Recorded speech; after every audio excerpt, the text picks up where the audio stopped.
Oh shit. Are we live? Nice. Okay, well we're live back on Twitch, I think. But sorry, Twitch. We're gonna have to do some stuff before we can get back to the stream. We're going back to the office.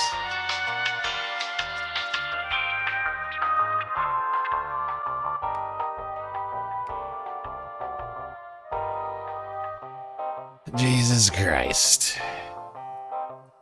That's annoying. That's highly annoying to me.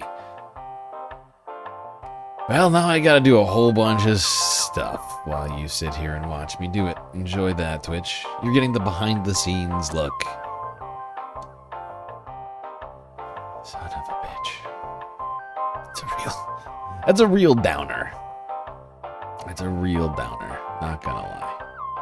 That makes me sad.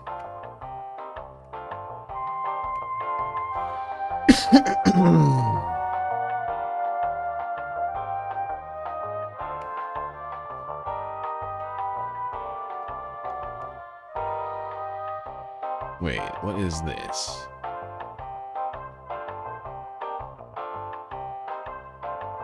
Wait, are we live? Are we live on YouTube right now? What is happening? What? How are we live on YouTube? I didn't even... Wait. What? What in the shit is going on? How are we live on YouTube? I didn't go live again. It just created its own thumbnail? It just created it. Well, it didn't create. Actually, that's an old ass thumbnail. It just used the thumbnail. I think that's the first thumbnail I ever used. Okay.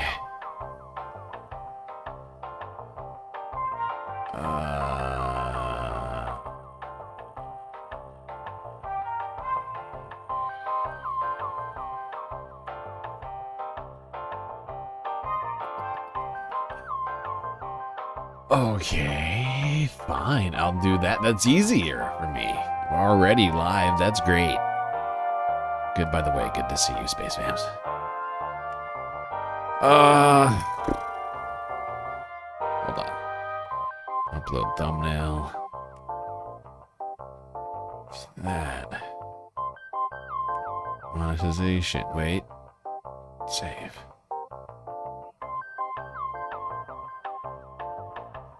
So yeah, this is all the things I gotta do. I gotta upload thumbnail, gotta make sure that... What do you mean? Save the changes faster. What's wrong with you? So yeah, I gotta make sure the information in the video description and everything is correct. Gotta make sure the thumbnail is uploaded. Gotta make sure monetization is turned on. Because you gotta do that every time. For whatever reason.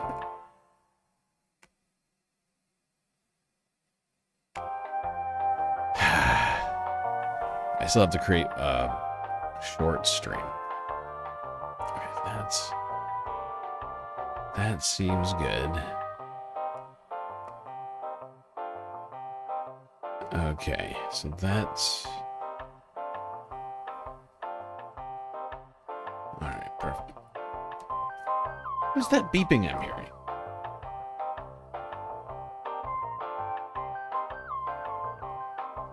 I'm hearing some tiny... Can you all hear that tiny beep? I'm hearing some strange, high-pitched beeping. I have no idea what it is. It's really throwing me off. Not gonna lie. I'm not gonna lie, not gonna do it.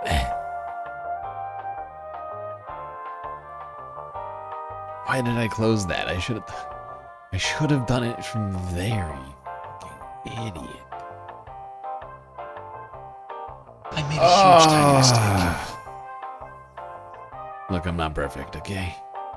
I do my best, but I'm not even the best. I'm not even the best. Not even close.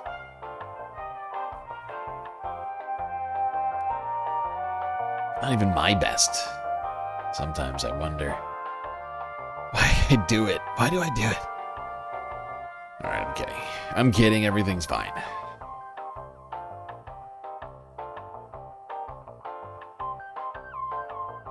Okay, I've got these.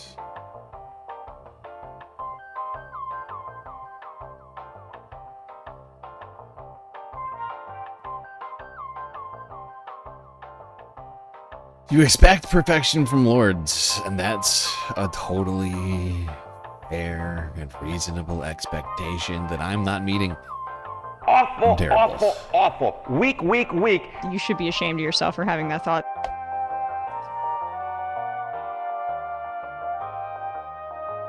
Okay, please stay with me, space fams. Please stay with me. I'm very sorry. Very sorry for letting you down.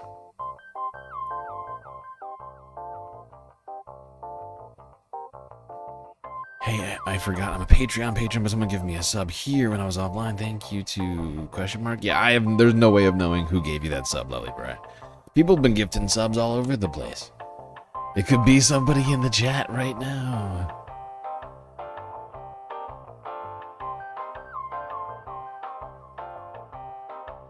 But of course, those two things are different. Patreon sub, YouTube memberships, they all get different. They all get different benefits. Okay. One more stream needs to be created still.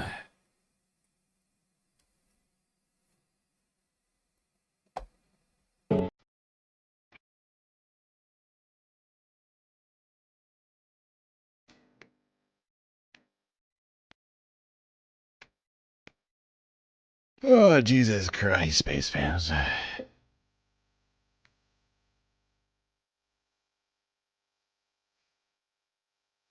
just realizing I never actually changed the thumbnail for this.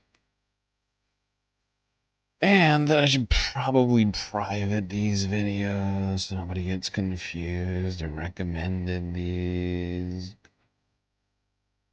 It's only 30 minutes. Even though it's annoying to me.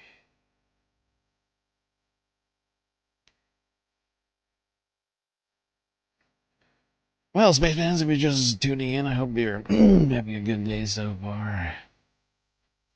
If you haven't already, hit the follow button on Twitch. Subscribe on YouTube.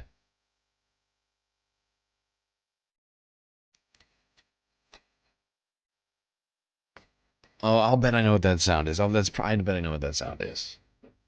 It's probably a bunch of routers and things resetting.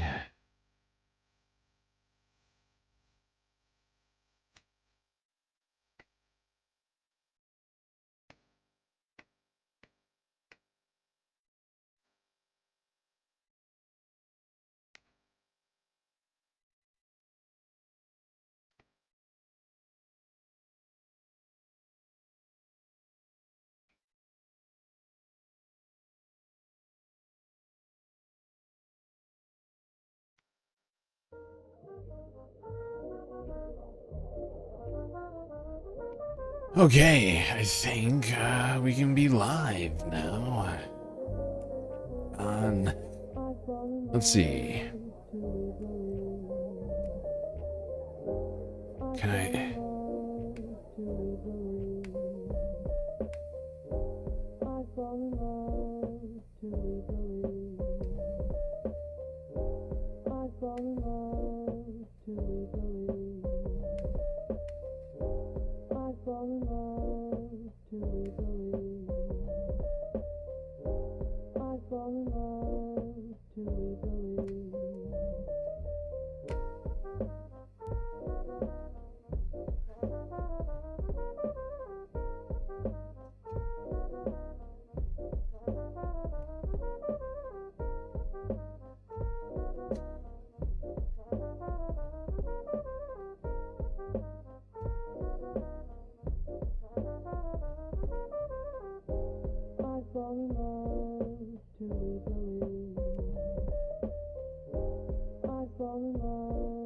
Okay. Let's see if I can manage to get this thing to go live to this link. I've never had to do this because they usually go off at the same time. Since we're already live over here. Let's see if that works. Does that get us to this? Does that do what I want? Come on. Come on, YouTube. Yes. Yes, Queen. Yes. Well done, YouTube. Okay. Awesome. All right, we're live. We're live. The tri-stream is live, everybody. The Galactic tri-stream is live. Just a reminder, folks, we are, of course, completely funded by individuals like you. With your donations alone, we continue to be able to bring you the late-night space news. A lot of great ways for you to do that. YouTube, Super Chat, Super Stickers, memberships, gifted memberships. Bids, power-ups, subs, gifted subs, prime subs over on Twitch, Cash App, and PayPal. If you'd like to donate to both the financing of the Galactic Deficit and the YouTube... Actually, we don't even have a YouTube content goal tonight. I'm not going to do that. So, scratch that. Scratch that. But, we got Throne. And, of course, the very best way to get the most base benefits for your Earth dollars. Patreon.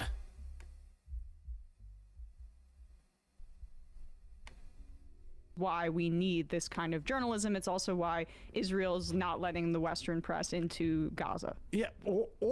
Hold on. Frank. I'm gonna start this. That's very annoying. I'm still kind of pissed off right now that we just had that had that situation with the internet.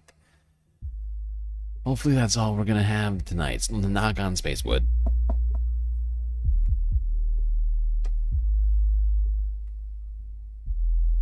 Is Gary only for members? No, Gary's not only for members. It's Gare, just G-A-R, not G-A-R-Y.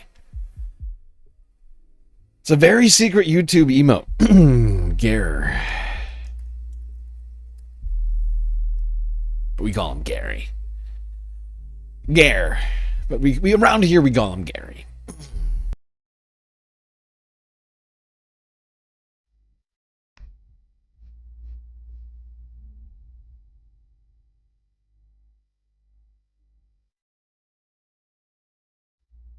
Well, joining us, right, we're going to semi-restart the stream. He's a professor at the University of Tehran's Faculty of World Studies. Good to have you with us. So, first of all, we could start with these strikes on Iran and the damage that it's done. We're hearing strikes on the oil storage, strikes on some oil refining facilities, strikes even on water desalination plants.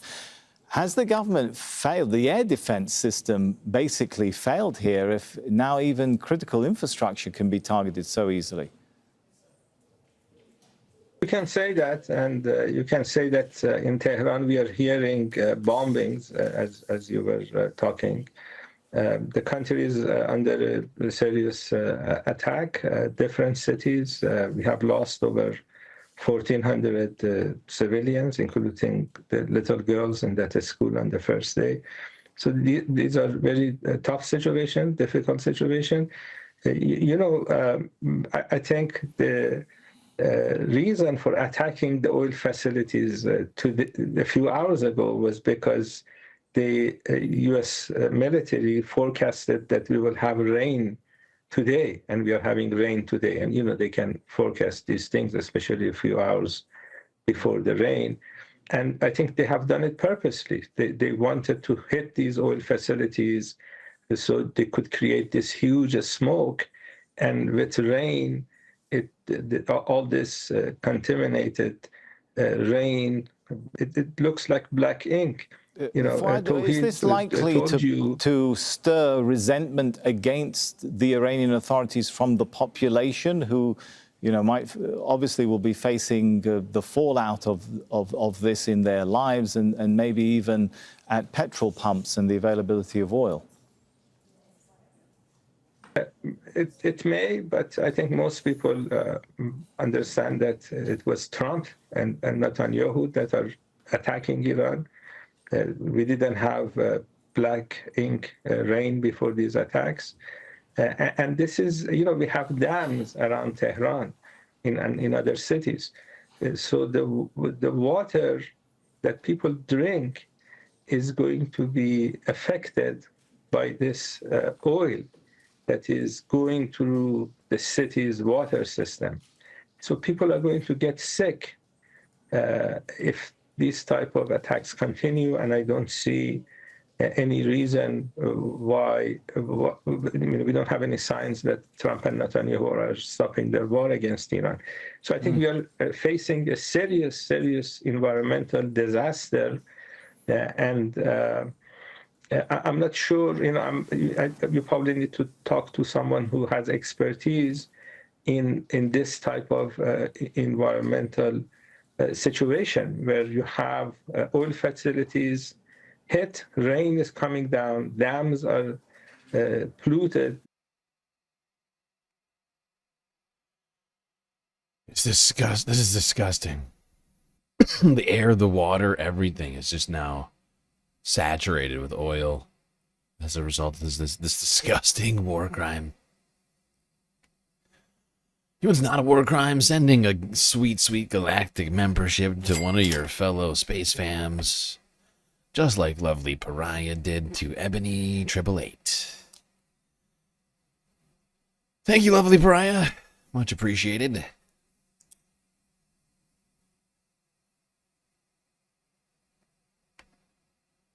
All right, now let's go back to the majority report.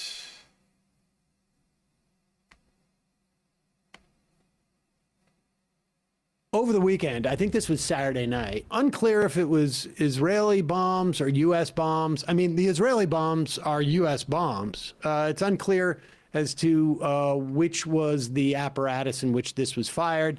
Largely irrelevant.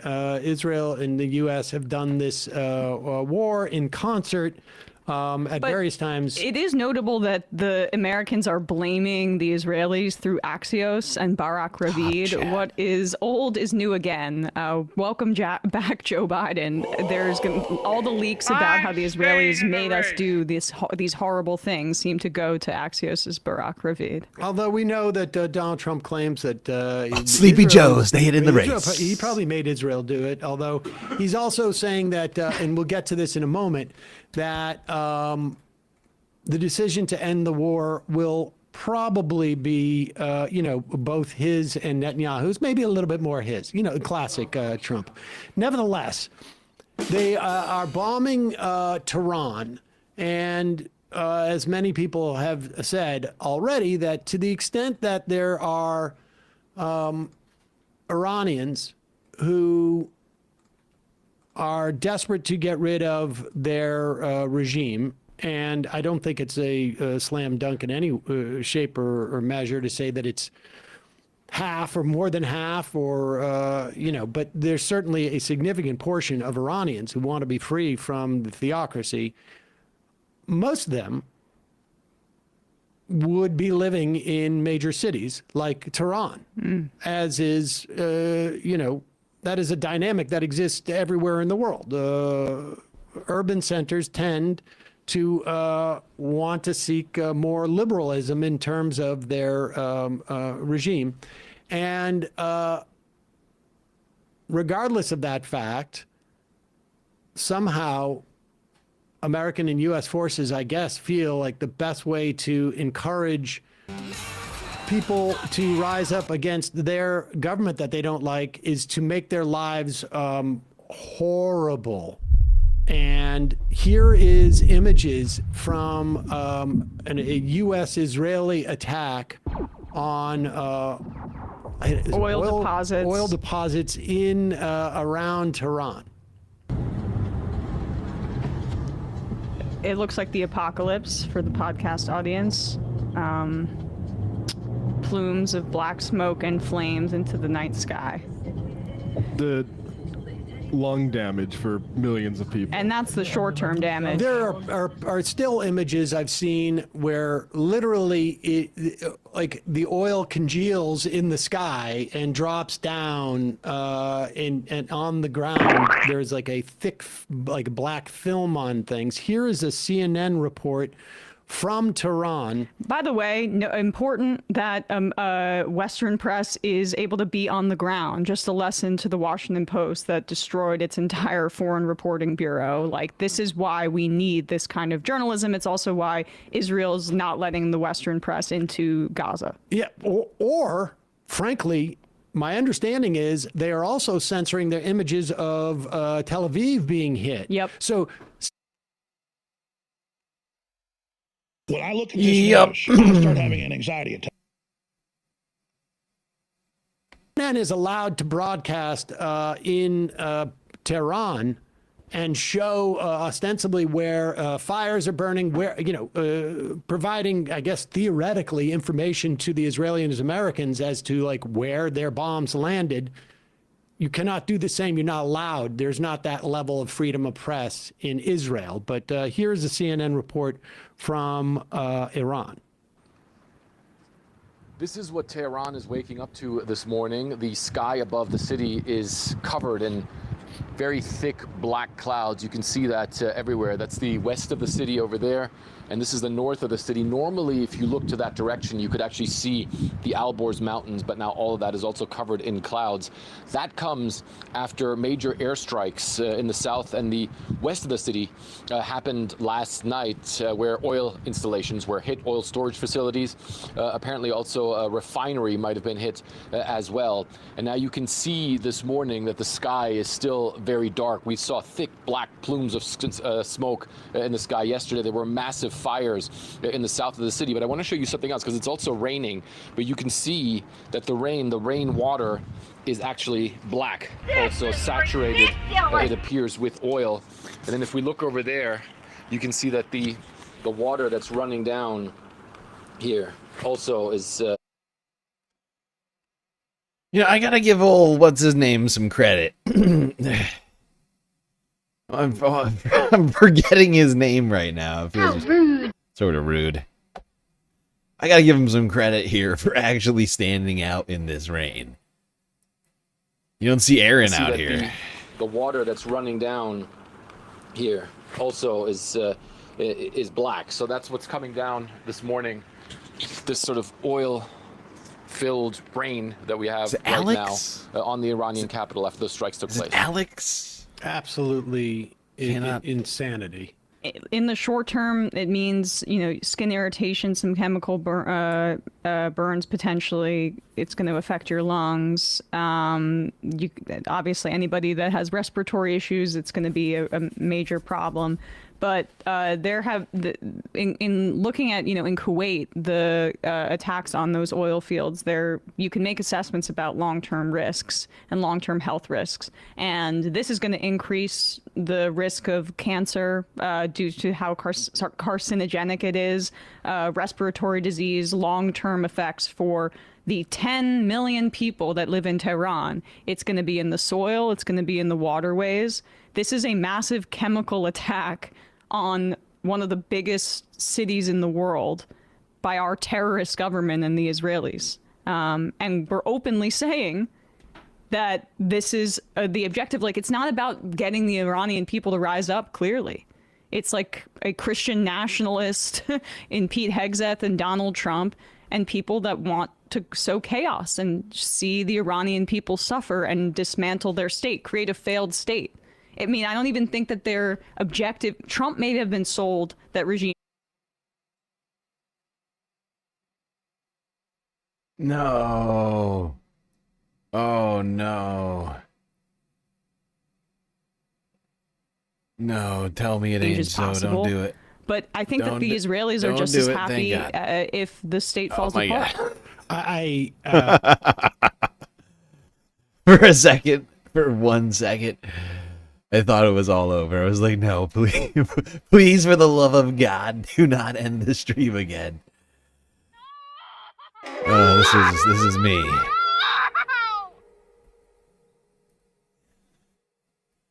Thank you for the follow, Naughty Apple. Although it's technically not spelled that way. It's more like Nuati Apple. Because you got the U before the A. I whatever. think that Not a they big would deal. love the idea of some type of like Balkanization there, as the Iranian people have freedom rain down upon them. And it turns out that freedom, when it rains down upon you, is full of acid and petroleum. And so that's where we're at now. Oil is over $100 a barrel for the first time, I think, since like 2020, like 2022, when that, like, as soon as I think Russia invaded Ukraine, which caused that crisis. And that one was, I think, more like in some ways more speculative. Like obviously this is speculative as well, but the 20% of Asia's oil comes from that region. China. I don't think that we get nearly as much of that oil at all. But this is to the huge benefit of Russia, of course. But also, this is going to have huge implications in terms of our economy down the road. It could even get, and this is sort of where we're at right now. Short of ending this war in the next couple of days, it's going to get dramatically worse.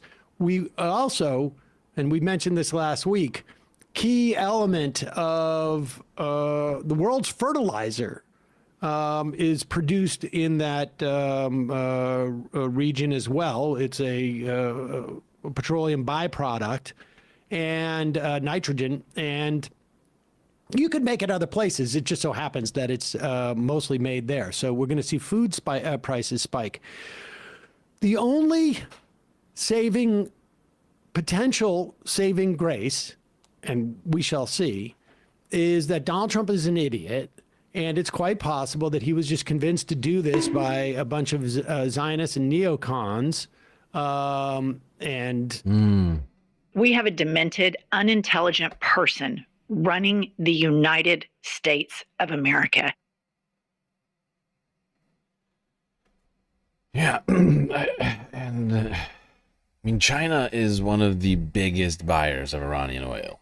Supposedly not last year, in 2024, China accounted for 90% of Iran's oil exports. But some other countries in the Gulf also get some of it too.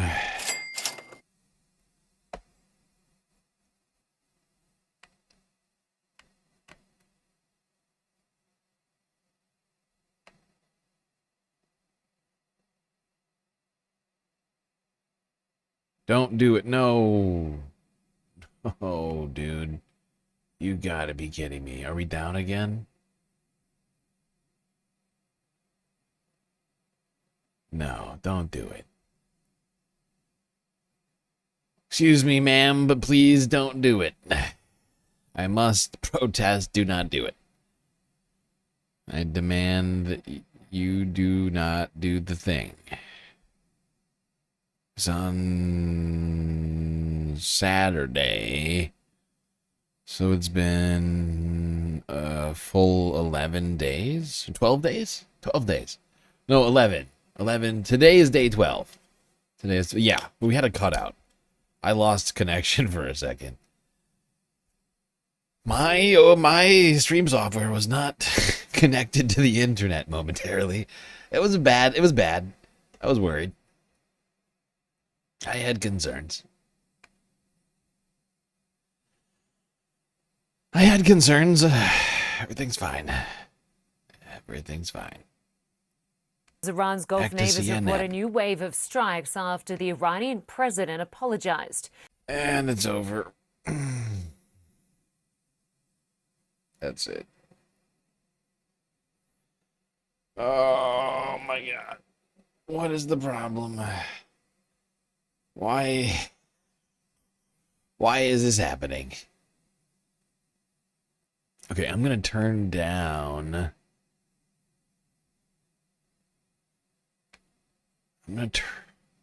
Actually, this is as low as it goes. Well, not as low as it goes, but this is fairly low. This should not be an issue. I'm only doing 11,000. I'm only doing 11 megs.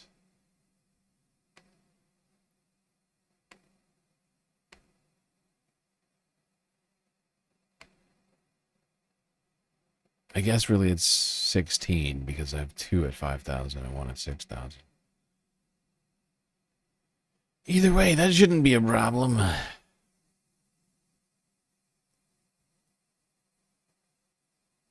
My internet just keeps like shutting down. They must be doing like tests or something. It's fucking with me. It's not helping. It's not helping the stream. Thankfully, it didn't go completely down. Knock on Spacewood.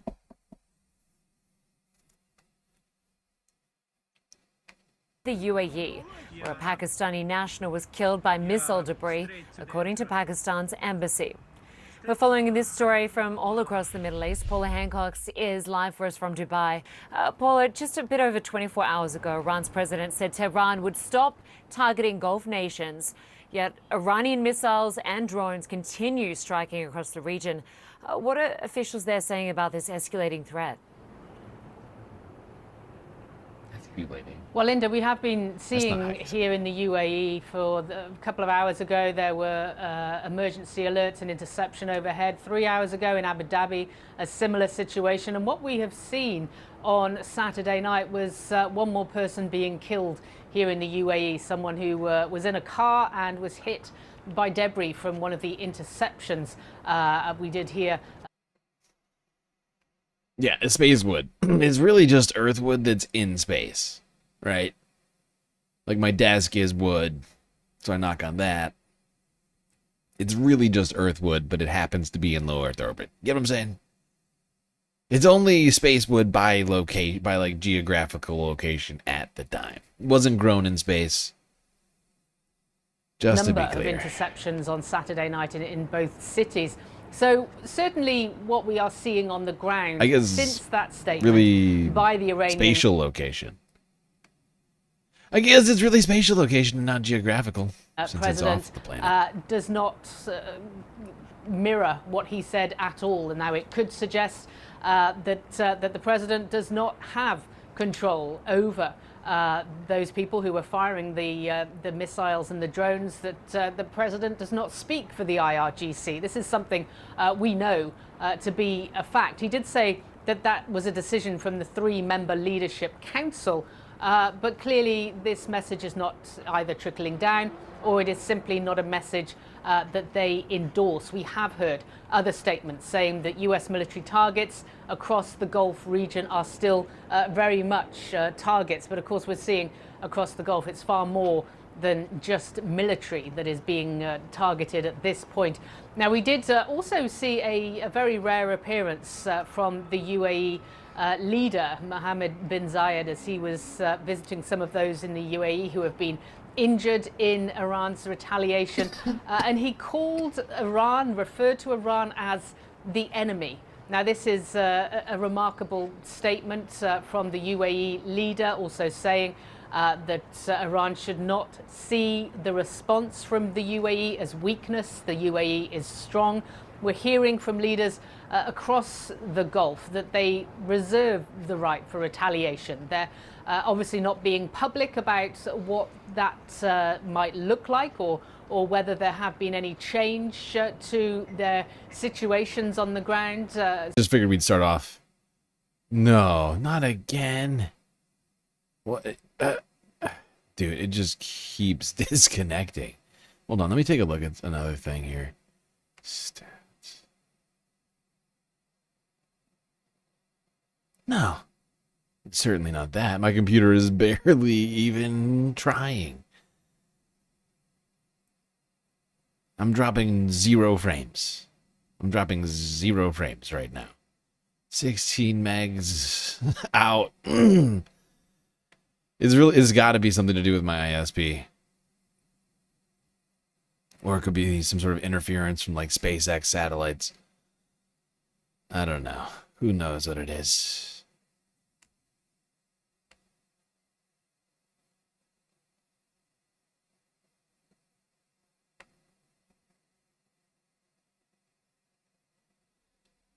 Oh, just it's not conducive to having a very. Nope, my mic didn't die. Nope, it's the stream is down. The stream isn't down, but we're having issues with the internet. We're continuing to have issues. It's not functioning. Having problems with the ISP, I think. Not sure what that's about.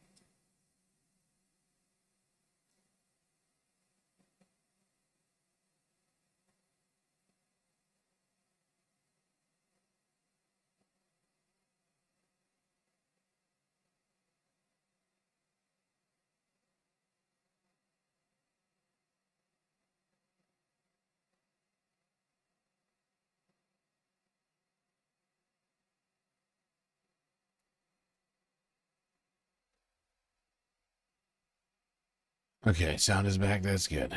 That's good.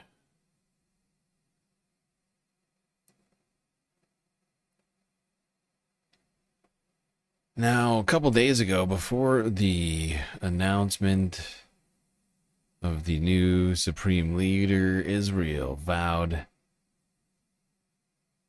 military vowed to pursue every successor to Ayatollah Khomeini.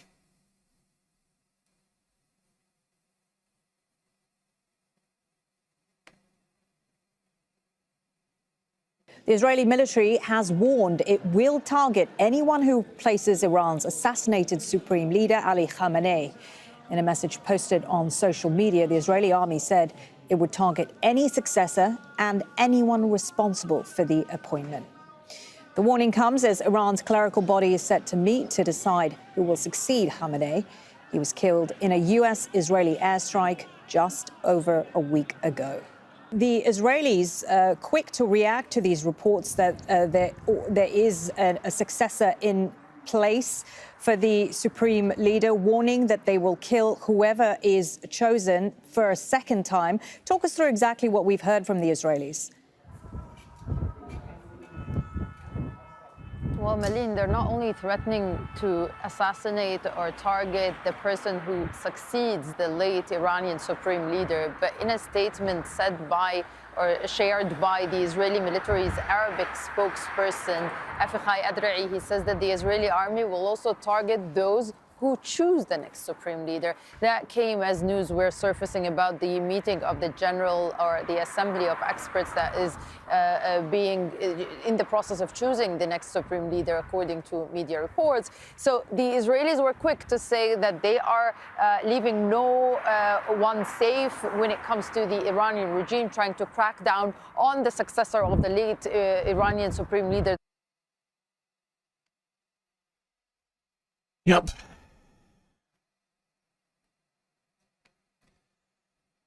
Israel determined to do regime change in Iran.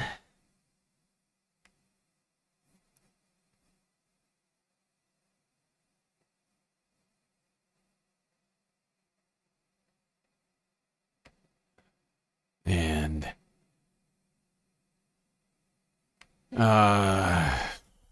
on the same day that was being said, it was announced that another U.S. soldier had died from wounds sustained in an Iranian attack. A U.S. air base in Saudi Arabia.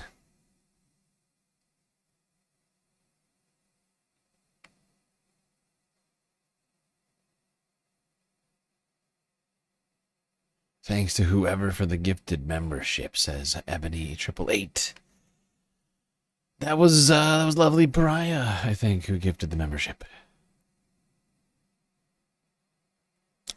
She's chatting over on the horizontal stream.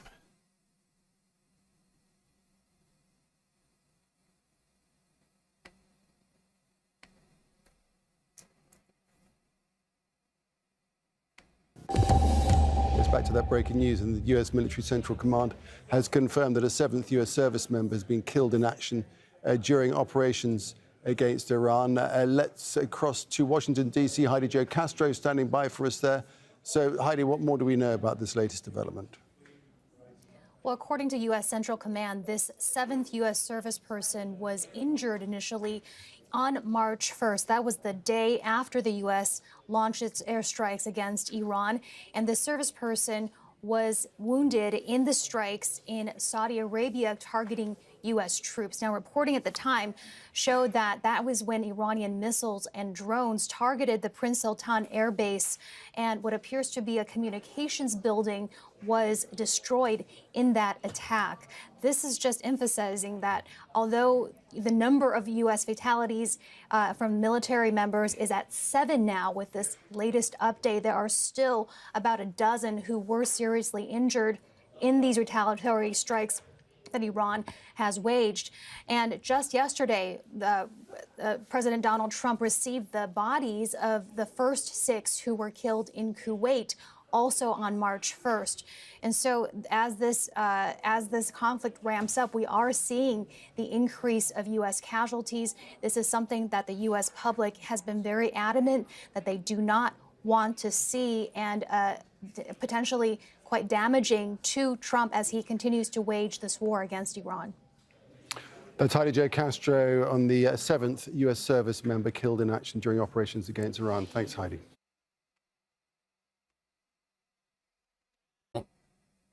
Don't do it. Come on. Come on. Don't. Hey.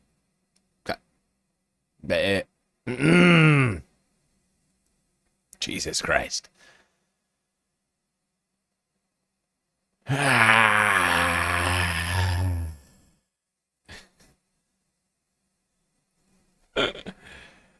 Why is this happening? Lovely Pariah, thank you for the gifted membership. Perfect L 404. Enjoy that. God damn it. This is really throwing my my whole thing off right now. This is really throwing my vibe, my rhythm.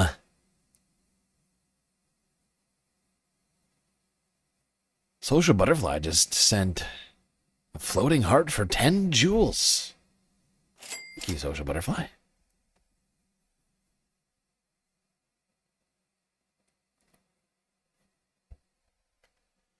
You don't see a lot of jewels donations over on Vertical. It's a rare thing. We see maybe like a couple. I've seen like 4. I think in total after that one's maybe 5.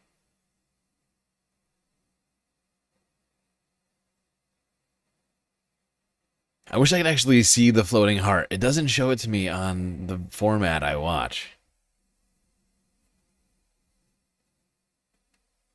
Or I'm just not seeing it, or I'm just not looking. It doesn't make any sounds. It doesn't make any sounds. I'm not at all like prepared for it. Like with Twitch, all of those sorts of things make sounds, and I can't help but notice.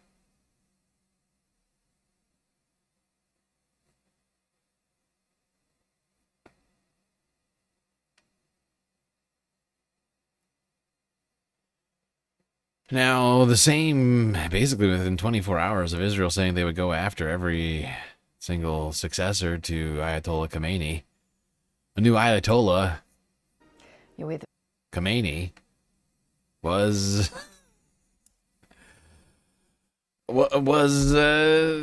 appointed, was named, that's right, the son of Ayatollah Ali Khamenei, Mojtaba Khomeini, was named the successor to be Iran's new supreme leader. You're with BBC News, and the breaking news this hour: Iran's Assembly of Experts has chosen Mojtaba Khamenei to succeed his father as the country's supreme leader. Announcing its decision, the Assembly, which is made up entirely of clerics, called on the Iranian people to remain united and pledge allegiance to the new leader. Well, Mojtaba Khamenei is seen as a protege of the hardline Revolutionary Guards. His father, Ali Khamenei, was killed on the first day of the war launched by the United States and Israel. President Trump has warned the new leader wouldn't last long if Tehran didn't get his approval first. So that breaking news that indeed it is the second son of the late cleric that will be taking his place, Khamenei's successor, his son, Mushtaba. Let's talk to the international affairs analyst Arman Mahmoodian, research fellow at the Global and National Security Institute. Thank you very much for your quick reaction. Arguably, okay, I just wanted to get in the fast, like as fast as I could,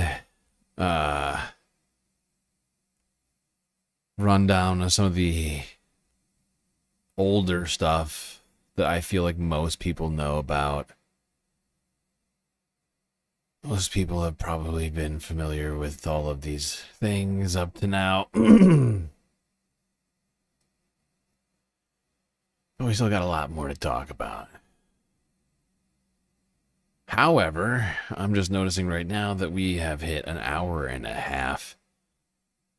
If you can call it that. It's really been more like 2 hours, but we ended the first stream and then had to come back. It's complicated. Usually we would take a break around now, but because this is just I'm trying to do sort of live coverage of this Iran situation right now. I'm not going to do a break. At some point I may do a real break, but since I'm not going to do an actual break, I'm just going to do some quick galactic messages to all you folks. Just a reminder, we are brought to you by individuals like you. And if you haven't already, hit the follow button on Twitch, subscribe on YouTube, and do consider contributing to one of the many ways we have available to you. YouTube, Super Chat, Super Stickers, memberships, gifted memberships. Twitch Prime subs, gifted subs, regular subs.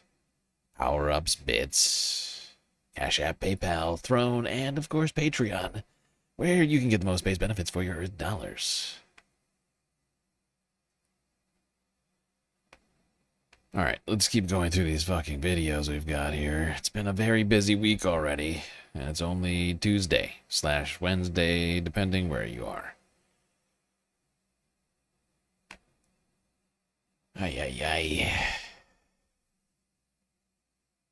What am I gonna do with these kids?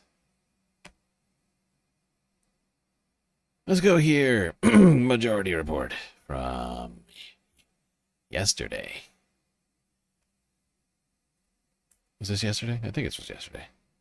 Maybe this was Monday. This might have been Monday. Wait.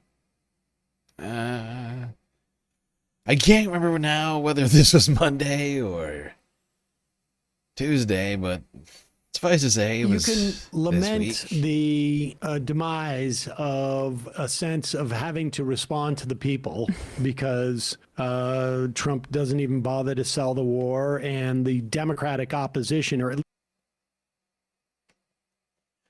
Actually, now that I'm thinking about it, now that I'm looking at this had to have been Monday.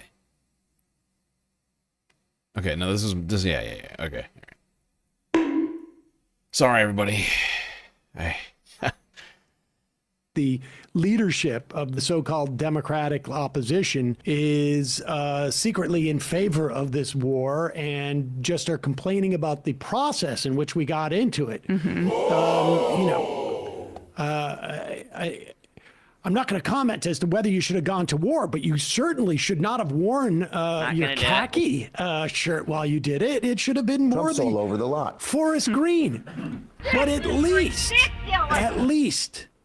we can thank goodness that this is number 7. We have a competent media. Not one that's owned by, a CBS, where you have the follow the rich white man, the head of CBS News cheering on the war. I mean, not even cheering on people who are cheering on the war on Twitter. I mean, it's amazing what Barry Weiss has been doing. And the people she's had on.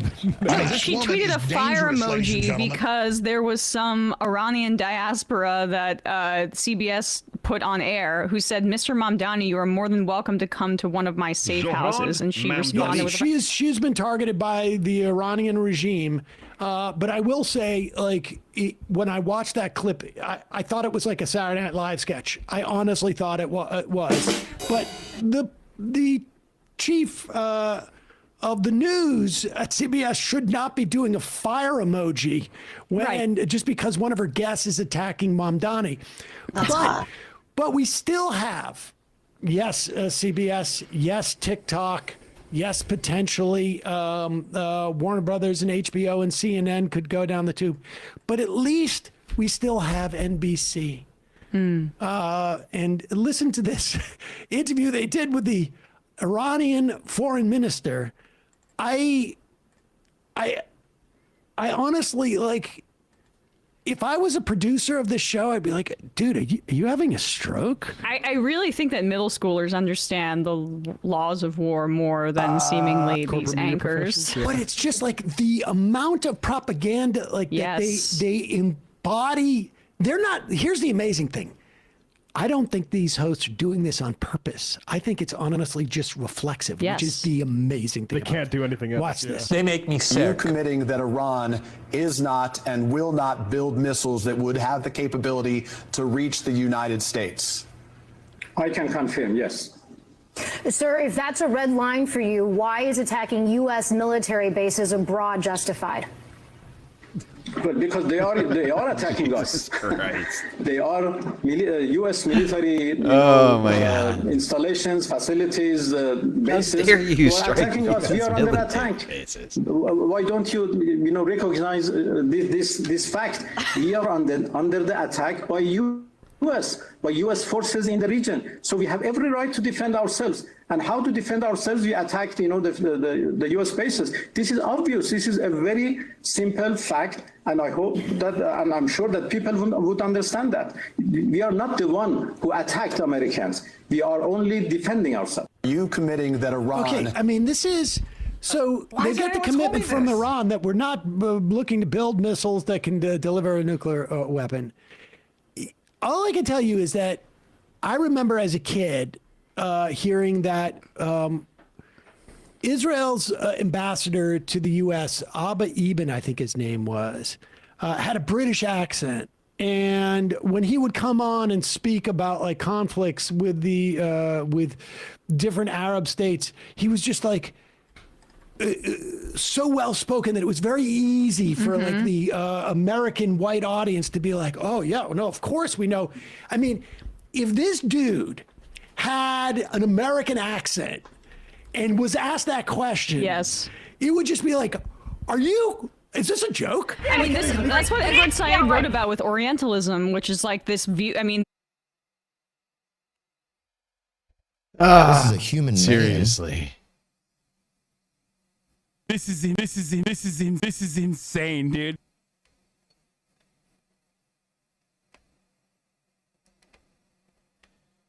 But what was I about to say? Emma just threw down. I just totally forgot what I was about to say about this. Oh my god.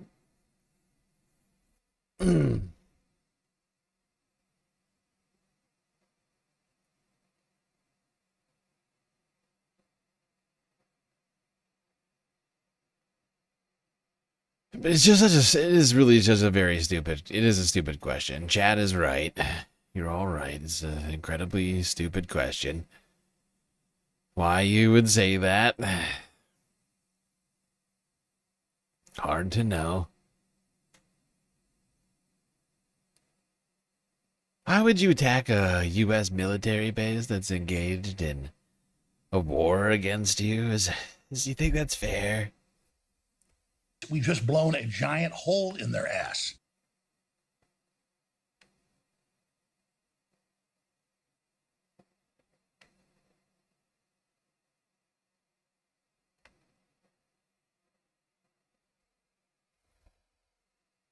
Do you think it's fair for you to respond after we've just blown a giant hole in your ass? Assassinated I mean, essentially, it would be like somebody assassinated Donald Trump and carpet bombed the United States. Essentially, it's like if, And the fact is, this is what I was going to say. I remember now what I was going to say. Meanwhile, the violent Iran is almost is basically as far away from the United States as you can be. You know, like, does anybody think of that? Like, when we're talking about this, that we talk about how, like, Iran and China are super scary. China is honestly closer to the United States than Iran is, and it's still quite far. But Iran is effectively like one of the furthest away places on the planet. And we're like, do you know how many countries that would have, like, a missile would have to cross over from Iran? Like, look at the map. Like, look at this map. Tell me, like, it doesn't matter where they launch a missile from. It's gonna have to cross like 50 countries before it gets to the United States. You don't think one of our friends is gonna help us out, shoot it down? Come on! Come on. Come on, be real with me.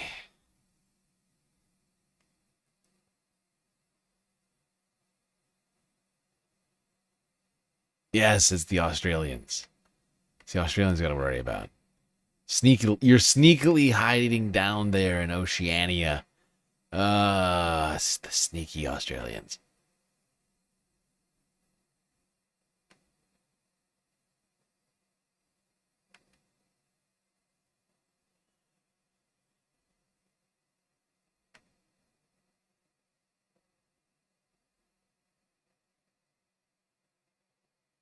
It's not an intercontinental ballistic missile.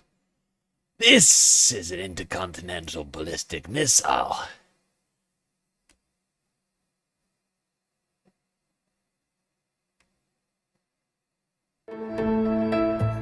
Today, oil prices climb over $100 a barrel, one of the largest one-day jumps in history.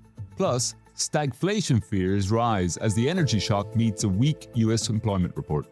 And stock markets tumble around the world on Monday as investors seek dollar cash. This is Reuters Morning Bid, bringing you unfiltered market news and analysis straight from the Reuters newsroom 7 days a week. I'm Amanda Cooper in London. And I'm Mike Dolan. It's Monday, March 9th. Well, here we are, 1 week into the conflict in the Middle East, and the word oil shock is starting to crop up everywhere. Brent's hit $100 a barrel, WTI $100 a barrel. That was sort of the number that everybody was talking about as marking the problem point for markets, right? Yeah, triple-digit oil. It's a thing. I think the thing that strikes me most about today's move, and it's a huge move. It's one of the biggest one-day jumps in oil prices ever, and it's one of the key things about it is that people use the word oil shock, I think, repeatedly in markets, and often it's overused.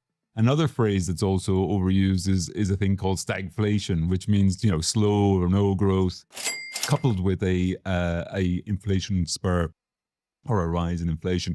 And the combination of the two is a problem. I think today we're dealing with both of them up close and personal.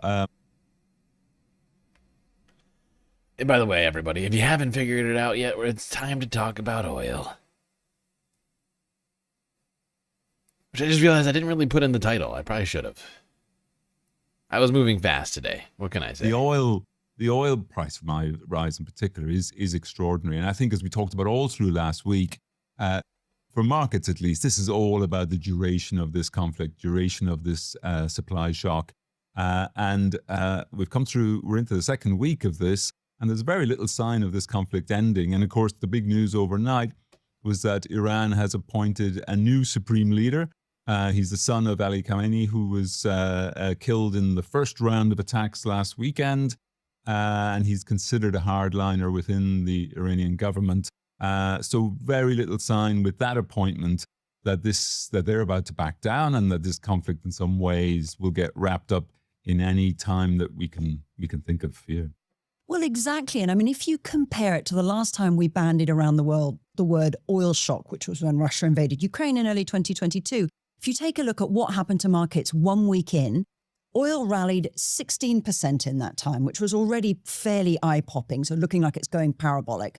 This time, 1 week in, it's up 50% in a week. And if you look at natural gas prices, 70, 80% in a week. It's not meaning it's not just oil that we need to be thinking about, right? Like this ripples across through to everything. And I think a crux about the length of time this will take, it came from President Trump himself last night, who said that this is a price worth paying, essentially, for peace and security in the US and around the world.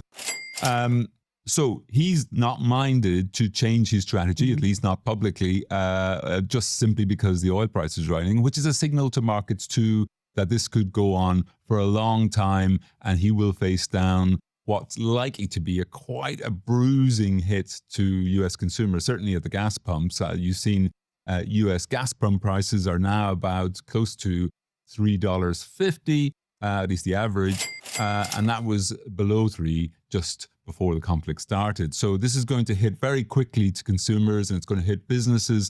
And of course, the other thing about the duration of the conflict is that people look out through the futures curves through oil, which often... Now, we were talking about the oil price on Sunday night, early Monday morning for the other side of the planet, in Asia and in Europe, where the markets had opened, and we watched as the oil price just literally, like he was saying, went parabolic, hit $117 a barrel at one point. Now it has come down quite significantly since that time. However, gas prices have not kept up with the fluctuations of the oil price. If anything, they've just sort of gone straight up. Sure, we've all been seeing them.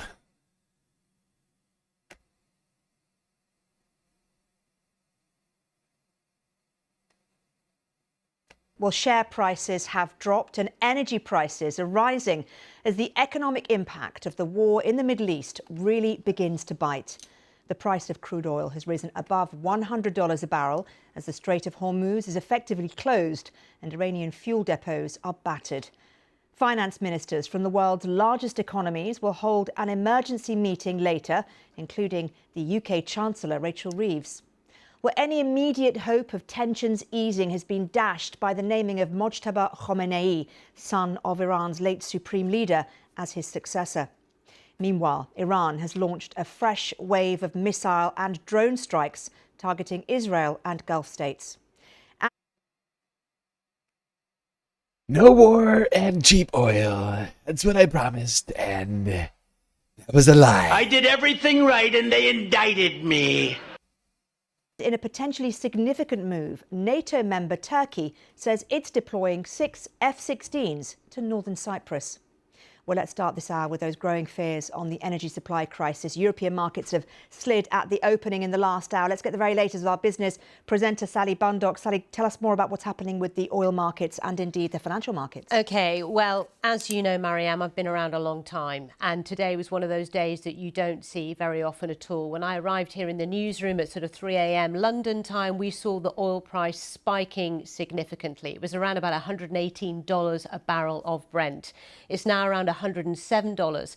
But as markets opened in Asia, it was the first reaction on global financial markets to all the events that have been taking place over the weekend, of which there has been many. And we've seen a lot of attacks on energy infrastructure in the Gulf, including in Iran itself as well. If we bear that in mind, its main oil production plant was a target over the weekend. So no surprise at all that we saw a spike in the price of oil, but it was immediate and within minutes.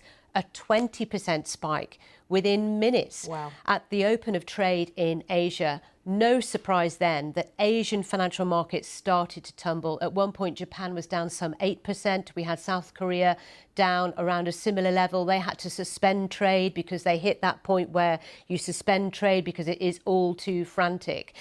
Japan shut today down over 5% lower, Australia 3% down. So it's been a really torrid session. In Europe, we are seeing declines on the share markets. FTSE down nearly 2%.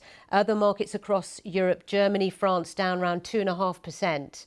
Europe is not as exposed to the direct impact of what's going through the Straits of Hormuz as Asia. Some of those key markets in Asia, Japan, South Korea, China. they get their oil and gas and energy and other things, by the way, from ships coming through that strait. So that's partly why we see. However, China doesn't have to get all of its oil from Iran. It doesn't get all of its oil from Iran. First off, it gets I mean, Iran sells most of its oil to China, but not vice versa. China also gets a lot of oil from Russia, and they can make it up from much of it from Russia, I think. I don't know about, I don't think all of it, but because Iran produces a fuck ton of oil. But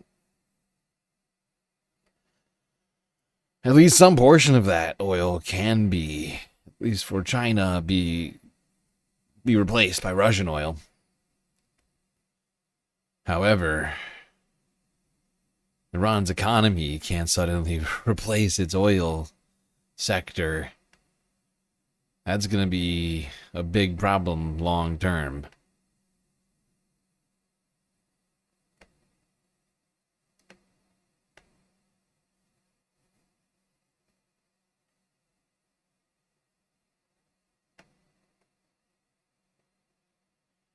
All right, let's go next to sooner than expected. Saved up for a rainy day that may be arriving sooner than expected. With crude oil prices spiking over war in the Middle East, tapping the world's strategic petroleum reserves has become an increasingly attractive option. If you look at the scope of the passage and the importance of the passage of the Strait of Hormuz, a continued disruption to flows here would portend 3 times the impact to oil and gas markets that we saw during the oil shocks in the 1970s.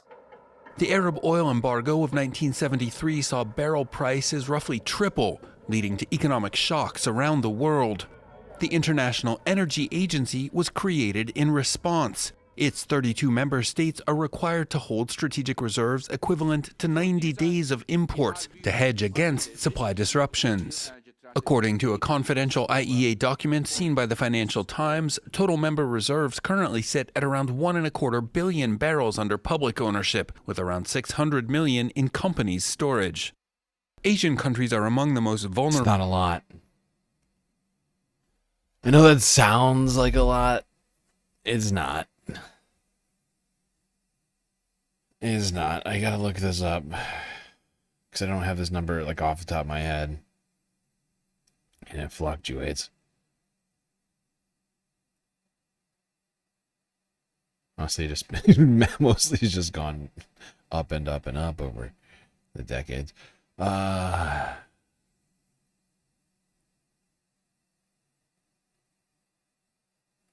It's like a 10-day supply for the planet.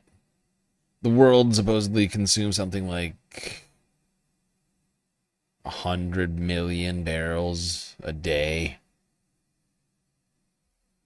So that's like 10 days. It's like a 10-day supply. 12. Call it 12. Call it 2 weeks. We'll call it 2 weeks, you know? If you add in if you add in the 600 million from the industry, that's call it 3 weeks. That's me being generous. Look at me. Look at me. So Aren't generous. I a good guy?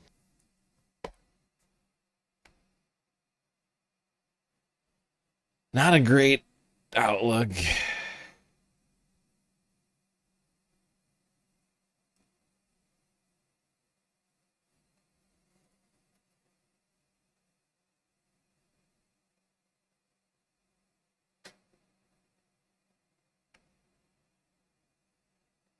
Now, as of yesterday, this war was the biggest oil disruption in history. CNN next. We're making progress over here, getting caught up. Oil prices soaring. West Texas crude now hovering around $100 a barrel. You can see this chart over time. The last time it was this high was when Russia invaded Ukraine, and that height was at June of 2022. But I want you to look at the very end of this chart, an almost vertical increase over the last 2 weeks, an incredibly quick rise over a very short period of time. It could get even higher, experts say, by the end of March, maybe even $150 a barrel if travel through the Strait of Hormuz does not start flowing again. That flow of oil through that critical waterway has effectively ground to a halt. It's only a 20-mile. To pay more for our gasoline. Oh, and we're down. Son of a bitch. And we're down. And we're down. I'm in the middle of trying to say words and we're down again. Why does this keep happening to us? I don't understand. I don't understand. Ever since Friday, honestly, since Friday we've been having all sorts of weird problems. Now it's just it's affecting the entire tri-stream. The galactic tri-stream is affected. I feel, honestly, I'm not sure who I feel the worst for. I think I feel the worst for Twitch right now because the stream keeps ending. Like, it actually keeps, like, straight up ending. And so people keep getting like, kicked out, I think. At least that's what it seems like to me. I'm not sure how that works, actually. When the stream just goes down. It's like our viewers over there have just completely disappeared. Love you, Twitch. Hope you're good.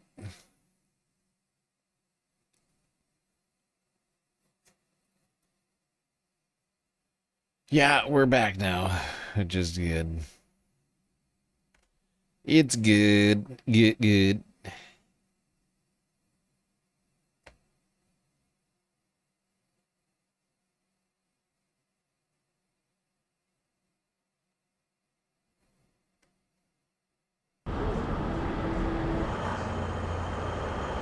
They're horrible. They're too expensive. They're high. They're just so high. Sometimes you have to choose between gas and other things that you really need. I mean, the president has something to do with it, so And what were you? I think doing unnecessary things with other countries causes things to rise. It's high. Oh, that's how I'm feeling about gas prices right now. They're high. It's really disappointing, and it's, but also they're always high in California, unfortunately, and they're always fluctuating. So it'll be $3 one day, and then it'll be $6 the next day. So I feel like it's kind of a hit or miss whenever I get gas. So personally, I'm gonna have to get gas regardless. So it is disappointing, but it is what it is.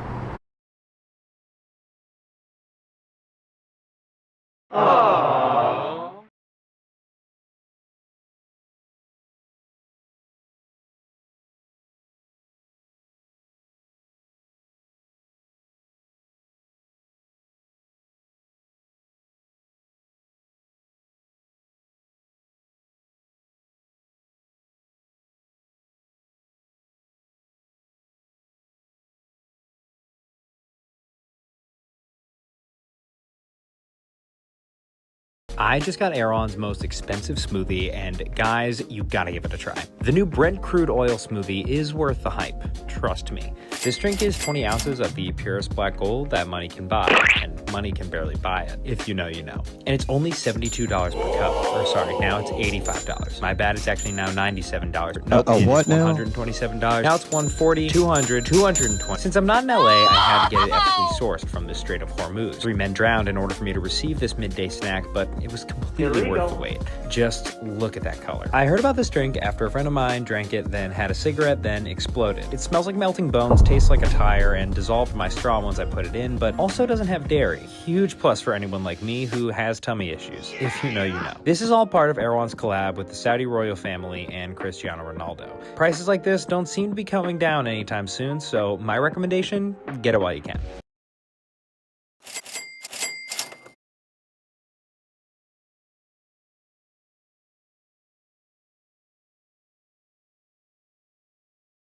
She does what she wants.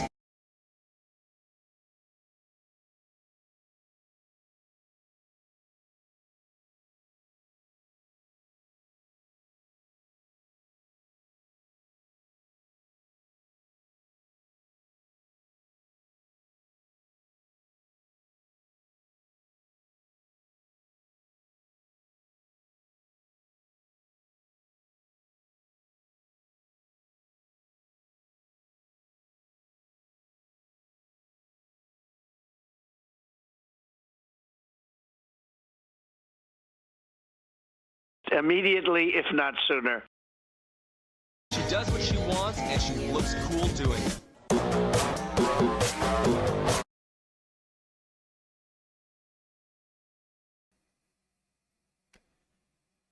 God damn it, I totally was muted that time. That's very annoying to me. Very, very annoying to me. Take two. Take two. Take two. I made a huge tiny mistake. Take two. I was muted. The huge tiny mistake. I don't know how and or why I was muted. That's highly annoying to me. Anyways, yeah, Dan Toomey over at Good Work. Doing some good work. An influencer, man. Man influencer. This is a human man-fluencer. man. With some great product recommends for us over there. Ay, ay, ay. Now, another influencer is, of course, Kai Cenat Trump. I assume that's her middle name. Kai Cenat Trump. Very relatable young lady who is the billionaire heiress to the Trump fortune. You would assume she at least is inheriting at least $1 billion. Somewhere in some fashion on paper. She's, I believe, 18 years old. Very relatable young lady. Very relatable. Yes. Be relatable. Immediately, guy. if not sooner. She does what she wants, and she looks cool doing it. Welcome back to the channel. Right now we are in Erewhon, which is in LA. Erewhon's the most expensive grocery store pretty much out there. Everything's crazy expensive. So we're gonna get my favorite stuff, even supplements, whatever it may be. And then we're gonna go home and try it out.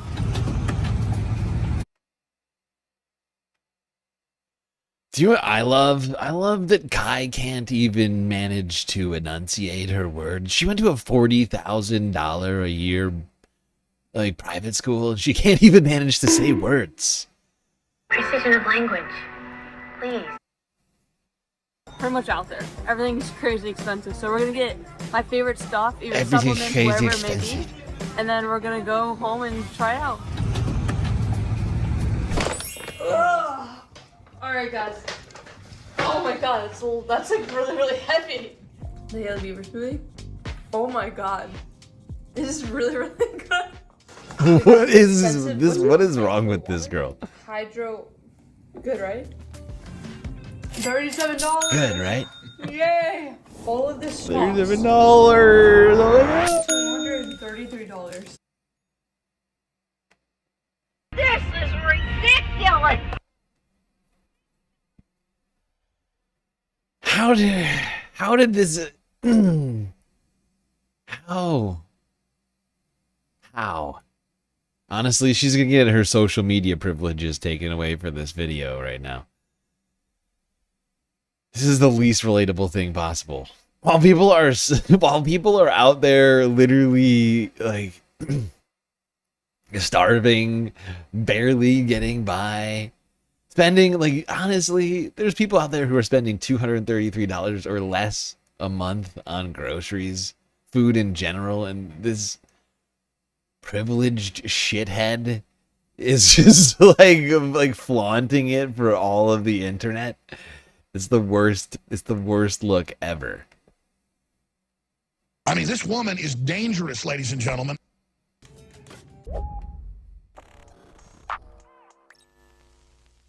You just watched some social media posts from Trump's granddaughter, Kai Trump, the daughter of Trump Jr., who is definitely not a cokehead, by the way. Luckily, I don't snort cocaine. Like, it's not my thing. Sure. Now, I can't tell you when she posted the selfie with military planes because that was seemingly deleted. If so, good choice. But the vlog that you saw was actually titled, I'm not joking, I Brought My Secret Service to Erewhon, and that was published to YouTube on March 8th, which was a week after her granddad double-tapped a school that killed 180 Iranian girls younger than her, and on the same day that people in Tehran, a city of 10 million, were experiencing black rain, an unthinkable ecological disaster that'll have devastating health consequences for decades to come. But that was obvious and the intended outcome of them bombing Iran's oil refineries, which is a war crime, by the way. But while the people of Iran were being killed and maimed by her granddad, she was taste testing Haley Bieber's $21 smoothie.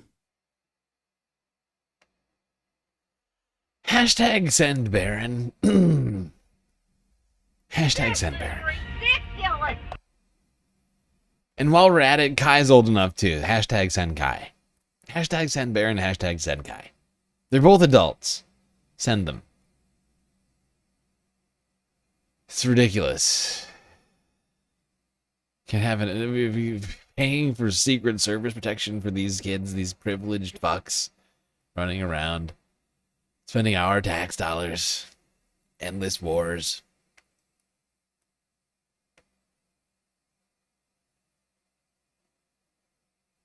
All because of their grandpa and or dad.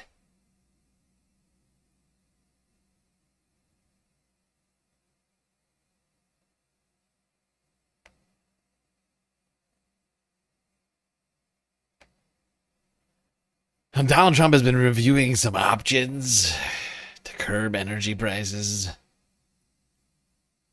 I don't know what those options would necessarily entail. Maybe ending the war. Immediately, if not a much sooner. safer world as soon as it's finished, and it's going to be finished pretty quickly. U.S. President Donald Trump Much on safer. Monday predicted a quick end to the war in the Although Middle I East. actually do. I take it back. I actually do know. Because he said it earlier today, or actually Tuesday. But Donald Trump literally said that the war itself is going to make gas cheaper. Somehow. I don't know how. I guess it's if we completely take over Iran by tomorrow, and then like, you know, seize the oil fields,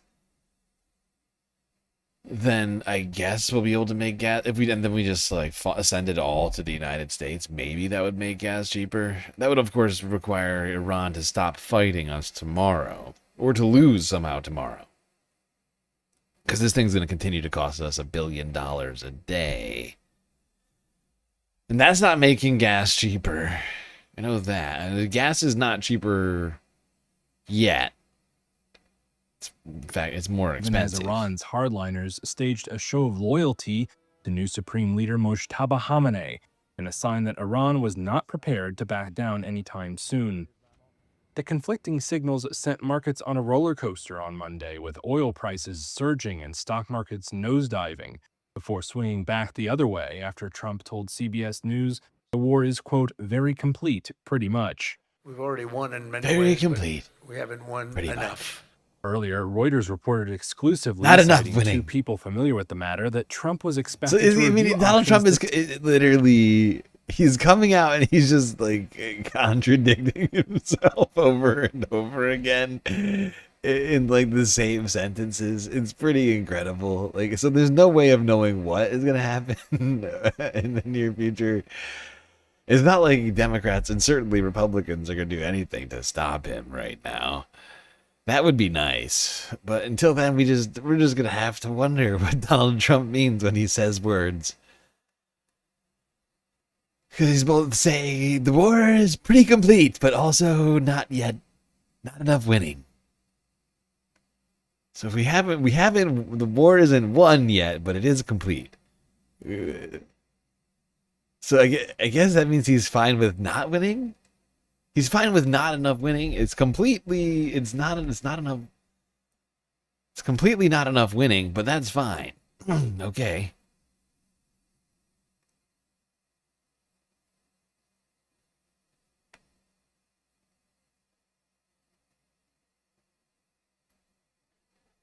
Now things have been getting a little bit weird over at the White House. At least openly. Quite openly weird. We've been talking about this since this weekend when religious weirdos arrived at the White House, including Donald Trump's own spiritual advisor, Paula White, to pray over the president in the Oval Office. It wasn't creepy at all. This is Democracy Now!, democracynow.org, The War and Peace Report. I'm Amy Goodman. As the U.S.-Israeli war on Iran rages on, U.S. military commanders have reportedly been invoking extremist Christian rhetoric about biblical end times, selling the conflict to American troops as a holy war. The watchdog Military Religious Freedom Foundation says it's been inundated with more than 200 complaints from members across all branches of the U.S. military regarding these comments. One combat unit commander reportedly said the war is part of God's divine plan and that, quote, President Trump has been anointed by Jesus to light the signal fire in Iran to cause Armageddon and mark his return to earth, unquote.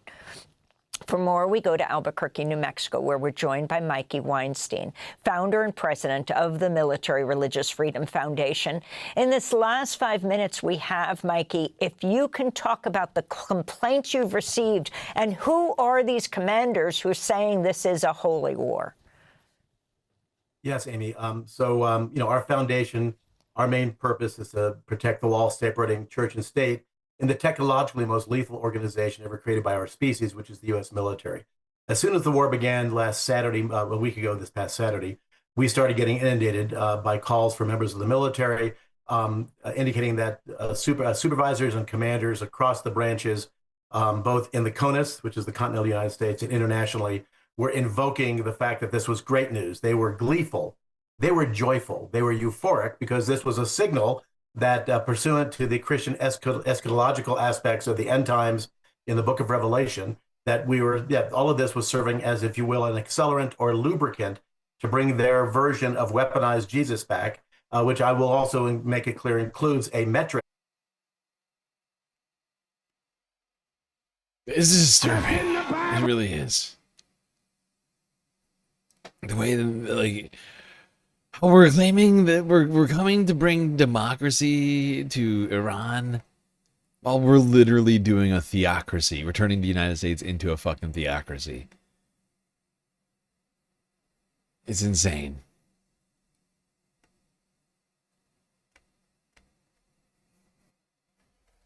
Honestly, they're gonna try and bring religious conversion camps to fucking Iran. I wouldn't be shocked.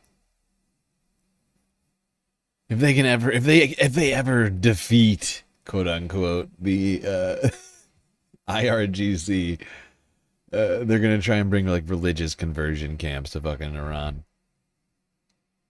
The same way they're gonna do in the United States soon.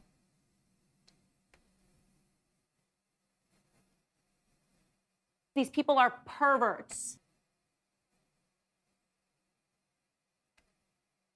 Lindsey Graham, this has been he's been reborn. Literally, it's like he was on the brink of death, and now he's back, day drinking again. Yeah. Super excited about this bombing Iran. Somewhere, John McCain is smiling down upon him. Thank you, young Jedi. Yes. You were able to accomplish my life's mission of bomb Iran. All that blackmail that's been collected about Lindsay's extracurricular activities is finally paying off. It's all paying off. Here is Lindsey Graham, and here he is. He's super excited about what's happening in Iran. And why stop there? This regime goes down, we're going to have a new Mideast. We're going to make a ton of money. Nobody will threaten the Straits of Hormuz, and we're going to win. Israel and the United States, you just wait to see what comes in the next 2 weeks. Pause it for 1 second. It's okay. So 2 weeks. You just waits to see what comes. Do you realize how much money you're all going to have? Oh, I'm sorry. When he said we, he did not mean all of you. I'm sorry. I misspoke. We're going to get so rich from this. He's on Mornings with Maria. Yeah. Just checking. He's been up all night. Yeah. He's Mornings. He just waits to see what comes. Yeah. What comes in the next 2 weeks? The next 2 weeks meaning what? We're going to blow the hell out of these people. This regime is in a death row now. It is going to be on its knees. If we get in a fight, I want to win it. I want to win it quick. I'm in Miami. You see this hat? Free Cuba. Stay tuned. Yeah. The liberation of Cuba is upon us.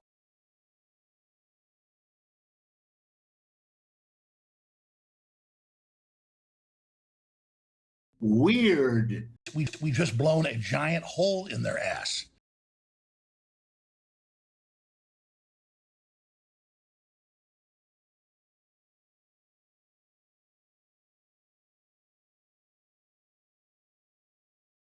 Don't be creepy.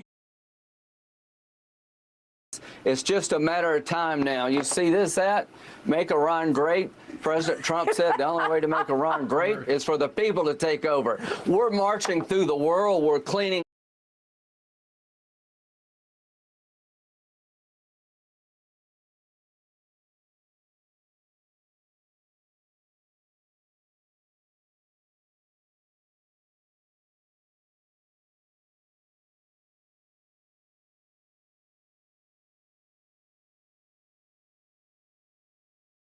It's weird. What the fuck is going on? The bad guys, we're going to have relationships with new. We're going to have relationships with new people. We're going to blow them, and they'll be on their knees. I'm just those were the three that I'm putting into March 23rd. Lindsey Graham. These people are perverts. Everything's going to change. And let's just make sure that we have this bookmark this this video, because it's going to be richer. It's going to be 2 weeks, and everything's going to be fun. We're going to be so much richer, and everybody's going to be wearing hats, and oh my God. Right. It's all the merch that's going to happen. Yes, and don't worry, you know, like, you know, he was talking about like his Christian faith, and they're in a war against us, and if I was muted again, wasn't I? I'm just off. I'm off my game now. I'm completely off my game because like the stream has been cutting out all night. It's just like throwing me off my fucking rhythm over here. It's fucking me up. Okay, it's fucking me up. You know, what did he say? That sort of like they'd consider me an infidel. Not sure exactly why. He didn't explain why. We're gonna be living in a world where, you know, infidelism's gonna be okay, and you know, my Christian brothers are gonna be okay with it. Here is Kevin. Why Kramer. can't I shut up about Lindsey Jesus? Graham, you know, we are going to have defeated Muslims, but also we're all going to get rich. And for Kevin Kramer, senator from North Dakota, here he is talking about why we got to do this. Why are we at war with Iran? I'm confusing. You are? Yeah. Wow. Well, there are several good reasons for us to take out Iran's nuclear capabilities. First of all, because they're willing to use it. There was an Iran nuclear deal signed. Pause it for 1 second. Yeah, Let's be clear. Iran. Remember, he agreed to. We're going to use it. What is it? Yeah, exactly. They don't have a nuclear weapon. They didn't have a nuclear weapon. They've never had a nuclear weapon.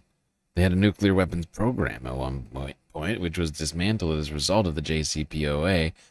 That's the Obama-Iran nuclear deal.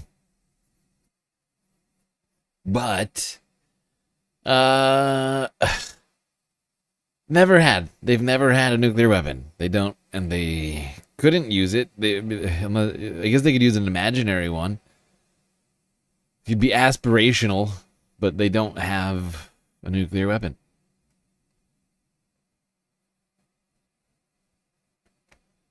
All right.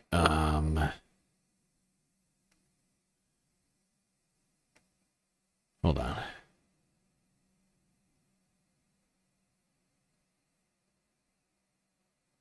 Let me just skip ahead a little bit to this. Seems good enough. I think you don't even need to say game. I think the end. That's the end times. Yeah. This guy, within I don't know how many minutes, when pressed as to why we're doing this, says it is because we need to bring about the end times. That's what he's saying. That's what biblical responsibility means. We need to set it up so that the third coming, or second coming, sorry, I got You're hurting confused. the kids. When Tatum showed up, I got confused. the second coming of Christ shows up, we have a responsibility to make sure that all the Jews get back to Israel so that Jesus returns. What part of that don't you understand, constituent? Read the Bible, okay? This is in terms of like political constituencies in this country that drive foreign policy, the evangelical Christian Zionist right is one of the most powerful political constituencies in the country. And you know, when all the issues that we worry about, like say climate change and the climate catastrophe, for example, what these Christian evangelical fundamentalist Zionists see is actually that's evidence of the fact that the rapture and the end times are coming. So all of the stuff about like making the planet hospitable for people on Earth, or say like creating an economic system that doesn't immiserate people, providing social services for folks that are here on Earth, they are uninterested in actually engaging with that because they're so focused on the heavenly afterlife, and anything that goes negatively around the world in this time period is actually something that they welcome. What they're seeing in the Middle East with Iran in clouds of smoke, this looks like biblical prophecy.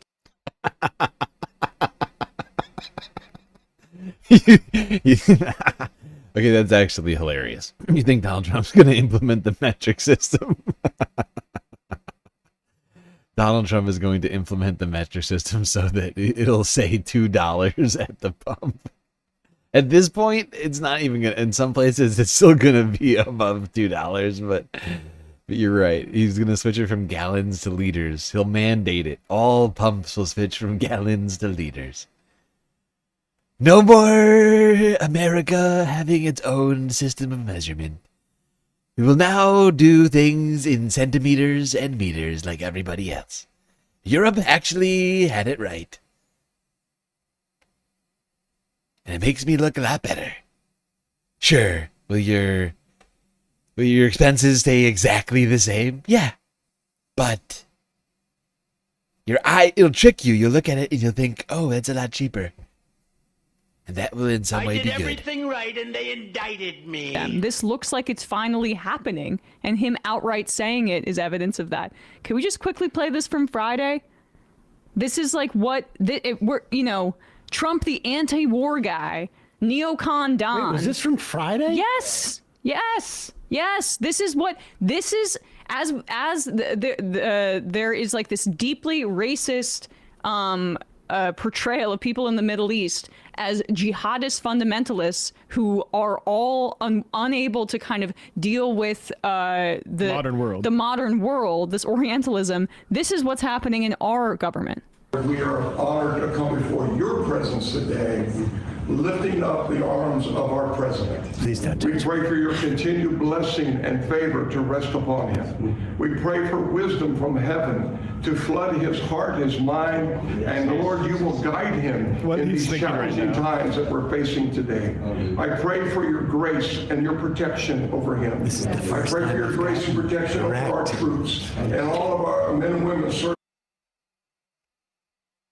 You know, as a space crusader, I completely disavow these weirdos. Okay. Very, very weird guys. Very, very strange. These people are perverts. These people are perverts. And Father, we just pray you'll continue to give our president the strength that he needs to lead our great nation as we come back to one nation under God, indivisible, with liberty and justice for all. We pray your heavenly blessing upon him in Jesus' name. And I was thinking about this a little bit because that Jesus actor Shia LaBeouf. Jesus, This is a bit of a tangent, but he's one of the recent converts to. Jesus, I say that.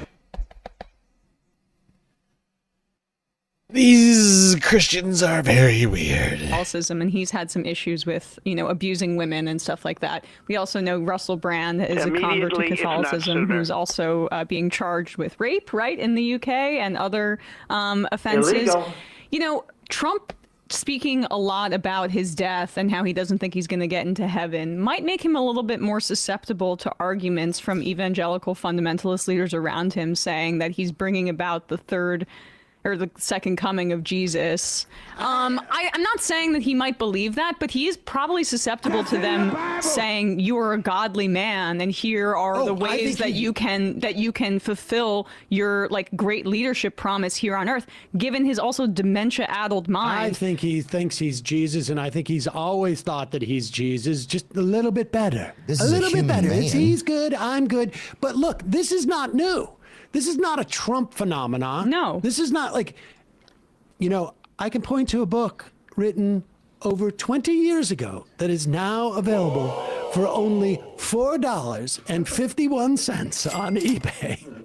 And that is, there it is, Fubar. Fubar. Written by myself and Stephen Sherrill, available in not even book bins anymore. You have to go to eBay to find this, where we talked about the Christian right being the dominant player in the Republican Party. And that this stuff is all been, it was sort of submerged more over in the teens. It's incredibly brazen and outward now. You have dozens of right-wing lunatics in the White House praying over the president for Jesus to guide his bombs to Iran so that he can start the apocalypse or something. It's out of control. Ridiculous! It's out of control, I tell you. I'm not done talking about these Christian weirdos yet. Not yet. Newsgirls on the story from yesterday. This next story is genuinely one of the craziest things that I've ever had to say on the show. A military commander told a group of his officers that Trump was anointed by Jesus to light the signal fire in Iran to cause That's Armageddon really and weird. beckon Jesus' return to Earth. This was actually straight from a complaint that was filed by an officer to a religious freedom watchdog group, and they have gotten more than 200 of these complaints since this Iran strike started. A lot of them talk about how the commanders are delighted by how graphic the battle will be and zero in on how bloody all of this will become, because biblically, like it's supposed to be this like bloody, like apocalyptic, literally like causing an Armageddon, and that's what lines up with like fundamentalist, like Christian end of the world theology. That is how commanders are framing what is happening right now. That's so disgusting, especially because Trump has been truth socialing how the Iranian regime and government is so radical, they're so Islamic, they're so sick and religious. No, it's such a good point. What's so disturbing about this too is they're preparing for so much loss of life on the US side too. When Hegseth announced the first 4 like US soldiers died, he was so blasé about it. He was like, yeah, lives will be lost. Like we've lost 4 so far, but yeah, I mean, if you've read the Bible is full of death and destruction. And if you think you're on some sort of religious war, you're just gonna think, oh, these guys they're all just gonna go to heaven for fighting the good fight. You know, just getting rid of the infidels, bringing Jesus to Iran. Fucking disturbing. war is gruesome. Even if you don't feel it, at least pretend like to understand how tragic that is. But if you're resigned, if you're like, this just has to happen for like this greater mission, and we know Hegseth is very religious. He attends a Bible study weekly at the White House. Important to keep in mind that the Constitution and the military code both prohibit against inserting religious beliefs into military instruction or messaging. Illegal. So this is completely against the law. Completely against the law, you say? Fascinating. Thank you, girls. News girls over on YouTube. That's on YouTube. That is on YouTube. Yeah, seems completely unconstitutional to be telling soldiers that they're fighting a religious war. Seeing as there's probably a few Muslims there, but, you know, now we're run by the Paula White crew. Now we're run by these weirdos. Strike and strike and strike and strike until you have victory. For every enemy that is aligned against you, let there be that we would strike the ground, for you will give us victory. I hear a sound of abundance of rain. I hear a sound of victory. The Lord says it is done. The Lord says it is done. I hear a sound of abundance of rain. I hear a sound of victory. Angels are being released right now. Angels are being dispatched right now.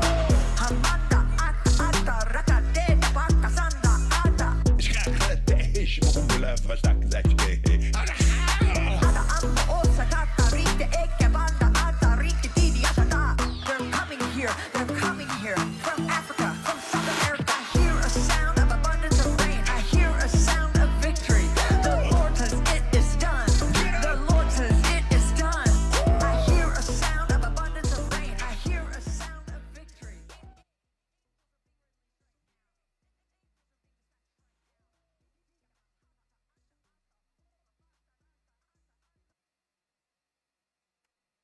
Okay, you know what I love most about it, about about that video, is that the angels that are being dispatched right now are Steve Bannon and Rudy Giuliani. Just something about that is seeing those two fucking perverts flying around like that. It's just hilarious. Yeah, but these are the people that are in charge right now. But let's go to the angels themselves. You know, that was back in 2020 when Paula White was calling for African and South American angels to come and help Donald Trump win the 2020 election. They were being dispatched, according to her.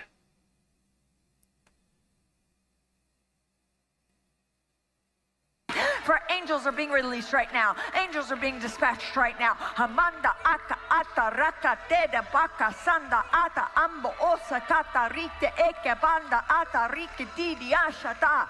For angels have even been dispatched from Africa right now. Africa right now. Africa right now. From Africa right now. They're coming here. They're coming here. Angels from where are being dispatched? I know she did not say Africa. You better call on some American angels. We are angels from Africa. We got African responsibility. You better call on Charlie's Angels, Angels in the Outfield, Devil's Food Cake Angels, Anaheim Angels. We is not helping y'all. No, you got us messed up. Michael, do you hear this? Paula White, runga tanga duck. You is wronga tonga nothing. We is not coming to help y'all. That is American problem. Well, they were directly from one of those African angels. Too busy. Angels in Africa got Africa problems. No time for that. Guess you have to get the spirit of Benjamin Franklin or something like that.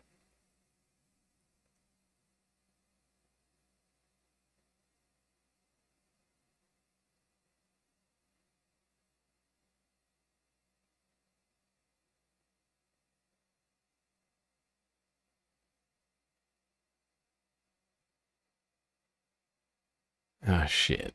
This is totally out of order. Hold on, I gotta do something real quick here. Sorry, everybody. Got a problem.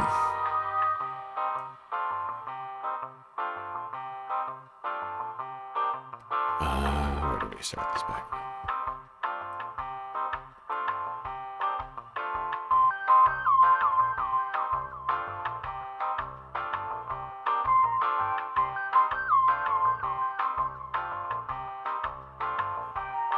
Please hold. Thank you for your patience. Because I think as we go into this sort of what feels like the second week of this conflict, a lot of people are going to begin to think, well, That's happening out in Iran and in the Gulf states, but I can sense it's going to affect me.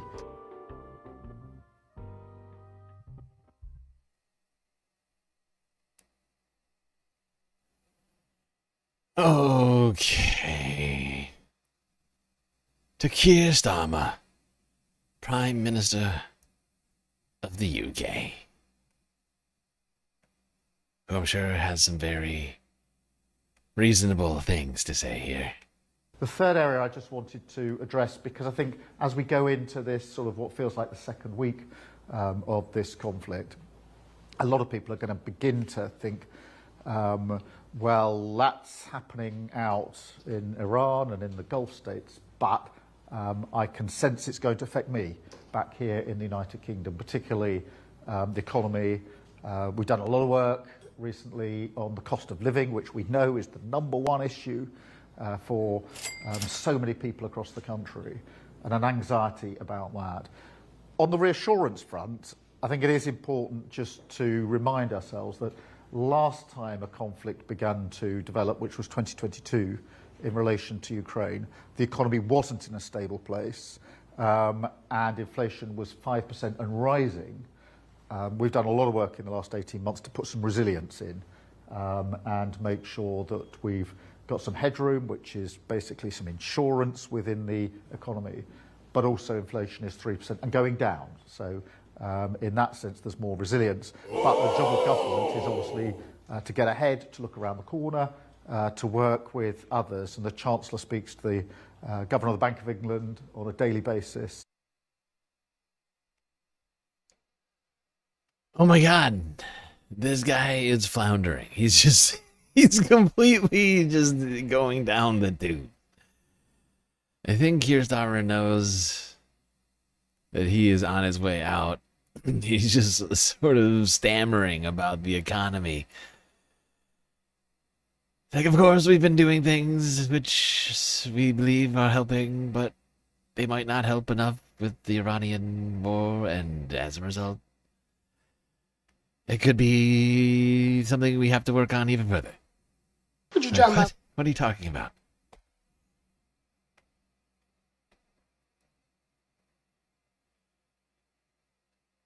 Say last words.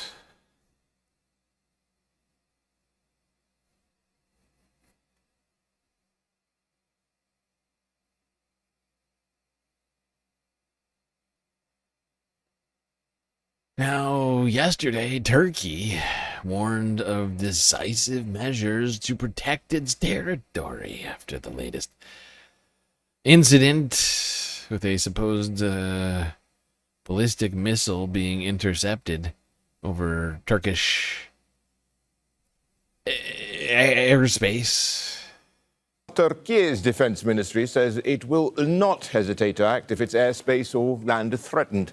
The comments come after a missile was downed. In a statement, the ministry said a ballistic missile launched from Iran and detected heading towards Turkey was intercepted and neutralized by NATO air and missile defense systems.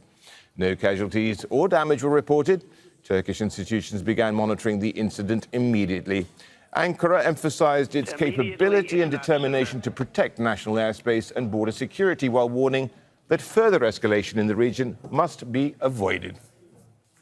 Sinem Kasyoglu joins us now from Istanbul. What more can you tell us, Sinem? Well, yes, as you have mentioned, this is the second missile fired from Iran that was intercepted in the Turkish airspace by the NATO air defense and missile systems. And we heard from Turkish Defense Ministry as soon as this incident happened, saying that the debris fell on a vacant land in Gaziantep, a southeastern Turkish city by the Syria border. The Defense Ministry warned that Turkey emphasizes the importance of the friendly relationships between the neighbors. However, when there's a hostile attack, Turkey would respond, and Turkish warnings should be heeded in this regard. So basically, Turkey says Iran is our neighbor. We have good relations. We have been very good so far. And even on Saturday, when the Turkish Foreign Minister Hakan Fidan was asked about these missiles and also the missiles that were intercepted over Nahchivan in southern Azerbaijan, he again underlined the brotherly, friendly neighborhood between the two countries. And Iran, he said, Iran tried its best in terms of negotiations and for peace. This is what we have confidence in. But any hostile attack would be responded. So this is the second missile that reached Turkish airspace. The first one was denied by the Iranian side. They said it wasn't targeting Turkey. Probably we will hear the same about the second missile, as they have mentioned that the Iranian side mentioned.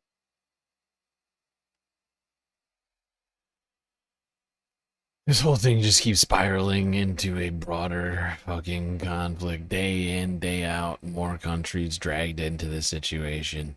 At this point, it's well over 24. I don't know the exact number. I think it's close to like 16. It's a fuck ton.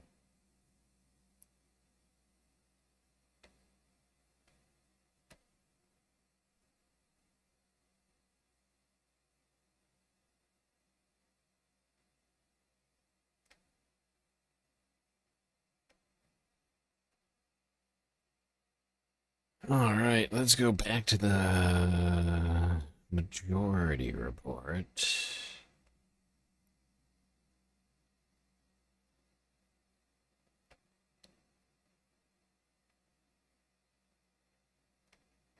Prior to Kamala Harris losing the election, there has been a very quiet internecine war within the Democratic coalition that was being waged by the millionaire, billionaire class, folks like Mark Cuban and others, a lot of the AI. Oh, I'm just remembering this. This isn't really Iran talk. I think I'm going to skip this one for now. We'll probably talk about this one later this week, when we actually talk about something other than Iran. I'm just trying to stay focused on Iran. That one just snuck in there. The fact is I was working on a normal show. I was working on a normal show for tonight, and I wound up just completely switching. Like, I gave up. I gave up on trying to make a normal show. But after trying to separate all of my shit over here, I missed a couple clearly here. It's happened now multiple times. C'est la vie. All right, to Democracy Now! This is Democracy Now!, democracynow.org. I'm Amy Goodman.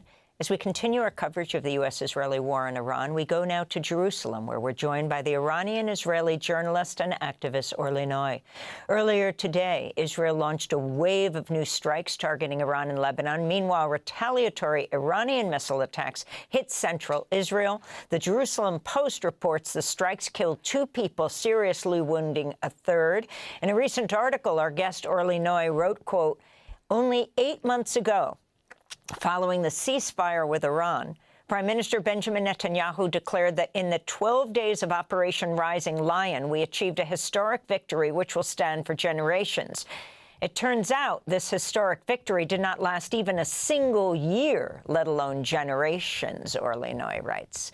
She is the editor of the Hebrew language news site Local Call and the chair of B'Tselem's executive board, B'Tselem, the Israeli human rights group.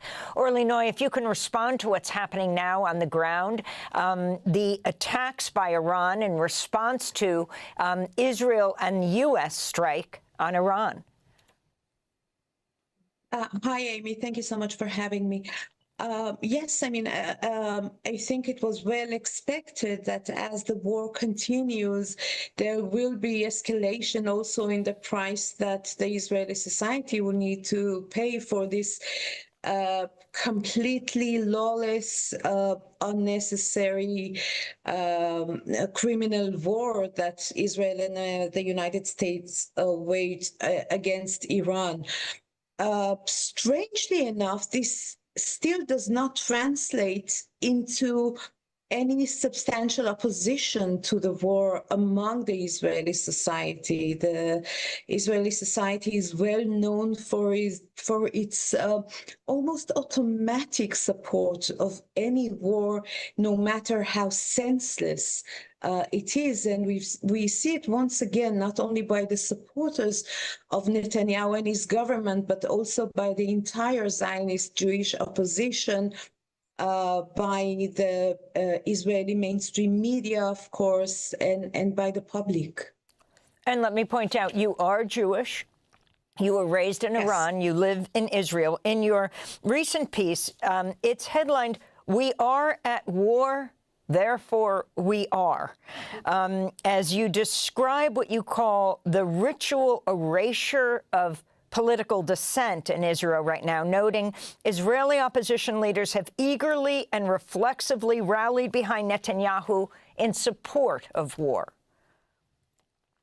Yes, it's in some cases they are even more extreme in their terminology than Netanyahu himself.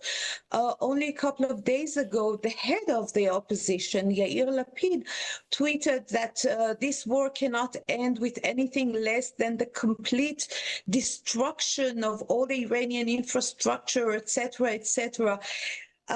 And this is the man whose sole political goal right now should be, and as declared to be, replacing Netanyahu, or at least bringing Netanyahu down in the next elections. It is astonishing, the fact that Lapid, as Yair Golan, as Bennett, and the other heads of the Jewish coalition do not understand that by supporting without question this very strange and unnecessary war, they're not just committing a moral crime, but also making it for themselves incredibly difficult, if not impossible, to replace Netanyahu in the next elections, because he's just gaining more and more popularity with each war, with each unnecessary war that he wages. It is disturbing to think that somehow Benjamin Netanyahu is being rewarded for all of these fucking, whatever you want to call them, wars, for all of these military actions that he's been taking somehow that's been helping him. I mean, it's been, we know it's been helping him because we've been talking about it, how it's been at least keeping him out of criminal court where he is supposed to be facing a trial, charges for corruption, which, according to him and his lawyers, he cannot face. As long as Israel is at war. And so, I mean, these never-ending conflicts are keeping him out of court, keeping him out of jail, potentially. French President Emmanuel Macron is visiting Cyprus this Monday as France deploys warships to the Mediterranean following a drone attack on the island, which is a EU member. Macron will be meeting both the Cypriot President and Prime Minister. Cyprus was targeted last week by Iranian-made drones, resulting in the French leader to order the Charles de Gaulle aircraft carrier to the Mediterranean, along with a frigate and air defence units to Cyprus. And joining me in the studio is our International Affairs Editor, Katavan Gorgestani. Katavan, what sort of message is the President trying to send with this trip? Well, look, according to the Elysee, the first main message is a show of solidarity with an EU member state, the only EU member that was directly targeted by a drone attack. The goal of this is to show that the French are standing side by side with Cyprus. That's part of the message, but the other part is goes beyond Cyprus and beyond solidarity. It's also a way to sort of symbolize the show of force. You mentioned the Charles de Gaulle aircraft carrier, the frigate Languedoc that is off the coast of Cyprus, the ground-based anti-drone, anti-missile defenses that are are placed now on Cyprus. All of this is also to show that France is militarily present, that it is showing its military might in the region.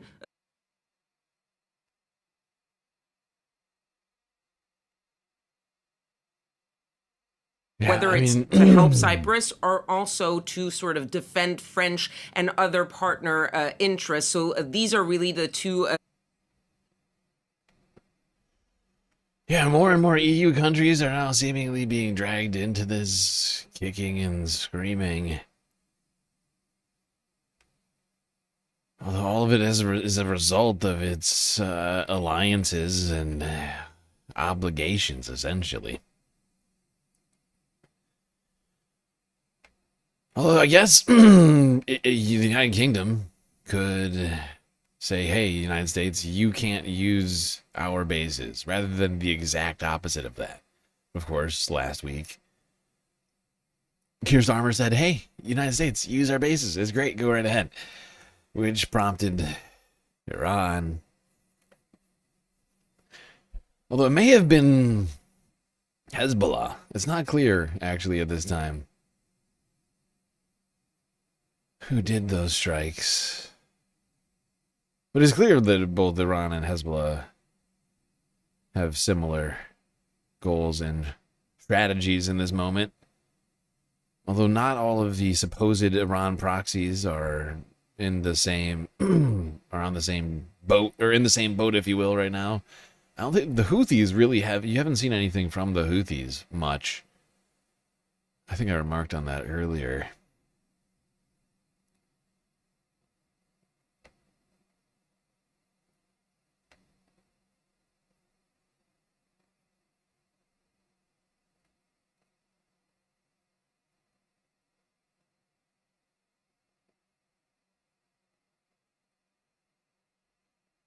Okay, sorry, I'm just got distracted.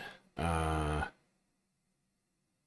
keep going through these clips. I've got a bunch of France 24 clips in a row right now.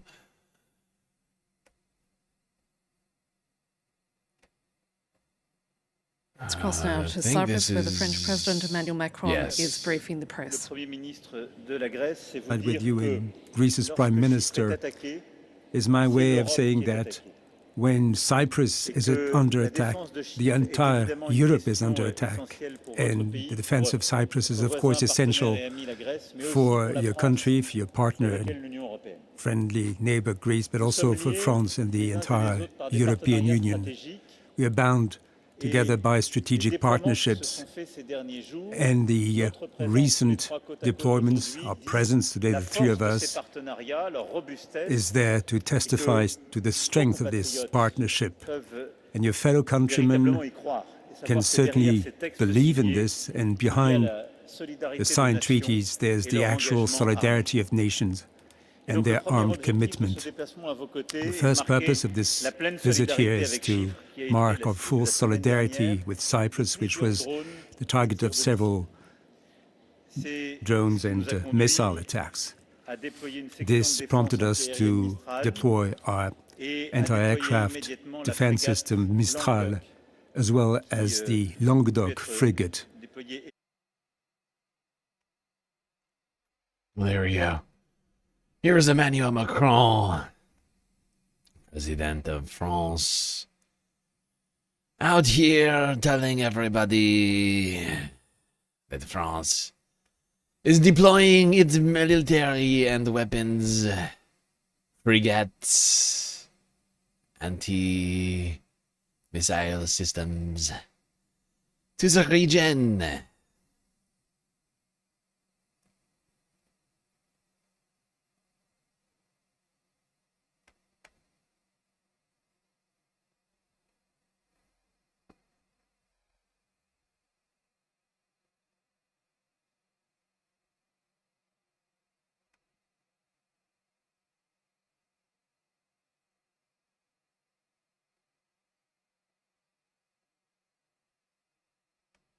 I'm just gonna skip past the speech and go straight to the take from You've been France listening there 24 to English French on President this. Emmanuel Macron, who's currently in Cyprus. In fact, he was there speaking at an airbase in Paphos.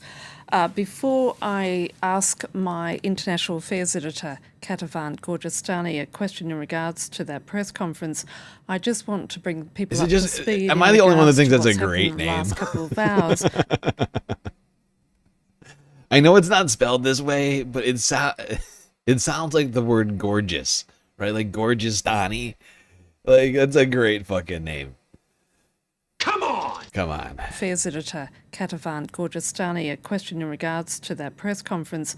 I just want to bring people up to speed in regards to what's happened in the last couple of hours, with Turkey announcing that NATO air defences shot down a second ballistic missile that was fired from Iran and had entered Turkish airspace.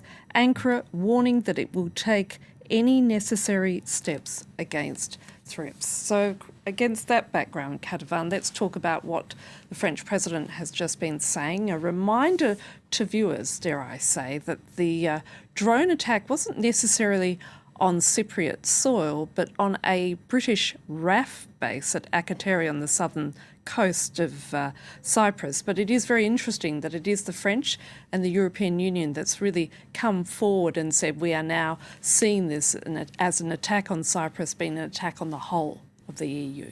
Yes, and that was pretty much the closing argument of the French president. At the end, he talked about how this was once again proof of the necessity and the importance of Europe's strategic independence, and the fact that it was the EU member states like the French, like the Greeks, like the Italians, the Spaniards, who are also accompanying the Charles de Gaulle aircraft carrier in the Eastern Mediterranean around Cyprus. They are the ones currently assuming that protection of this area, and not only of Cyprus, but of some of the partners in the region. So that was clearly, without necessarily mentioning it, but it was a way of sort of insisting on how important and what role the Europeans can play in a conflict that they didn't choose, that they were not consulted on, but that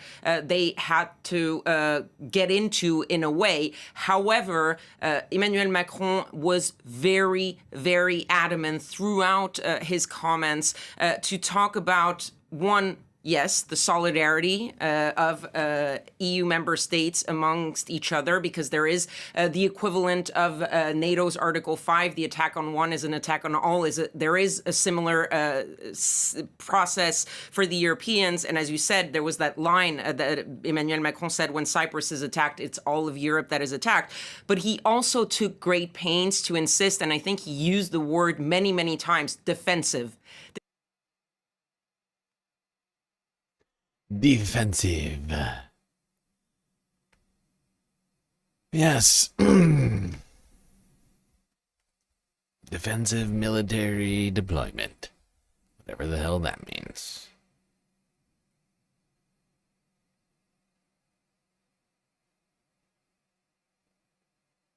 All right, let's move on from Emmanuel Macron to Lebanon, where people are really struggling right now.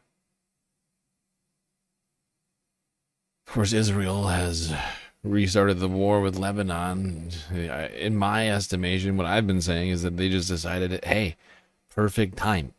Perfect time for us to just broaden.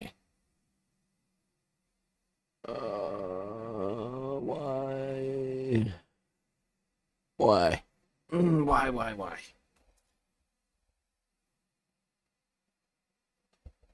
Oh my God. This is the most annoying.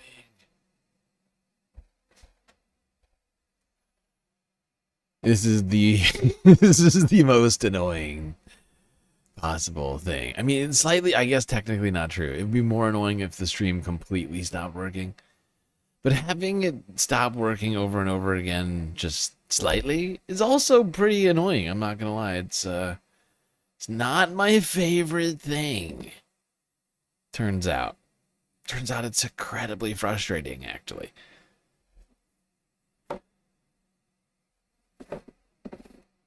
Okay. I'm just gonna hope everybody heard what I just said about whatever I was saying. And just keep Lebanese moving officials forward. say nearly 400 people have been killed and over 500,000 registered as displaced in the week of fighting between Israel and the Iran-backed militia Hezbollah. People in Beirut again woke to thick smoke in the skies this Monday after fresh airstrikes on the capital's southern suburbs, while Hezbollah said it was fighting Israeli forces who landed in eastern Lebanon by helicopter across the Syrian border. Meanwhile, the Israeli military on Sunday said 2 of its soldiers were killed in southern Lebanon, the first fatalities among its troops since the resumption of hostilities. Well, for more, we can cross to our correspondent in Beirut, Renee Davis. Renee, tell us more about the situation on the ground then. We've seen these further strikes in Beirut in the last hour or so, plus fighting continuing in the east and south. Yep, absolutely. So as you can see behind me, smoke is billowing over the Beirut southern suburbs. We're looking at continuous strikes all morning, and including South Lebanon. I've just got word of a drone strike killing 2 people in a car. There's also a lot of tension in the east. President Joseph Aoun has also just condemned the Israeli army for its attacks on Lebanese soldiers, even though they were open to diplomacy and evacuated troops from the south of the country. So the situation isn't looking good. And you've been speaking to residents there. What have they been telling you? Yeah, so I've just been speaking to one family who are residents of Shuaifat, which is an area of the southern suburbs. They had nowhere else to evacuate aside from below the southern suburbs, an area called Shamun. So there's 11 people staying in one room over there because rents are just going so high and lots of landlords are profiteering from this awful crisis. So many displaced can... This is ridiculous! Honestly, this whole thing has just gotten out of fucking control. When will it end? Who the hell fucking knows? Israel is just taking this opportunity to cause more problems for its neighbor to the north here in Lebanon. People don't really know what to do. They've been displaced multiple times now in the last few years. And I am struggling over here with the stream problems we've been having.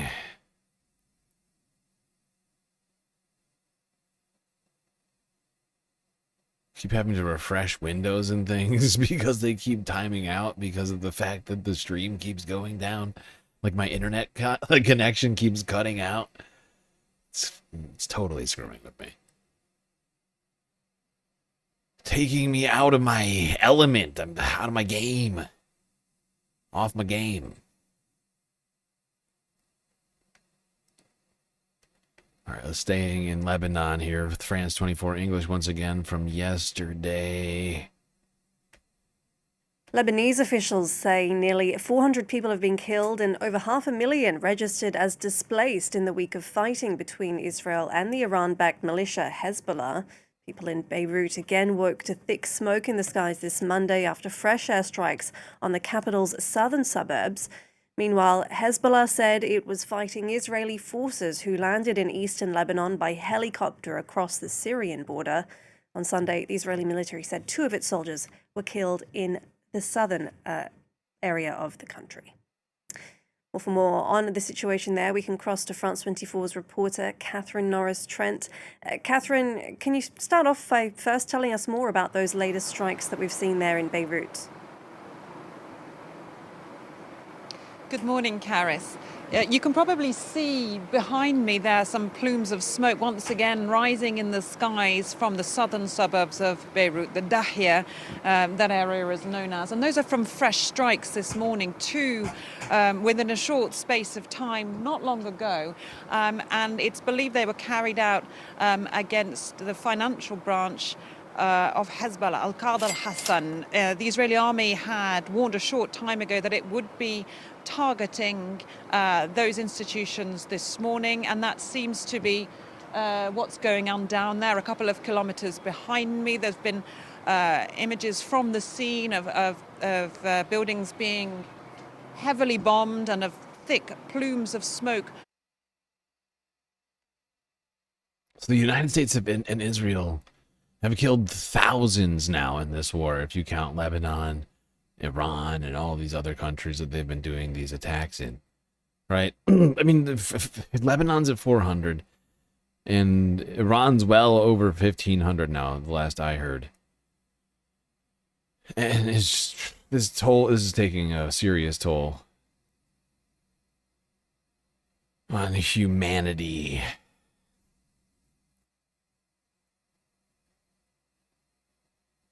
And me. I'm honestly, like,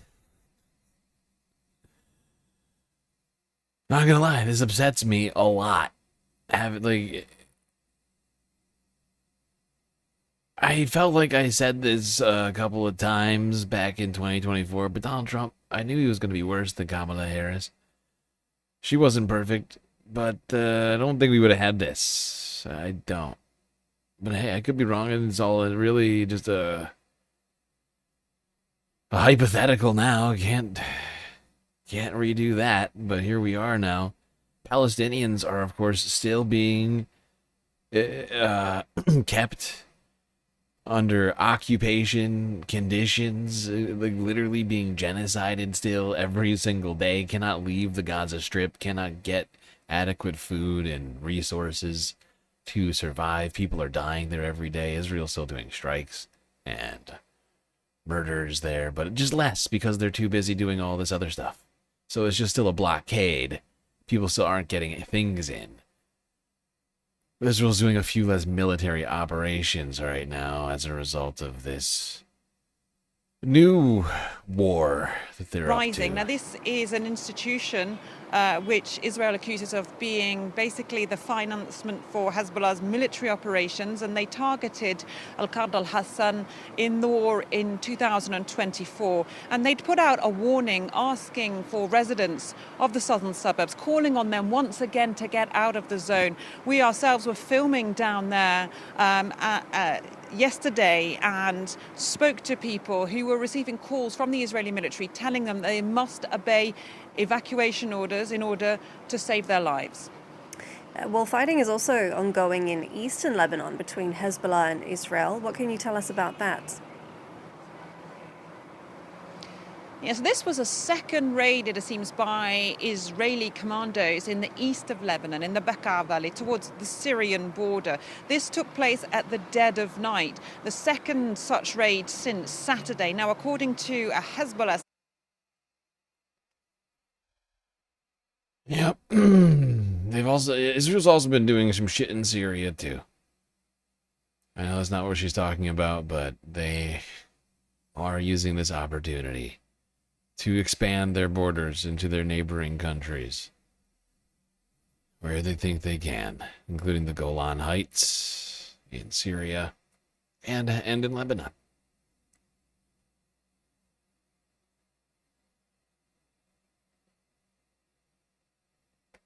All right, just a quick reminder to you folks, we're not going to take a break, even though we normally would at this time, going 3.5 hours. We didn't do a galactic content goal today, but your donations are incredibly important to us, and every dollar helps us to stay alive. So many great ways for you to show your support: YouTube, super chats, super stickers, memberships, gifted memberships, Twitch, bits, subs, gifted subs, prime subs, Cash App, PayPal, Throne, and of course the best way to get the most base benefits for your earned dollars, Patreon.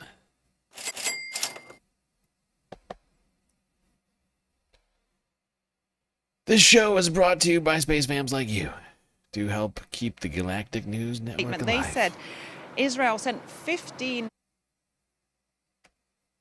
All right, another France 24 clip. Next. Also, Lebanese officials say nearly 400 people have been killed and more than 500,000 others displaced in the week of fighting between Israel and the Iranian-backed militia group Hezbollah. People... This is so disturbing. If this continues in this way, we're going to have an utterly enormous refugee crisis on our hands. Millions and millions of people are going to be displaced. I mean, there's a lot of people that live in the Middle East, especially in the major urban centers where all this is going on.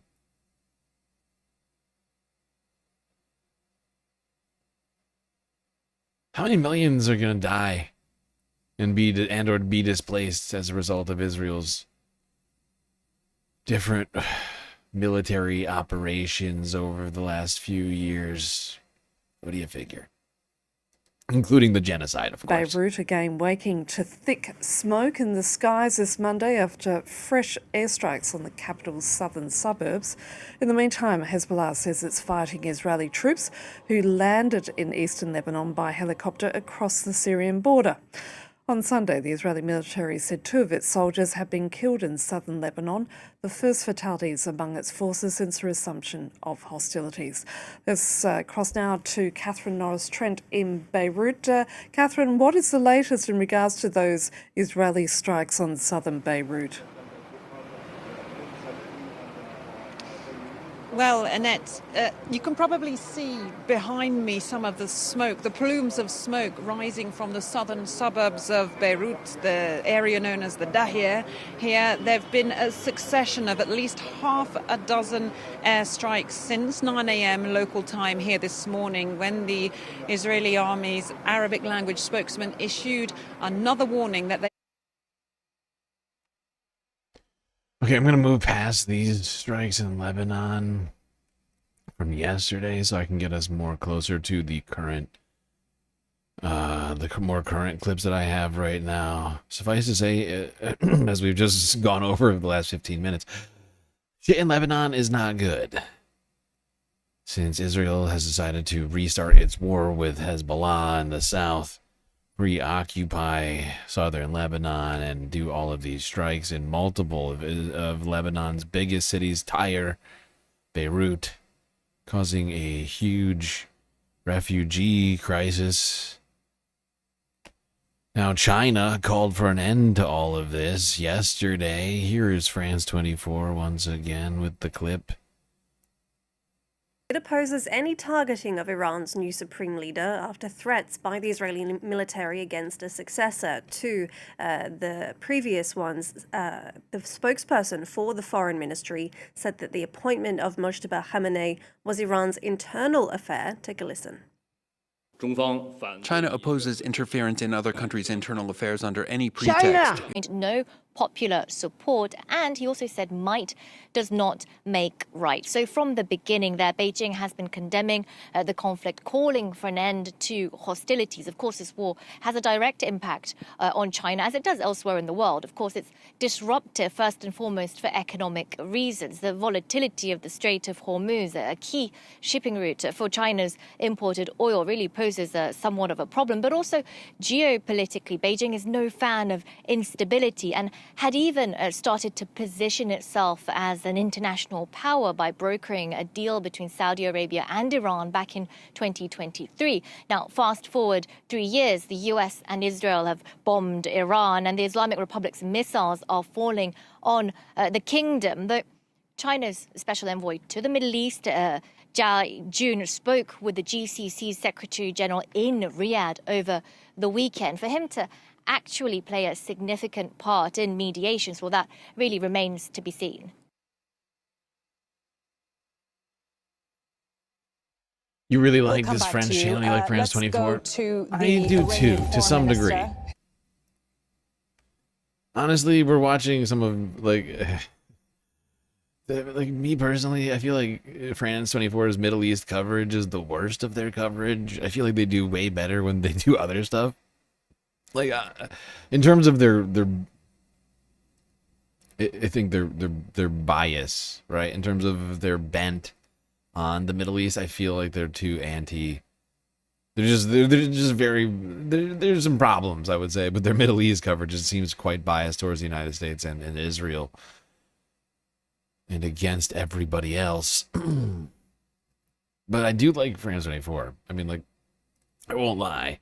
It's why we go to a lot of their videos, generally speaking. I use them. First off, I think France 24 generally does good journalism, regardless of what you may think of their actual beliefs over there. Like, in terms of coverage, they are covering so much stuff. I gotta give them that much. Like, they are hustling over there at France 24. They do clips like, I mean, they do as many clips as like Forbes breaking news, but it's like actual journalism. Not just like, I mean, I don't know if you've ever noticed, but like Forbes breaking news is constantly getting clips out. We go to them a lot. We're about to go to them again in a second. But like, it's oftentimes just straight up clips. It's like copy pasted and re-uploaded with a Forbes breaking news logo on it, right? France 24 is actually doing like on the ground coverage in many cases and like actually breaking down this shit. And they put up the same numbers as Forbes. All right, Al Jazeera from yesterday. Iran's Ministry of Foreign Affairs defending its sovereignty and condemning the claims by the United States on its borders and its oil. Donald Trump, of course, saying that the borders of Iran would not look the same after this is all over, and among other things, suggesting that perhaps the United States would be taking Iran's oil. Giving a press conference. The Ministry of Foreign Affairs, together with the entire diplomatic corps within the Islamic Republic of Iran and beyond, renew their pledge to continue to follow the directives of the leader of the nation to the best interest of our nation and to achieve the objectives of our foreign policy. Now, if you allow me,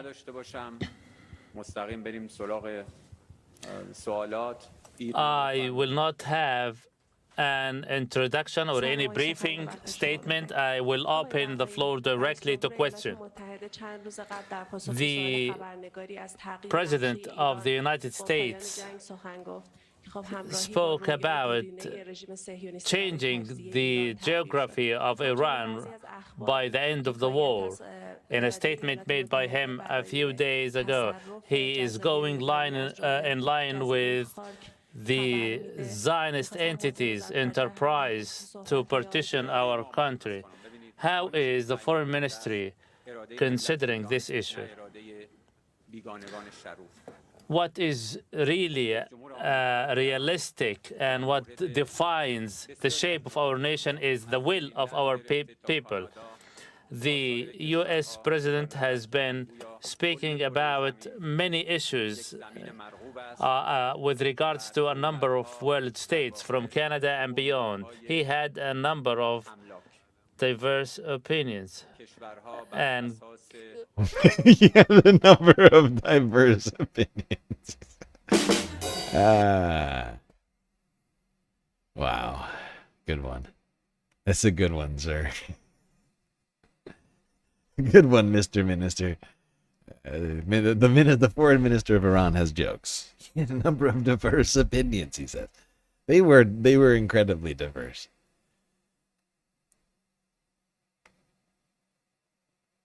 Speaking of a diverse opinion, there is speculation growing over the possibility of an execution of a leader in the IRGC, a Iranian general. Speculation that this general was perhaps taken out for espionage.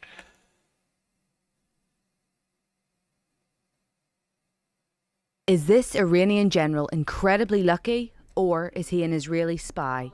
For the past year and a half, Ismail Khani seems to have miraculously escaped death while everyone around him has been killed. As head of the Quds Force, the Revolutionary Guard unit responsible for external operations, his survival of Israeli-American action has fueled suspicion. In October 2024, he was reported dead after a drone strike in Lebanon, where he was meeting with Hezbollah officials. But a few days later, to everyone's surprise, he reappeared at the funeral of a senior military official.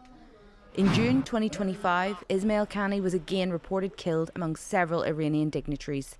But once again, he returned from the dead when he appeared all smiles at a pro-regime demonstration. This was enough to fuel speculation on social media. Israeli internet users put up posts to ironically thank the man they described as an agent working for Israel. The latest events have added to the confusion. The attack on February 28th killed most of Iran's military high command, but what about Ismail Khani? Some sources claim that he did not attend the meeting. Others say that he left the premises a few minutes before the first bombings. In any case, there is no news of him. En tout état de cause, on n'a aucune nouvelle de lui. Among the Israeli army's targets, only 2 officials are still believed to be alive, including Ismail Khani. Mossad is known to recruit at the highest levels among its adversaries. Could the Iranian general be one of them? The Israeli Secret Service denied this in a message on... No way, did they deny it? That is shocking. Israel would deny the actions of its intelligence service? Khani is not our spy. But Mossad would not have said anything different if Khani were one of its own, keeping the speculation... Yeah, exactly. Thank you, France 24. That's right. They would say nothing different even if he was.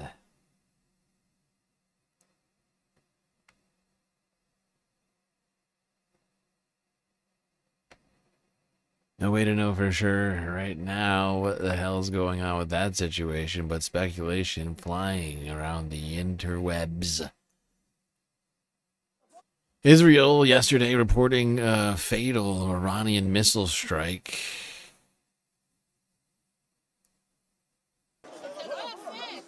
Israel's ambulance service said at least 1 person was killed and 2 others critically wounded in an Iranian missile attack on Monday. Police said missiles struck 6 places, with the fatality at a construction site in the center of the country. They said the public needed to heed warnings and find secure rooms when instructed. Before the attack, sirens blared over the cities of Tel Aviv and Haifa after a fresh barrage of Iranian missiles was detected heading toward Israel. To the north, black smoke rose over Beirut after Israeli airstrikes in Lebanon. Israel said it continued to target the Iranian-backed group Hezbollah. Lebanon was dragged into a war launched by the U.S. and Israel against Iran after Hezbollah opened fire to avenge the killing of Iran's supreme leader. Lebanon's health ministry on Sunday said nearly 400 people have been killed by Israeli strikes since March 2nd, including at least 83 children and 42 women. The toll does not otherwise distinguish between combatants and civilians. Israeli forces have attacked villages in southern Lebanon, where Israel announced on Sunday that 2 Israeli soldiers had been killed, the first casualties in the Israeli army since the war began. When are they starting? At present, when are they starting all that clock? our energy, I guess focus, and it's a weird way to say that. The first Israeli casualty since the war began. Because, of course, it's not. It's just since the beginning of the new war with Iran, I guess. I think that's what Reuters is trying to say. But it's a weird thing to say. Because, of course, there's been a ton of Israeli soldier casualties in this war. It's war against the Middle East.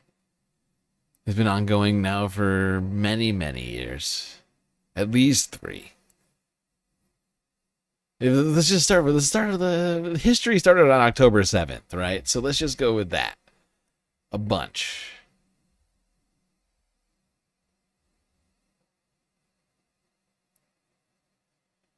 All right, let's go here. Forbes breaking news from yesterday. Clerics gather in Iraq to pledge oath of allegiance to the new Iranian supreme leader.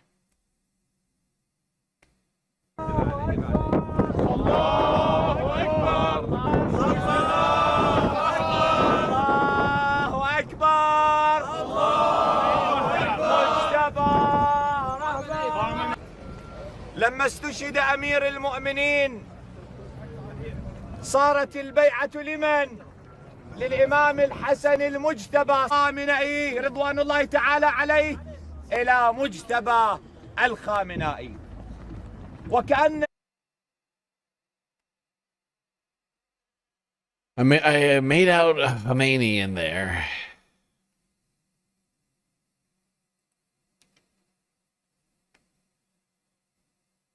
I know I heard that. All right, let's go here now. This is back in Iran, where crowds gathered yesterday across Iran after the announcing of Mojtaba Khomeini's supreme leadership.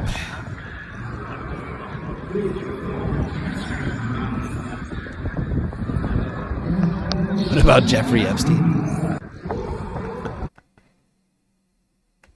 Are you It's a still fair talking about question. Jeffrey Epstein? As it turns out, not as much. Not as much right now. It's gonna come. I mean, once this is all over, I'm sure we'll be talking about it a lot. But I feel like we're not talking about it as much. I wonder if that's intentional.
Of course, not everyone in Iran is happy about this. It's complicated in Iran. Some people are excited, other people not so much. Like any other country, Iran has a political diaspora, a somewhat fractured group of opinions regarding its government.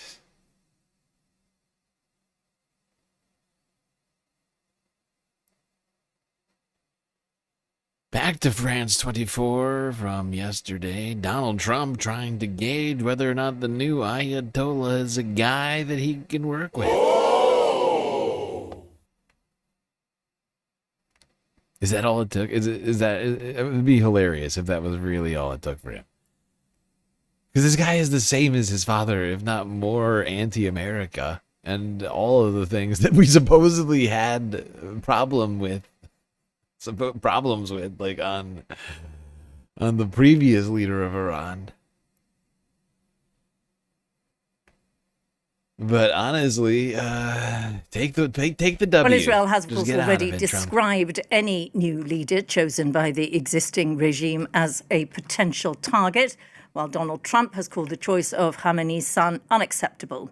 Well, for more on this, we are now joined by Nega Angha, who joins us on the line from London. She is a visiting fellow with King's College London and was also a senior advisor at the US Department of State and National Security Council under the Biden administration. Welcome to the program. Thank you so much for your time. First of all, thank you for having me. Maybe let's look at, was there any doubt that those assembled would choose a successor who kind of embodies continuity? Do we know if there were many differing viewpoints going into that assembly meeting where they took a week to decide on a successor? I mean, we can only speculate. We weren't inside, but absolutely, there will be discussions. It's like a horse race. You know, you'll have different parties having opinions on who should be the next supreme leader. I think, you know, there is quite a bit of decisions. Obviously, this has been a constant evolution over the last several weeks of what the succession would look like. But one of the things that was important that stood out, and there was sort of a cohesion of thought between the various members, was that, you know, we need to show the world defiance and continuity. So naming Mushtaq Khamenei in the middle of a war, the system is essentially telling not only the world, but also domestically that we're not collapsing, we're not blinking, you know. Yeah. This guy is a sign from Iran that they are going to stay on the same path, almost the exact same path as they were before, if not more hardline, more anti-Israel, more anti-America, more theocratic. All of the things that supposedly... U.S. Secretary of State Marco Rubio says the main objective of the continued U.S.-Israeli airstrikes is to destroy Iran's missile capability. Little Marco time. Don't worry about it, little Marco. Gentlemen. He says the world will be a safer place once the mission is accomplished. The goals of this mission are clear, and it's important to continue to remind the American people of why it is that the greatest military in the history of the world is engaged in this operation. It is to destroy the ability of this regime to launch missiles, both by destroying their missiles and their launchers, destroy the factories that make these missiles, and destroy their navy. I think we are all seeing right now the threat that this clerical regime poses to the region. They want to destroy all of their missiles, all of the launchers, all of the factories that make the missiles and the launchers, the entire Navy. This is a long list of things. They just keep adding things to the list. This thing's got all of the hallmarks of a quagmire at this point. They are trying to hold the world hostage. They are attacking their neighbors. They are attacking neighboring countries, their energy infrastructure, their civilian population. They're attacking embassies. This is a terrorist government. This is a terroristic regime. And we are seeing them conduct terrorism using nation-state elements, using weapons like missiles and one-way attack drones. And the objective of this mission is to destroy their ability to continue to do that. And we are well on our way to achieving that objective every single day with overwhelming force, with overwhelming precision. The military, the United States military, the men and women in uniform are conducting an extraordinary operation. There are not a lot of cameras down there covering what they're doing, as opposed to some of the other images that you may see from some of the cities and capitals nearby. But I want everyone to know your military is getting the job done. And every single day, this regime in Iran has less missiles, has less launchers, their factories work less, and their navy is being eviscerated. And the world is going to be a safer and a better place when this mission is accomplished. Well, let's get over to Washington and join Manuel Rapallo, who's... Oh, it's going to be a safer, better place when America accomplishes its mission. Thank you, little Marco. Everything's going to be much better. It's only going to cost trillions of dollars to accomplish the things that they say they need to accomplish.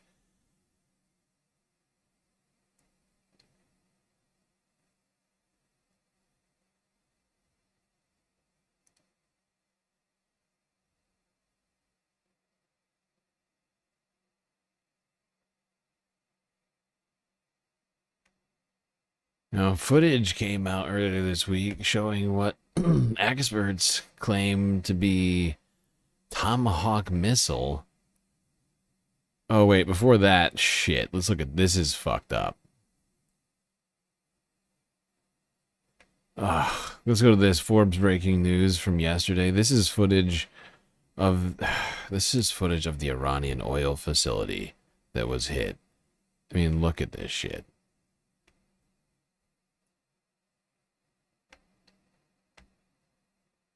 Everything is just covered in oil.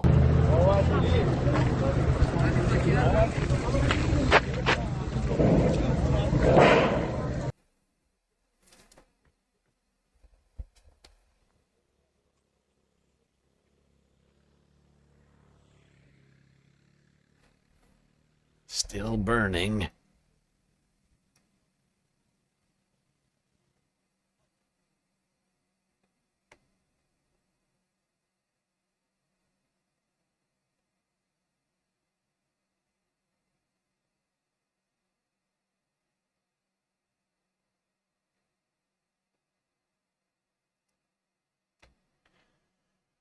All right, now this next clip is of what experts say is a Tomahawk missile, a missile that is essentially only used by America. This is effectively we're the only ones in this conflict that have access to these missiles, and so it's almost a guarantee. It's effectively a guarantee that this is the United States. The only other person, the only other people it could technically be is Israel, I guess. But honestly, I don't think we even sell them those.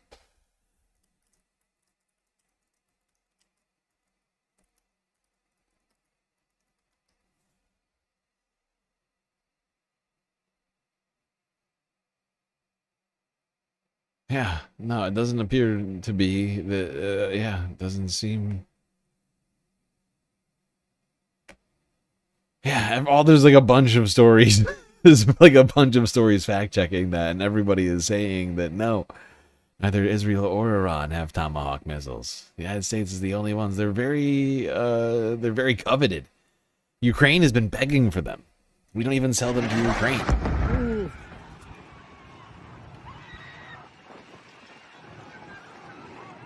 And this is the girls' school. This is supposedly a footage of that girls' school. Now, Israeli authorities say Hezbollah has launched a rocket attack on that. The use of a Tomahawk missile is a very precise missile, which leads one to believe that this was a very intentional attack. All right, y'all. So as we've been talking about, I'm convinced that the U.S. government is lying about how many U.S. soldiers have been killed in the Middle East, okay? In fact, I'm convinced they're lying about a number of different things around this war. Hey, I'm going to make myself some food real quick. I'm going to leave you here with Kyle. Immediately, if not sooner.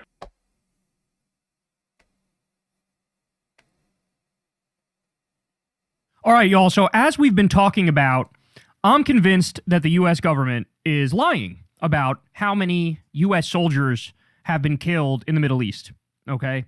In fact, I'm convinced they're lying about a number of different things around this war, but definitely deaths. And also, I think there are some soldiers who are captured, and they're not really letting out that it's happening and how many of them are captured.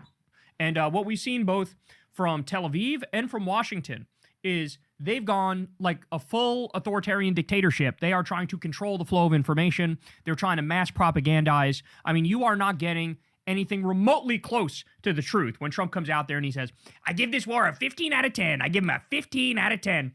That's him basically trying to hype up the war, as the reality on the ground is that Iran is much more powerful than what they thought they would be, okay? And so in the midst of all this, Trump is incompetent, stupid, falling on his face, fucking everything up.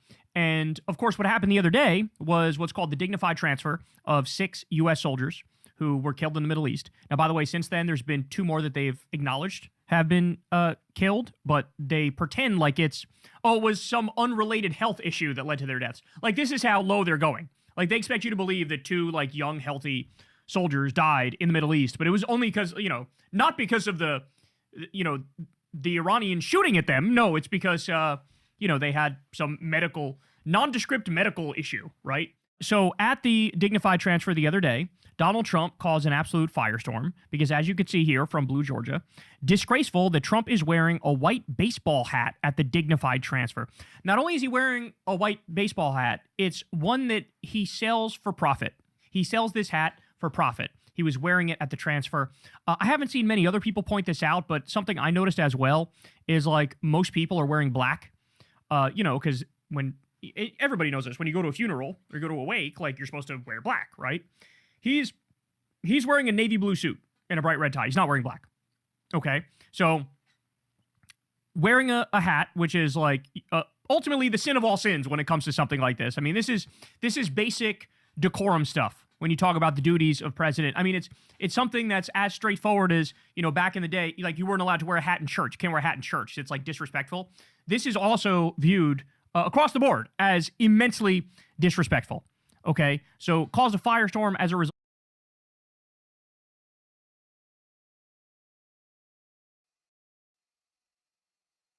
What is so disrespectful about trying to sell some merch? A dignified transfer. I'm trying to get people to transfer their money to my bank account so I could be more dignified. What is more dignified of a transfer than that? I don't even know. Trump America, make America, USA great. USA great, finally hats on Trump.com. Across the board as immensely disrespectful. Okay, so caused a firestorm as a result of that. Cuckturd points this out as well. Trump used Air Force One in a 50-car motorcade to attend the undignified transfer. Meanwhile, he stacked our dead heroes in 2 Amazon delivery vans. No hearses, no separate vehicles, no send-off, nothing. So this is what it looked like. And, when I was first watching, it didn't really occur to me, but as he points this out, I'm like, oh shit, that's right. Like, what's going on here? It does seem like they're doing it the cheapest possible way. Like, it seems like they're actually trying to pinch pennies for something like this, which is insane. It's like when Trump has, an event at the White House and he orders McDonald's. He seems to do this all the time when he has some event there. It's like, what's actually going on here? Well, they're fucking cheap and they're fucking classless and they do shit like this all the time, okay? But I haven't gotten to the worst part. So Fox News, as you all know, is Trump regime propaganda. It's Republican propaganda. They don't give a shit about the truth. They've never given a shit about the truth. They give a shit about controlling the narrative. They give a shit about manufacturing consent for whatever GOP slop they're trying to shove down your throat. Okay? So here is Fox News the other day, and as Aaron Rupar points out, wow, as first spotted by bad Fox graphics, Fox and Friends this morning used old footage of a previous dignified transfer to mislead their audience about the fact that Trump wore a baseball cap during the one yesterday. So here is what they played, saying that this was about the current dignified transfer. Watch this. Now to your headlines. President Trump, First Lady Melania Trump, Vice President J.D. Vance, and Secretary Lady Usha Vance attending a dignified transfer to honor the final homecoming of the 6 U.S. service members killed in Kuwait. The solemn ritual returns the remains of troops killed in action. It is considered one of the most somber duties of a commander-in-chief. President Trump promising the nation that they will all be remembered as heroes. So this is them protecting him. This is them protecting his image. This is them trying to spin it and make it look like, oh, yeah, yes, of course, he's doing his duties as president. It was perfectly appropriate. There was nothing wrong. There was nothing bad about this. So there was such an outcry. There was such anger. And this almost never happens with Fox News. They spew propaganda on a regular basis, and then they just move on like nothing happened, right? But this broke through. There was so much backlash. There was so much anger. There were so many people reaching out going, what the fuck are you doing? That they felt compelled on the next day to come out and say this. Watch. Before we move on, we want to acknowledge a mistake made earlier on our program. During our coverage of yesterday's dignified transfer, we inadvertently aired video from an older dignified transfer instead of the ceremony that took place yesterday. We deeply regret the error and extend our respect and condolences I made a huge, tiny mistake.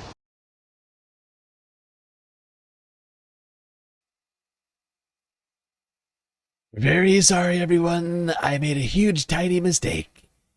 Won't happen again. It's a moment of great dignity, marred by even greater dignity. The dignity of a USA hat.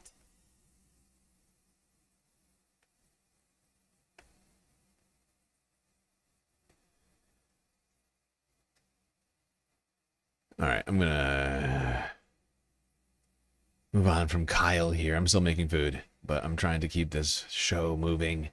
Whoops, I clicked the wrong thing. Let's go here to the I've Had a Podcast. talk about what's going on over the Department of Defense. Now the Department of War, aka the Dow.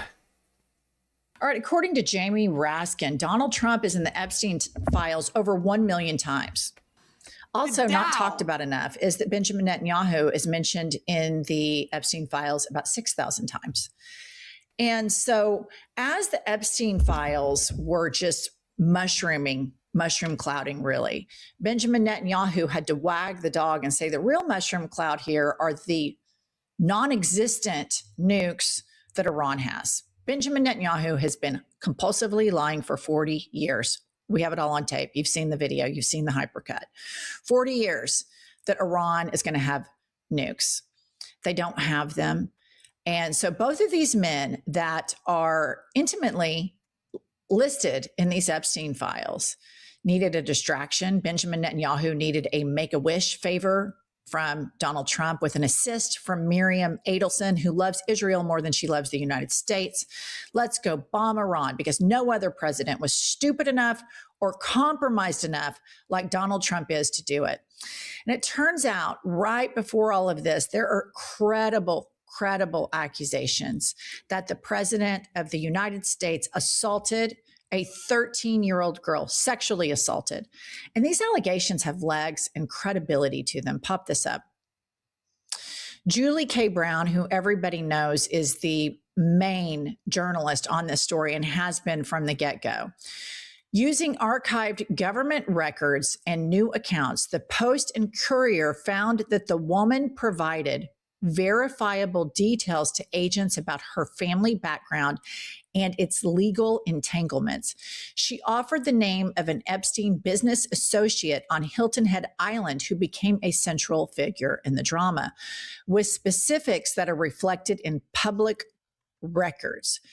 So this isn't just some, crazy allegation. These allegations have legs. And this is the allegation, you guys, where, and it's graphic, and I'm going to warn you before I go into it, but the allegations are that Trump unzipped his pants and told the girl to perform oral sex on him, and she bit him, and then he hit her. And these allegations were credibly given, and the FBI deemed them to be so credible that they had multiple follow-up interviews, and now there's corroborating evidence. Here's the thing. Why on earth would anybody, even MAGA, based on Donald Trump's public comments, public behavior, and his history with women, even have a doubt that these allegations are credible? What Donald Trump does, we even heard his first wife talk about some forms of physical abuse. There is no world in which anyone can discount these allegations and say, well, they're not credible. Just look at Donald Trump's own words and behavior. It's insanity to be putting up a defense for this man because he has made it crystal clear this is how he behaves. I mean, I don't think there's any question. I'm linking it more so here to the fact that this was really starting to boil over, and the cover up of this is really starting to get a lot of legs. There's no question. I think we all realize that quote unquote suicide of Jeffrey Epstein was actually not that. And these files and the active dismantling of these files online right now and during the Iranian war, I think what we're realizing here is this war is two-pronged. Number one, Benjamin Netanyahu's Make-A-Wish, always wanted to attack Iran. Donald Trump compromised. I do not think it's hyperbolic, nor do I think it's that big of a conspiracy theory at all to make the following conclusion. Israel is knee-deep in all of the Epstein files. Jeffrey Epstein, a lot of people who have studied them believe that he was a Mossad agent who was getting compromising information. And here's where it gets a little bit sticky. The Western media will cover this as Epstein was in contact with Vladimir Putin, which was true. And Trump is compromised by Vladimir Putin, which is probably true. But they really, really either omit or wash out any sort of mention of Israel. And the fact of the matter is, Jeffrey Epstein, the former prime minister, they were massively entangled into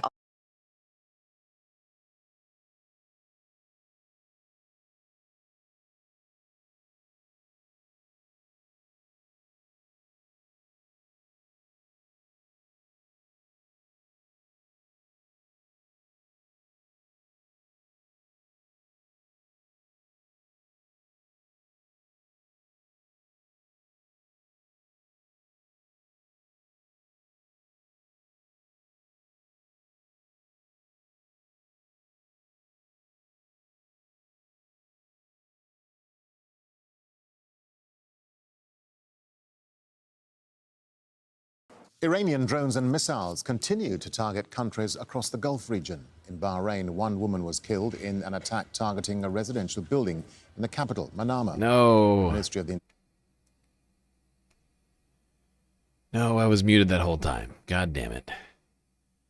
Look, this happens a lot, people. You should be used to this by now. Always doing this. It's always happening. Others were injured. Let's bring in Victoria Gatenby. She's live for us here in Doha. Victoria, so just bring us up to date then with what's been happening today with the attacks on Qatar and across the wider region. Well, here in Qatar, the threat level was raised on Monday. The Ministry of Defence later confirming that they had intercepted successfully 17 ballistic missiles and 7 drones. Meanwhile, in Bahrain, it has been confirmed in the last hour or so that a 29-year-old Bahraini woman was killed in an Iranian attack on a residential housing block in the capital, Manama. But it's becoming increasingly clear, really, that the Iranians are targeting the energy infrastructure here in the GCC region.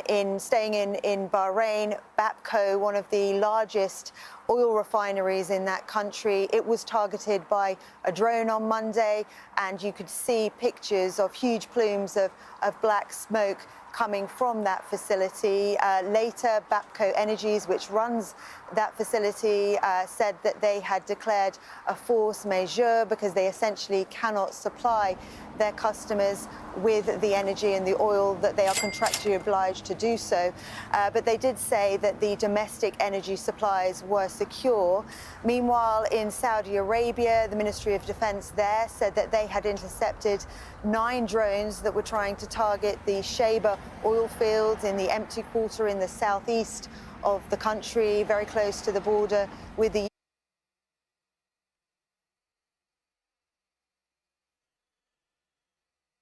Yep, seemingly in response to their oil fields being attacked, Iran attacking the oil fields in Bahrain, leading to at least one casualty there. Where do you buy Russian oil futures? I guess you could do it on Polymarket or something.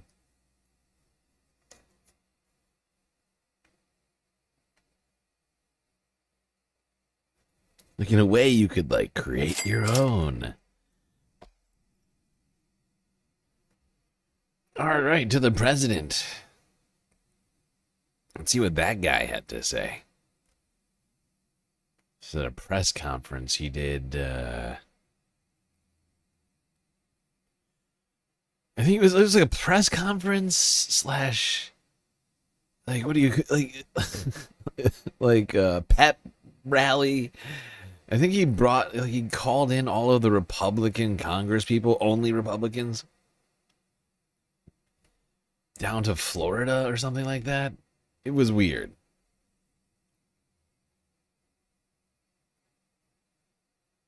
To all of this threat, we're putting an end to all of this threat once and for all, and the result will be lower oil prices, oil and gas prices for American families. We've done that. We've done it. We brought it very low. This was just an excursion into something that had to be done. We're getting very close to finishing that, too. So we're winning very decisively. We're way ahead of schedule. Our military is the greatest in the world, with the greatest equipment and the greatest people in the world. I don't know if you heard that, but Donald Trump says that the war in Iran is actually going to lower oil prices, which it, of course, has not done It's actually done the reverse of that. Nobody's ever seen anything like it. Iran's a very powerful country. They were going to take over the Middle East. Nobody's seen If we it. did not hit them, they were going to take over the Middle East. They had thousands and thousands since their last hit. They had thousands and thousands of missiles and everything else. And now they're all gone. We did a great job. Great job, everybody. Great job. You're all really great. Mr. President, you've said the war is, quote, very complete, but your defense secretary says this is just the beginning. Very so complete. which is it, and how long should Americans be Well, I prepared think for you this could say war it to last? both. The beginning, it's the beginning of building a new country. But they have no Navy, they have no Air Force, they have no... You can say both. You can say complete. You can say just the beginning, and you'd be right both times. It's completely the beginning. It's the beginning of a very complete war. This guy is fucking deranged. You can say both. You can say complete. You can say beginning. I don't know. It's like the same word. It's like the same word. Look in a thesaurus, okay? They mean the same thing. Beginning, complete. Precision of Words language. mean things. Please. Precision of language. No, you couldn't say both. What? What? What are you talking about, Hermit? You couldn't? You couldn't say both? How dare you? That's incredibly rude. That's incredibly rude of you to say that. You can't say both. That's what? You're telling me you don't see those two as being synonyms, complete and or beginning? They're basically the same word. It's incredible. That's very rude. It's highly rude of you.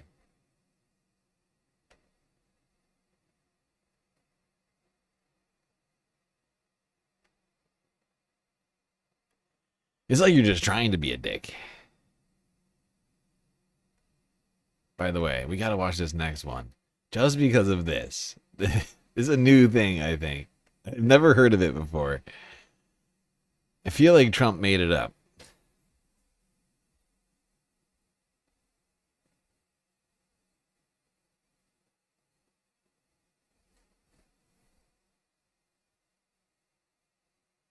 Actually, no, you know what? Maybe this, I take it back. This is a thing. But just look at Trump beaming over here at the Congressional Institute. Pride in every American heart. President Trump took time. Why do they have to play music at every one of these fucking things? Look at him over here at the Congressional Institute, listening to Lee Greenwood. America.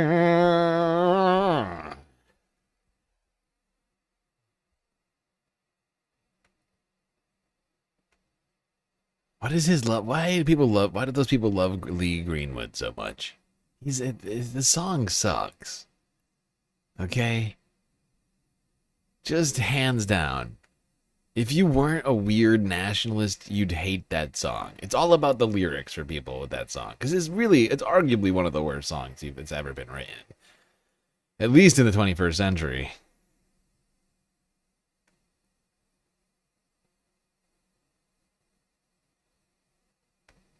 Now, coverage of the Iran war has, according to Al Jazeera English, sparked a media battle in the United States. Oh. A media battle, you say? And now you'll see just how I won that championship.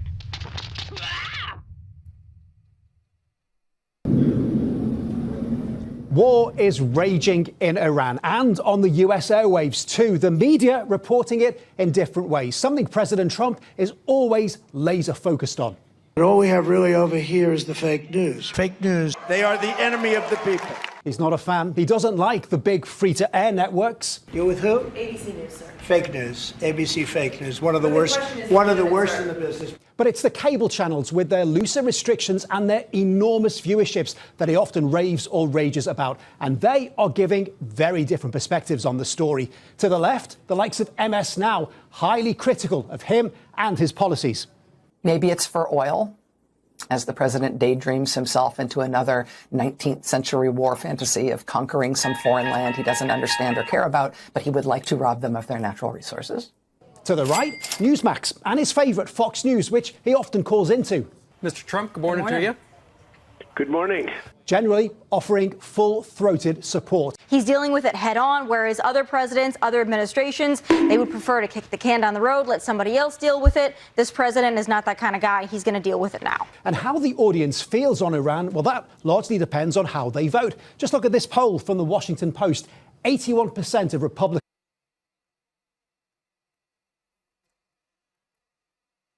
Wasn't she a former Trump spokesperson? Am I losing my mind? There's so many of them at this point. They all look the exact same. President is not that kind of guy. He's going to deal with it now. And how the audience feels on Iran, well, that largely depends on how they vote. Just look at this poll from the Washington Post. 81% of Republicans support the war. 91% of Democrats oppose it.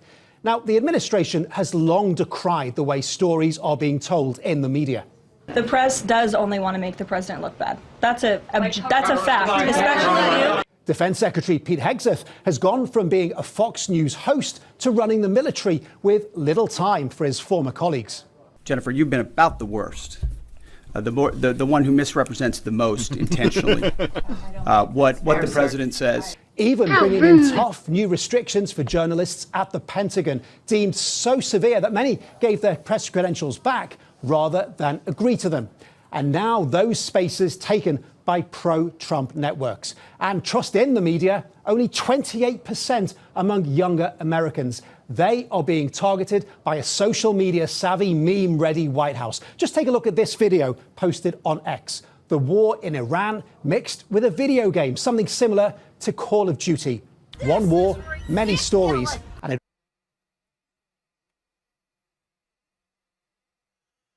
Okay, people gotta stop doing that one.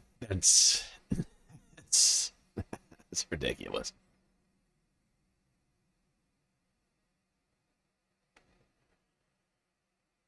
But yeah, why go through the traditional media channels anymore? Although, to some degree, I will point this out. Even if we don't like their opinions, to some degree, we couldn't do the coverage that they do. Right? Sadly, small operations like this could not afford to put reporters on the ground, cameras in the hands of camera people. That would be too much, man.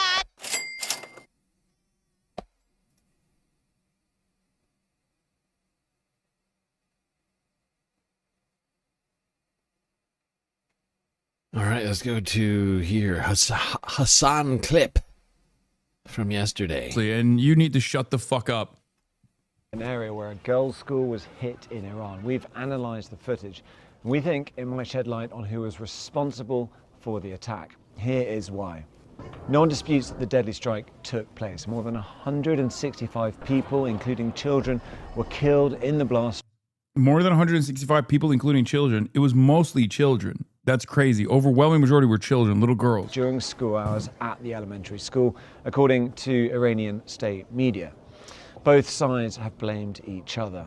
But this video sheds crucial new light. It was put out by an Iranian news agency which said it shows the school being hit. That's wrong. Actually, it is a building in the same area, and so far there's no footage of the school strike itself. But it does give a very important clue about what might have happened. If you look closely at the start of the video, you see the strike, and then you can see smoke coming out of an area where the school is supposed to be. And here you can see the outline of a missile quite clearly. Experts have told us this is a US Tomahawk. Then we went and looked for footage of US military action on the same day. We found this video released by the US military that shows similar missiles being launched on the same day of the school strike. We can't say whether this particular salvo or this particular missile was part of the attack, but it shows they were being fired at the same time. The US is the only combatant that uses the Tomahawk missile. But why would someone want to strike that site? Well, we had a look through the satellite images, the before and after. This is the satellite image of the compound before the strike. The main part of this is an Iranian Revolutionary Guards naval base. The school, built at the same time, is separated from the base by a wall. You can see brightly coloured walls which look like chalk markings on the floor and the outline of a sports court. And this is after. The imagery shows large holes in the centre of each of the buildings targeted, indicating precision strikes, but absolutely devastating when they hit. Let's go back to that video of the Tomahawk missile. It appears it is hitting one part of the IRGC base, but not the school itself. There's a plume of smoke on the right. This is where the school is, indicating it may already have been hit by this point. Israeli spokespeople have said they were not aware of any operation in the area and said they didn't know who was responsible. President Donald Trump rejected accusations that the US was behind the attack. His defense secretary, Peter Hegseth, was a little more guarded. No, in my opinion, based on what I've seen, that was done by Iran. Is that true, Mr. Hegseth? It was Iran who did that? We're certainly investigating. Still investigating. But the only side that targets civilians is Iran. He knows. Pete knows. Donald Trump might be too fucking stupid to know. Pete knows full well what, who did this strike. I'll bet he approved it. I'll bet Pete literally approved the strike himself. Without independent access to the site or clear imagery of any potential missile parts recovered, that investigation may take some time. The devastation of the strike is also clear from another type of satellite imagery. This shows graves being dug for those who were killed, row after row of them. This was a strike in the very first days of the war. While it still continues, there's similar potential for more civilian casualties.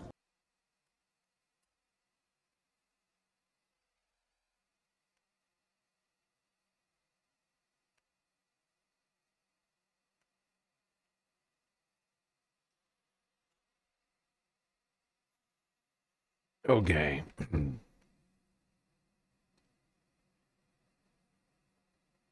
Now this next video is at Dover Air Force Base in Delaware, showing the return of another soldier arriving from the Iran war, dead and in a coffin covered in the US flag.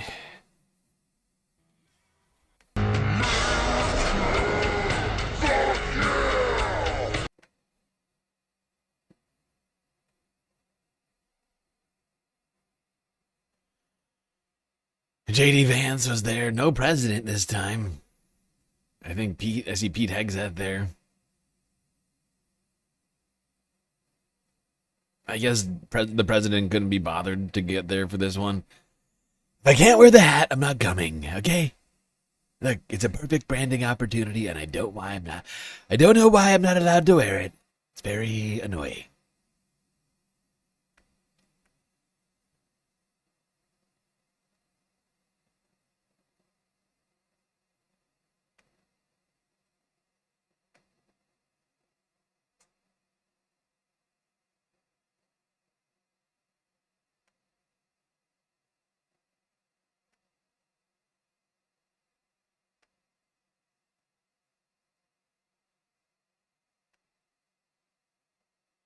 Now, around this time yesterday, Al Jazeera English with the clip, the Iranian Revolutionary Guard, declaring that Iran, not the United States, will determine when this war ends.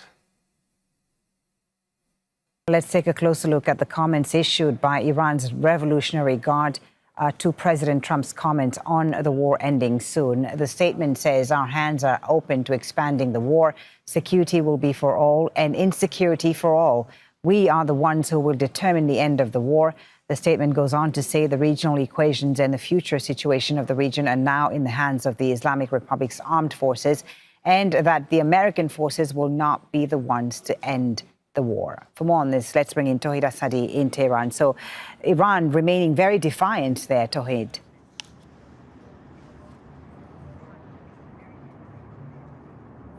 Yes, indeed. According to the statement that we heard, not just from the IRGC, but also when it comes to diplomatic sources and the Iranian foreign minister himself in particular, we hear this very strong message that the question of how war is going to be ended, when it's going to be ended, and how long it's going to be taking is something that Tehran says the question remains for it to answer, not for the Americans or the Israelis. And this is actually a strong message of defiance that we heard. Also, the Iranian armed forces are constantly saying that they are ready for a war of attrition. That was rather disrespectful music. I made a huge, tiny mistake. At least I didn't wear a branded hat. For a long-time confrontation, and there is this readiness militarily speaking in that regard. Also, we see as the reality on the ground that retaliatory strikes by IRGC, one wave after another, is continued, and they are coming every time with the strong messages, that the latest of which they said that they are using +1-ton warheads in the recent and next waves of their retaliatory strikes, which is quite indicative of the very fact that the situation looks far from any point of de-escalation. And also, related to that conversation, we had the spokesperson for the Ministry of Foreign Affairs, Esmail Baghai, in his press conference yesterday to say that, quote-unquote, as long as military aggression continues, talking about anything other than crushing answer is not relevant. Iranians right now, we hear from different officials in Tehran, including the Supreme National Security Council, including the foreign minister, a spokesperson for the foreign ministry, the Iranian president. They're all saying that right now, as long as the aggressions, the attacks continue, talking about any negotiation or ceasefire is not going to be on the agenda. So they Okay. There we go. Iran saying ceasefire not on the table as of now.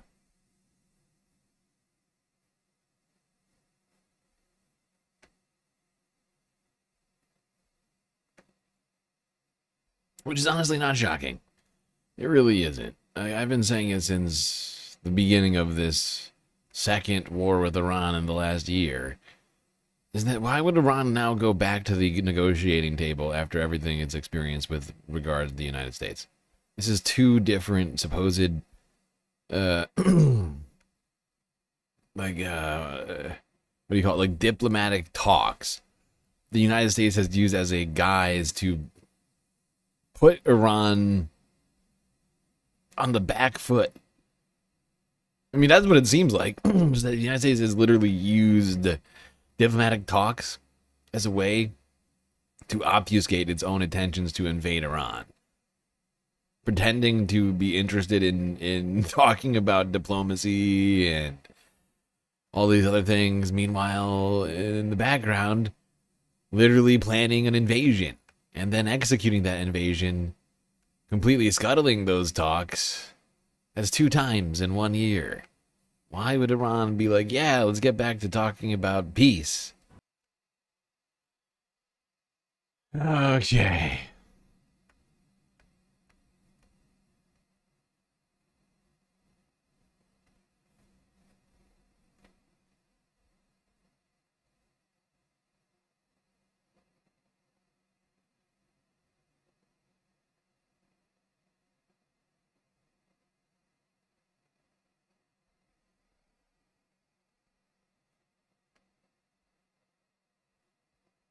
Now, the beginning of Tuesday, Secretary of War Peter Hegseth came out and said that it would be the most intense day of strikes on Iran seen since the beginning of these. What do you call them? Hostilities? Defense Secretary is speaking live. Let's go to that. Warriors and steadfast allies, good morning. You know, as someone who led troops, led soldiers in the streets of Baghdad and Samarra, Iraq, and who trained counterinsurgents in Kabul, Afghanistan, and who still carries the weight of brothers lost to Iranian terrorist proxies, many backed by the same Iranian regime we're confronting now. This fight, Operation Epic Fury, it hits home. Our generation understands this fight. For 47 years, these barbaric savages in the Iranian regime have murdered our brothers in arms, my guys, your guys, our guys, through their terrorist proxies and cowardly attacks. Now they race toward a nuclear bomb to hold the world hostage. All right, we're not going to listen to this whole fucking thing. It's 35 minutes long. This guy is insane. Your guys, their guys, everybody's guys, our guys, America's guys. Are there no women in the military anymore? Have they all been jettisoned?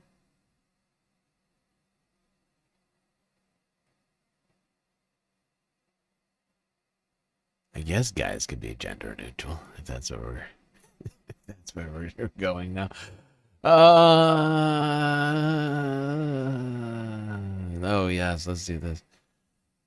Democracy Now! From 16 hours ago.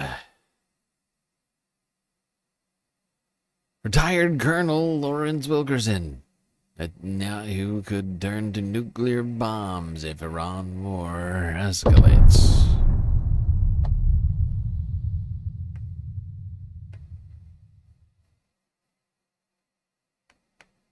The U.S.-Israeli war on Iran has entered its 11th day. Its impact is being increasingly felt across the globe. Al Jazeera is reporting residents of Tehran overnight experienced some of the most intense bombardment of the war. At least 40 people were reportedly killed near the city's Risalat Square. In Lebanon, the death toll from Israel's attacks are nearing 500. About 700,000 residents have been displaced. Earlier today, Iran reportedly fired drones towards Saudi Arabia, Kuwait, and United Arab Emirates, where a large fire broke out in an industrial area home to petrochemical plants. A suspected Iranian missile also hit a residential building in the capital of Bahrain, killing one person and injuring 8 others. On Monday, the Pentagon posted online a photo of a missile with the words "No Mercy" superimposed on it. An accompanying message read, "We have only just begun to fight." But soon after, Trump told CBS News, quote, "I think the war is very complete, pretty much," he said. Trump's CBS interview led oil prices to drop and for global stocks to quickly rise. But after the Wall Street markets closed, Trump told Republicans in Florida the U.S. hasn't, quote, won enough. At a news conference on Monday night, ABC News reporter Selena Wang questioned Trump about the conflicting messages. Mr. President, you've said the war is, quote, very complete, but your defense secretary says this is just the beginning. So which is it, and how long should Americans be prepared? Well, I think you could say it both. It's the beginning. It's the beginning of building a new country. But they have no navy. Beginning of a very complete war. They have no anti-aircraft equipment. It's all been blown up. They have no radar. They have no telecommunications. And they have no leadership. It's all gone.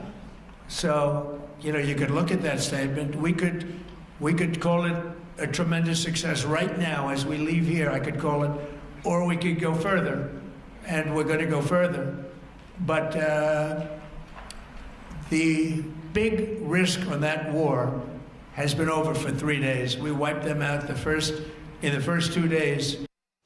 On Monday, President Trump said he had a good call with Russian President Vladimir Putin, who reportedly proposed a, quote, quick political and diplomatic You know what's worrisome to me is that this guy is clearly sundowning Alzheimer, having a human being. It's clearly not all there. And you wonder if he knows that the things he's saying aren't true, or what? Like, is he being told by people in his cabinet that all of these things are going as good as he's claiming? Or does he know that he's lying? It's, oh God, it's unclear. We have a demented, unintelligent person running the United States of America. End to the Iranian conflict, unquote. We begin today's show with retired Army Colonel Lawrence Wilkerson, who served as Chief of Staff to Secretary of State Colin Powell during the run-up and early years of the U.S. war on Iraq.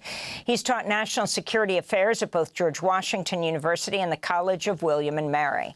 Colonel Wilkerson, welcome back to Democracy Now! Can you respond to what has taken place over this last 11 days, starting with the diplomatic talks in Geneva between Iran and the United States? And as those talks were just wrapping up, U.S. and Israel attacked Iran and killed the supreme leader there. Your response? Yes, and Amy, for the second time, we violated international law in that respect and just common human decency. And your comments at the opening of the show were spot on, but not nearly broad and deep enough. I come from an administration of George W. Bush and Richard Bruce Cheney that committed war crimes that Colin Powell and his lawyer Will Taft and I agonized over in trying to present some message to the American people about them. This administration has committed more war crimes in the last few days than I think any country since Adolf Hitler committed. And that is an incredible condemnation of this entire process. We have bombed civilians relentlessly.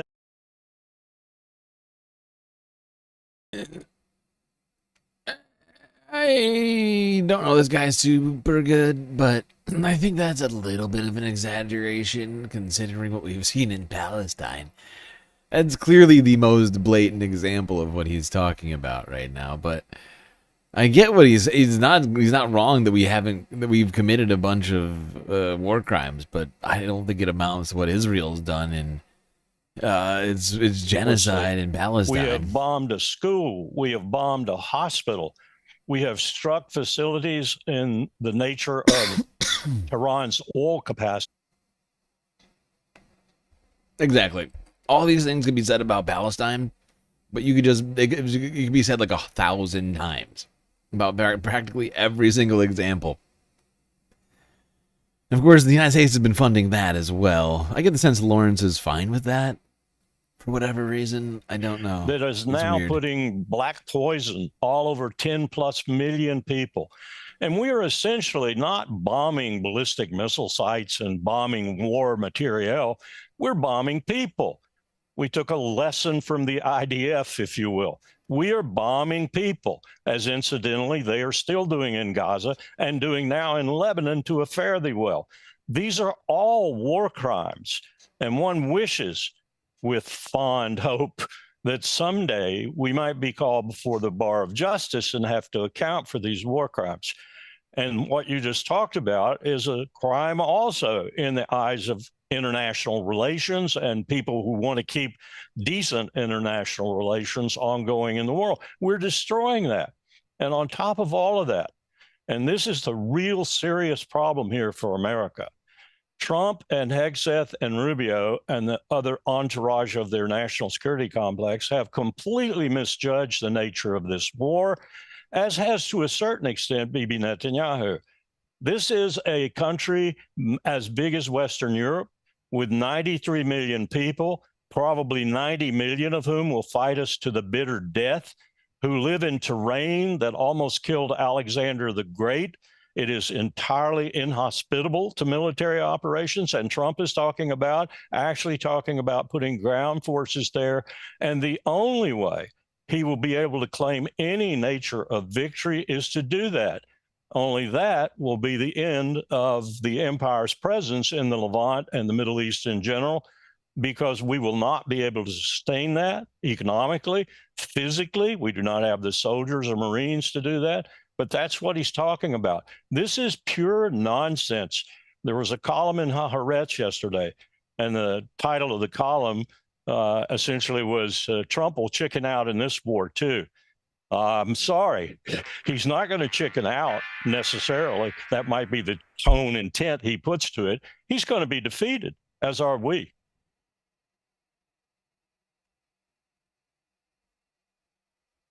Wow. Former Chief of Staff to Colin Powell says the United States is going to be defeated.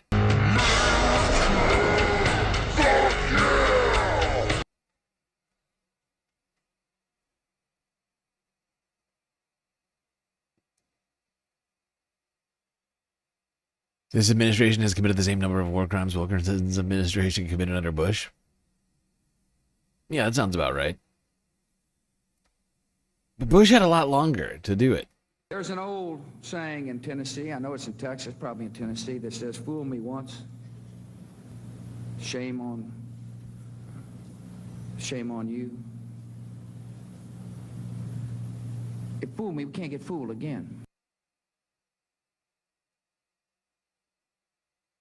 All right, let's go back to Lebanon now, where in Beirut, Israel conducted another strike yesterday afternoon.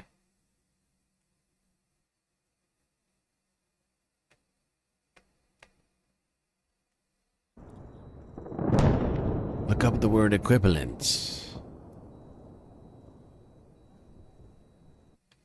Look up the word equivalence. I think it's similar to the word equivalence, is it not?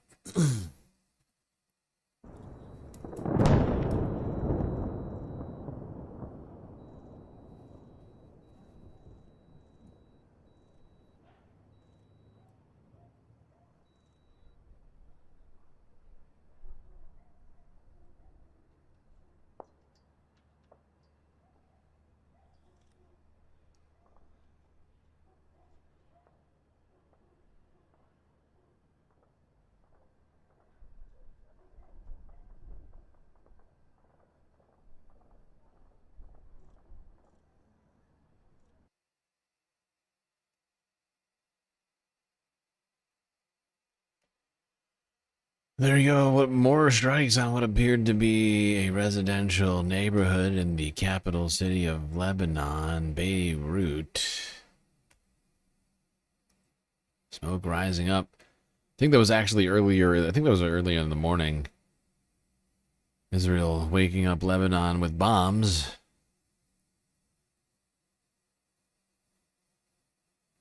Of course, Israel has been demanding an evacuation of southern Lebanon so that they can destroy their cities.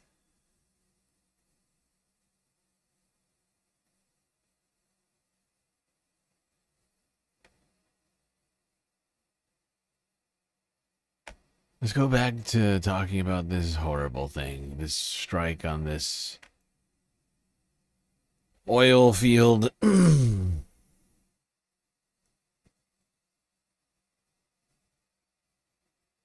Seemingly done intentionally before a rainstorm to cause maximum civilian This is Democracy suffering. Now!, democracynow.org. I'm Amy Goodman with Juan Gonzalez. Fears mounting over the fate of worldwide energy markets and the global economy as oil prices on Monday soared to nearly $120 per barrel due to the U.S.-Israeli war on Iran before dropping. Iranian officials have said no oil would be allowed out of the Middle East until the bombardments cease, with President Trump Monday threatening to hit Iran, quote, 20 times harder if it continues to block the passage of oil tankers in the Strait of Hormuz. In an interview with CBS yesterday, Trump said he's also considering taking over the strait. During a news conference earlier today, Defense Secretary Pete Hegseth made similar threats, saying Iran would be attacked, quote, harder than ever, unquote, if it continues to disrupt the flow of of oil through the Strait of Hormuz. Iran has retaliated by targeting energy infrastructure and U.S. military bases across Gulf nations. For more, we go to Washington, D.C., where we're joined by Antonia Yuhas, independent investigative journalist, regular Rolling Stone politics reporter, author of several books on fossil fuel industry, including The Bush Agenda and the Tyranny of Oil. Antonia, you have long reported on wars for oil. Talk about what's happening here. And it doesn't just involve the Gulf. It involves China. It involves oil in Russia and more. Yeah, thank you, Amy, and thank you, Juan. It's good to be with you. I think what we're seeing is just one of the clearest depictions yet of the frailty of a global order that is grounded in fossil fuels. All sides in this war are using fossil fuels as a weapon of war. The Iranians are, of course, retaliating against the Israelis and the Americans by targeting energy infrastructure, by blocking the Strait of Hormuz, by saying we're going to drive up the price of oil and we're going to try to cut off supply to make this an unbearable war for you. The Israelis, backed by the Americans, have retaliated, directly targeting oil depots, directly targeting oil infrastructure.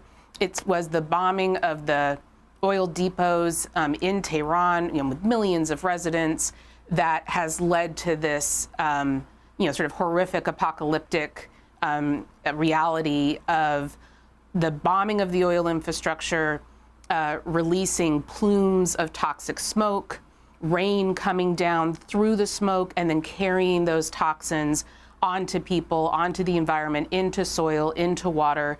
I mean, I have been on this show many times talking about the harms and the toxicity of fossil fuels, reporting from Cancer Alley in Louisiana. Cancer Alley got its name because of the harms associated to people who live near fossil fuel production. This is, that harm on a magnified scale. And as you said in the beginning, also targeting petrochemical complexes. These are, fossil fuel-based facilities as well that turn fossil fuels into petrochemicals. These are massive facilities. And of course, the entire area around Iran and in Iran is an incredibly energy-rich environment that is being targeted for its fossil fuels, and fossil fuels are being used in retaliation. After it is disturbing that anybody could the way that these people so callously caused death of civilians, innocent people minding their own fucking business so they can enact their geopolitical agendas. It's fucking disgusting. In the initial lead up to and the invasion by Russia of Ukraine, and probably illegal. Russia used fossil fuels as a weapon of war in exactly the same way that Iran is doing now. It restricted the flow of product, and it attempted to drive up price and reduce supply, and it has targeted fossil fuel infrastructure throughout Ukraine, and Ukraine has actually done its best to try and target fossil fuel infrastructure in Russia. But in response to that invasion, Ukrainians initially put out a call that the world actually picked up, which was, we need to end our reliance on fossil fuels because fossil fuels are fueling the Russians' ability to wage war and Russians' ability to use fossil fuels as a weapon. And around the world, we actually saw a response to that. We saw policies put in place to try and get off of fossil fuels. Trump aligned with Russia to immediately reverse that progress and those policies, and has instead launched the United States into at least two, but we could keep counting, wars or excursions, in his words, that are about and grounded in and accelerate the continued reliance on fossil fuels.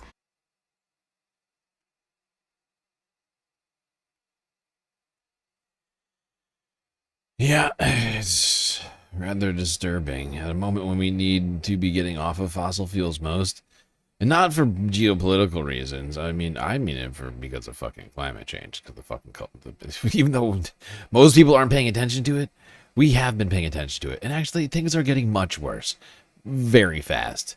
So fast, I worry that most people are not keeping up with it, and you're called an alarmist until these things come knocking at people's doors. And I've been seeing some signs that we're not even talking about today because of the fucking Iran conflict. But I've been seeing some signs that we're going to have a very tumultuous storm season, which I think is going to start early this year as well. We already saw a deadly tornado hit all the way up north in Michigan earlier. I think it was over last weekend. Another Democracy Now! Clip. This is Talking Democracy more about Now!, the Gulf. democracynow.org. I'm Amy Goodman with Juan Gonzalez. As we continue our coverage of the U.S.-Israeli war in Iran, we turn now to look at how Gulf nations are responding. Earlier today, Iran reportedly fired drones towards Saudi Arabia, Kuwait, and United Arab Emirates, where a large fire broke out in an industrial area home to petrochemical plants. A suspected Iranian missile also hit a residential building in the capital of Bahrain, killing one person and injuring 8 others. We go now to Karim Shaheen, Middle East editor for New Lines magazine. His recent piece is headlined, "The Gulf Fears Whoever Wins This War." He grew up in Dubai, joining us now from Montreal. Why don't you explain that headline, "The Gulf Fears Whoever Wins This War," Karim? Thank you for having me. First of all, I think if we're looking at these different scenarios of how this war ends, first of all, we can see a scenario where the Iranian regime survives in the guise of Mujtaba Khamenei, the son of the former Ayatollah, which will persist in its policies towards the Gulf. Only now it realizes that it can sway American policy, that it can expand its target list in the Gulf from what everyone expected it to be, which was American military bases, to various economic assets, to various diplomatic assets, embassies, consulates, to energy infrastructure, to desalination plants, to the broader way of life in the Gulf that has, for the past few decades, tried to market itself as this haven for people from the region and for expatriates from the West to come and work and do business and live their life in isolation, almost in a silo from all the instability and chaos that's been going on in the Middle East for the past few years and for the past few decades, and where you can be peaceful and multicultural societies. And that's what Iran ultimately targeted through its extensive barrages and missiles and drone strikes that have taken place all across the Gulf. Only now it's going to be this glowering Iran that has managed to survive this American and Israeli onslaught, knows that it can target all of these different assets belonging to the Gulf and not really face any major consequences and be able to sway American policy with it. Now, on the other hand, if Israel is the one that emerges victorious out of this conflict, and the U.S. emerges victorious as well, unlikely as it may be in the case of regime change, we've never seen regime change in the region without a ground invasion, without ground troops. And based on Donald Trump's comments yesterday, the U.S. doesn't seem to have the appetite for that sort of invasion. But if Israel does win and the Iranian regime and the system overall gets obliterated, then Israel emerges as the hegemon in the region, and Israel has proven over the past few years that it does not mind deploying force and aerial power to achieve its political objectives in the region against its enemies, first and foremost. But if these conflicts continue to persist and Israel continues to seek out enemies in the region to neutralize, whether that's Iran today and perhaps Turkey tomorrow, it's shown that it's willing to deploy its enormous military power and force with the U.S. cheering in the background to carry out these objectives.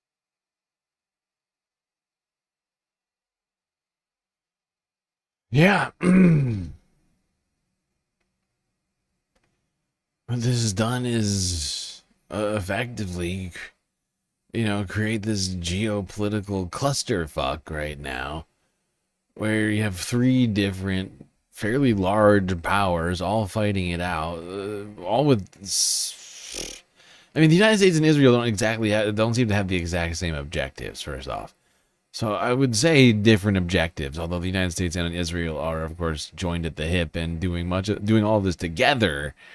The actual objectives seem to be slightly different. And And if Israel achieves victory somehow and feels emboldened to further wage war against its neighbors, they're going to I mean, honestly, I've already heard some stories about Israel saying that it wants to create buffer zones around its entire country now. Like, just draw a line all the way around Israel, through Lebanon, through Syria and Jordan and Egypt, and just declare it an Israeli buffer zone, right? It's essentially just a mass seizure of territory from all of its neighbors. And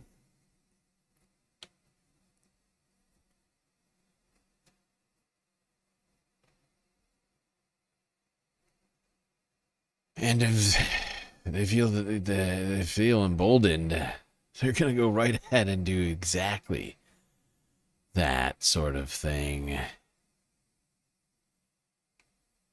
But Iran also, like he said, may feel emboldened to do things like closing the Strait of Hormuz, as it's doing now. Of course, Iran Donald has Trump continued its and attacks Pete on Hegseth. oil and Donald Trump and Pete Hegseth were saying that the United States was going to open up the Strait of Hormuz and start, what's the word? Accompanying? There's another word for this. I can't think of it right now. Accompanying ships through the strait.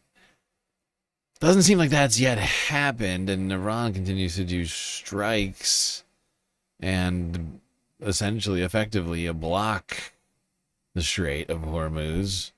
Many ships that they do not want getting through, although supposedly they've allowed a few in to a couple of different Gulf countries. I can't remember which ones it was, but you would assume there was some sort of back channeling to get that done, because they were the only ships that were apparently Iran has allowed through the continued its strait. attacks on oil infrastructure in its Gulf Arab neighbors. Today, we saw a drone attack target Ruwais, which is a petrochemical plant city that's in the far western reaches of the United Arab Emirates. And this comes as already we've seen authorities in Bahrain as well as Qatar announce force majeure, saying that they're unable to meet their contractual obligations for their production.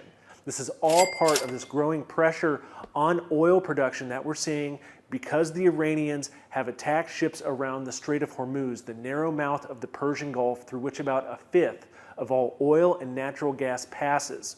Because of this disruption, those big tankers can't get out, and that's trapping in the production that's needed in this region for global energy demands. And the longer that this war goes on, the higher it's likely we're going to see prices at the pump for people to heat their homes, and for jet fuel that powers airplanes to fly around the world.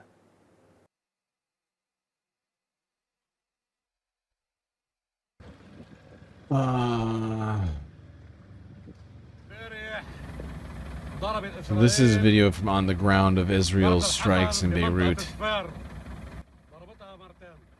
The strike targeted a building belonging to the Al-Qard Al-Hassan Association twice. The damage is serious. We are now working to open the road so that people can retrieve their belongings from the buildings. We reaffirm our commitment to our pledge. We will not leave the southern suburbs, Dahia.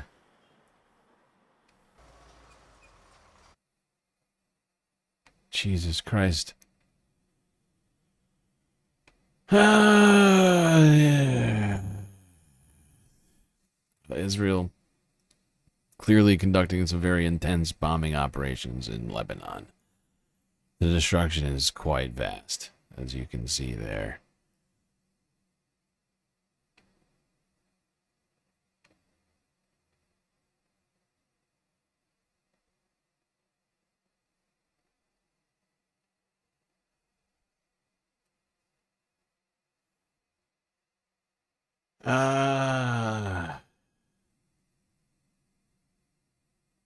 Let's go to the news girls, talk about their time covering Iran in 60 Minutes. From yesterday.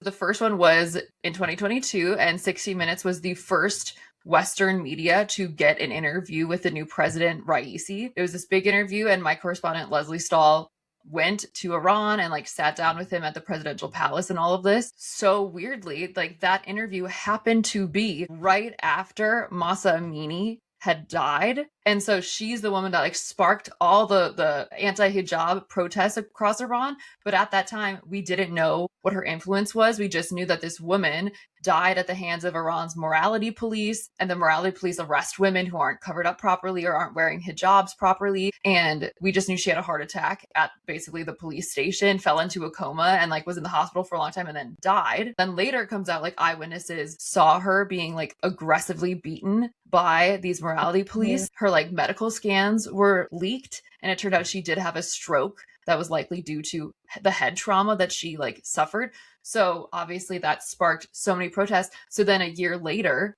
we revisited Iran and did a story on all of the women, thousands and thousands of brave women taking to the streets, taking off their hijab, burning the hijab to protest how restrictive, obviously, the laws in Iran against women are. And they kind of used Mahsa Amini as their martyr, the symbol of what they were fighting against. But then those protests died down, similar to the ones that we saw just a few months ago in Iran, because the IRGC are not afraid to just like obviously fire into the crowds, or like in that one, they beat people to death with like batons and stuff.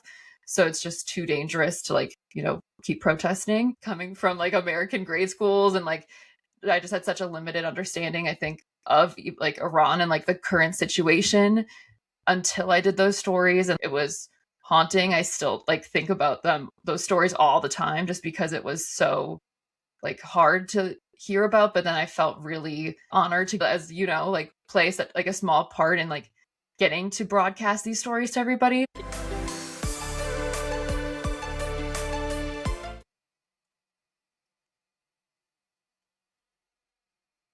Yes, indeed. There you go. From the news girls. At Hong Kong International Airport, a sense of relief among passengers arrived. What did I just do? There we go. All right. My bad.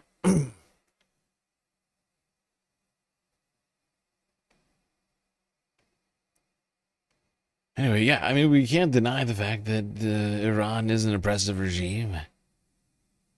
Fact is, we basically have like 3 theocracies facing off right now. Like different levels of theocraticness, undoubtedly. But, you know, United States, Israel, Iran, we're all basically either a theocracy or like a fledgling theocracy. The 3 Abrahamic religions duking it out.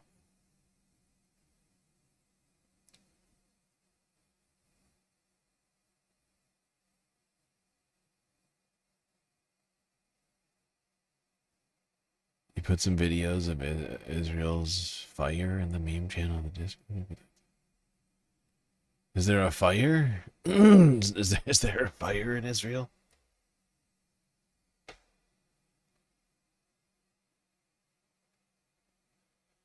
Did mammals start a fire?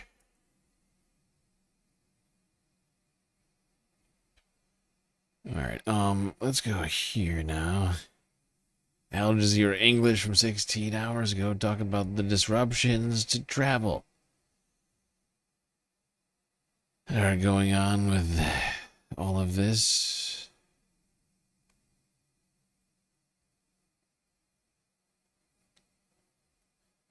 At Hong Kong International Airport, a sense of relief among passengers arriving back home.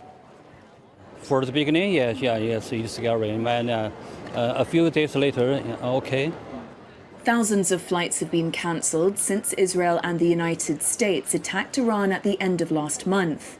The war has caused restrictions on operations at key transfer hubs in the Middle East, affecting passengers like Patrick Leung. We were on our way to Dubai, and then our flight got turned around mid-flight, landed back in Toronto. So we had 13 hours, flew in a circle, and then back to Toronto.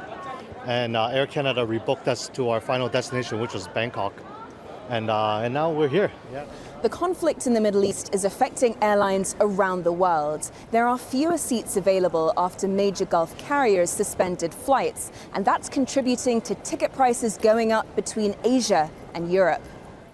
But some airlines are resuming limited operations. On Saturday, Emirates said it would be operating a reduced flight schedule. Spiking fuel prices are also putting pressure on carriers and passengers. Rachel Wong was nervous about transferring through Dubai, so she tried to pay for a direct flight to the United Kingdom, but she says a return flight would have cost her more than $5,000. The price is so high, I don't want to pay so much. $5,000 for one-way ticket to the United Kingdom. Jesus Christ. Yep. Traveling has become something of a clusterfuck, a kerfuffle, a real chaotic adventure.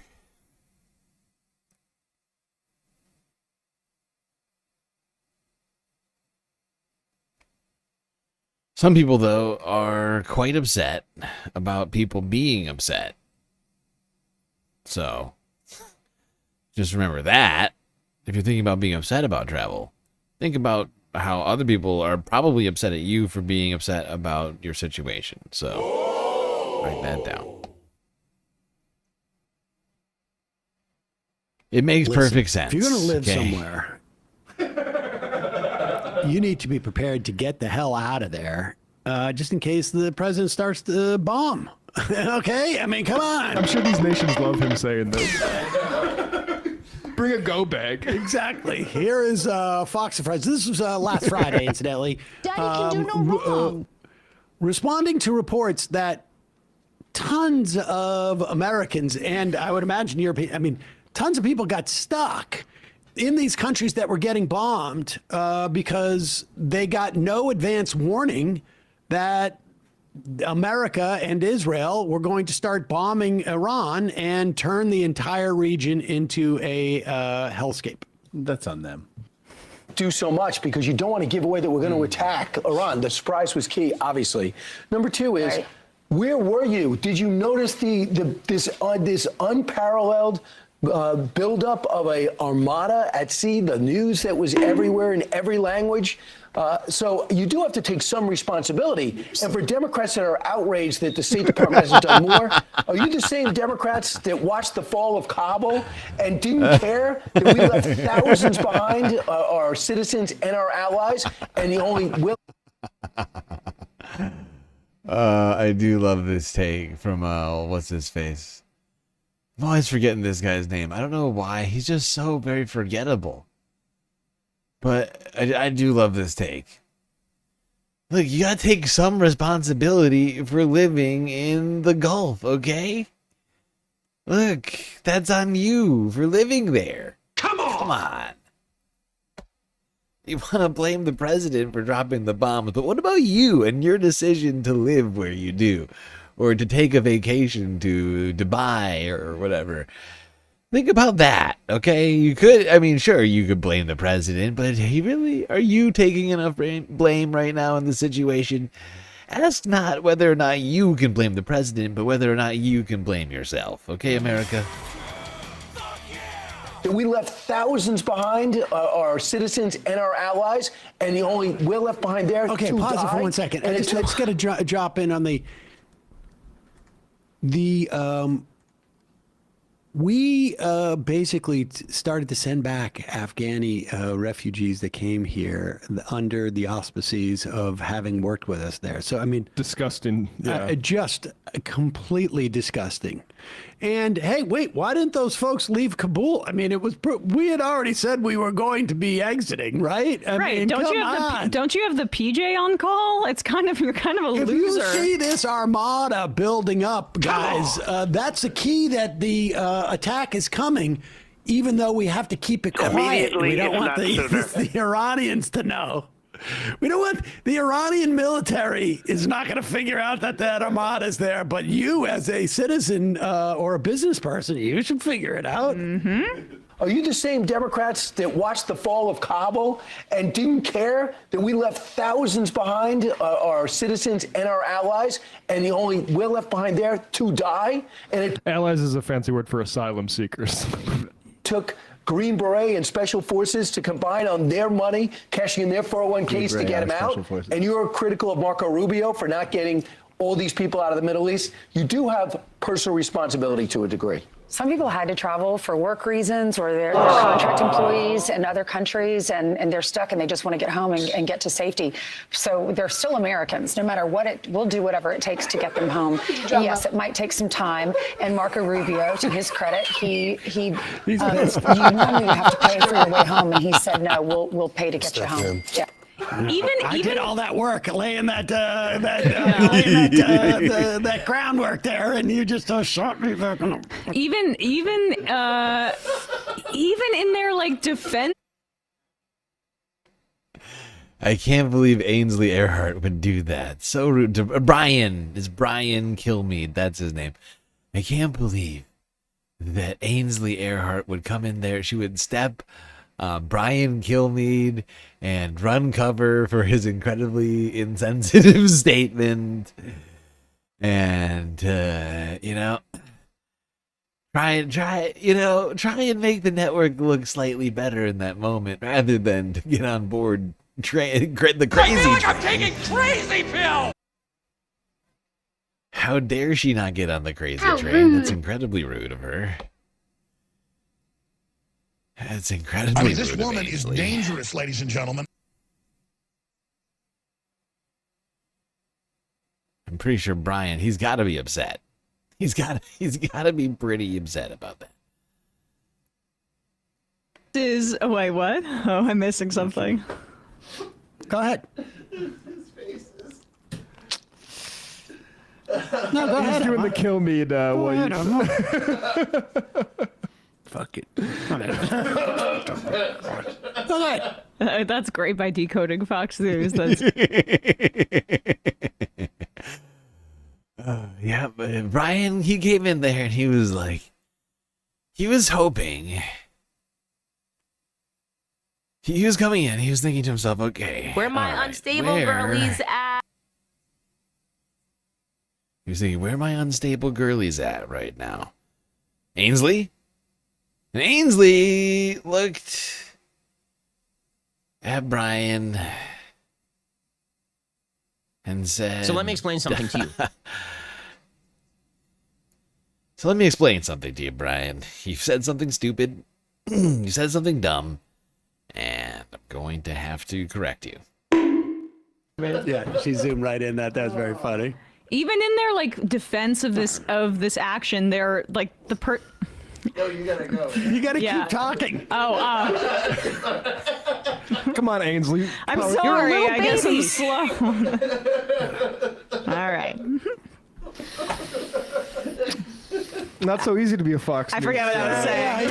Yeah. It's like, I gotta say, that was sort of like when Marin and I were doing the Break Room Live. sorry.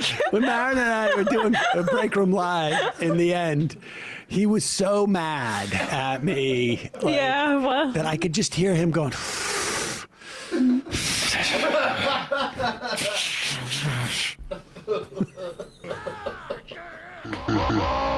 He resented it so much. The thing is, Ainsley like saved his life there too. Yeah, like, dude, you just basically threw out yeah. those people. It's horrible. There He are just said- only viewers, like to the extent, like that's we're up. It's not like these, Yeah, it's all the people who can afford to go to the Gulf Coast on vacation and or work there in finance. They're the people watching this show right now, Brian. Don't you know? Don't you know, Brian, this is on every private jet evading these bombs right now, you idiot. You big idiot. Yep, Ainsley saved Brian. For now, at least. I'm sure he'll say something stupid any second. At any time in the near future, we'll be getting more stupid things from Brian Kilmeade. Honestly, he really is forgettable, though. He's just such a forgettable guy.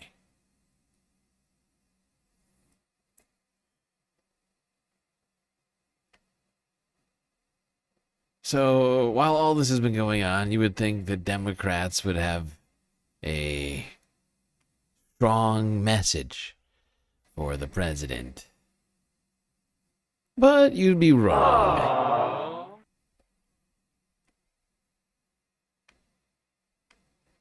Here we are, well into the second week, and it is still the case that the Trump administration cannot explain the reasons that we entered this war, the goals we're trying to accomplish, and the methods for doing that. There seems to be no end game. The president says that it's nearly complete, but the Department of Defense says that it's just begun. And what the costs are going to be, not only in immediate terms, but longer term for our economy. The rising cost of gasoline is just one sign of impending economic chaos. Yeah, we need to be all in and finish the job. I've never been more impressed with a military operation than I am at Epic Fury. At the end of the day, it's imperative that not only we take their capability down of attacking us with missiles, building nuclear weapons, and support.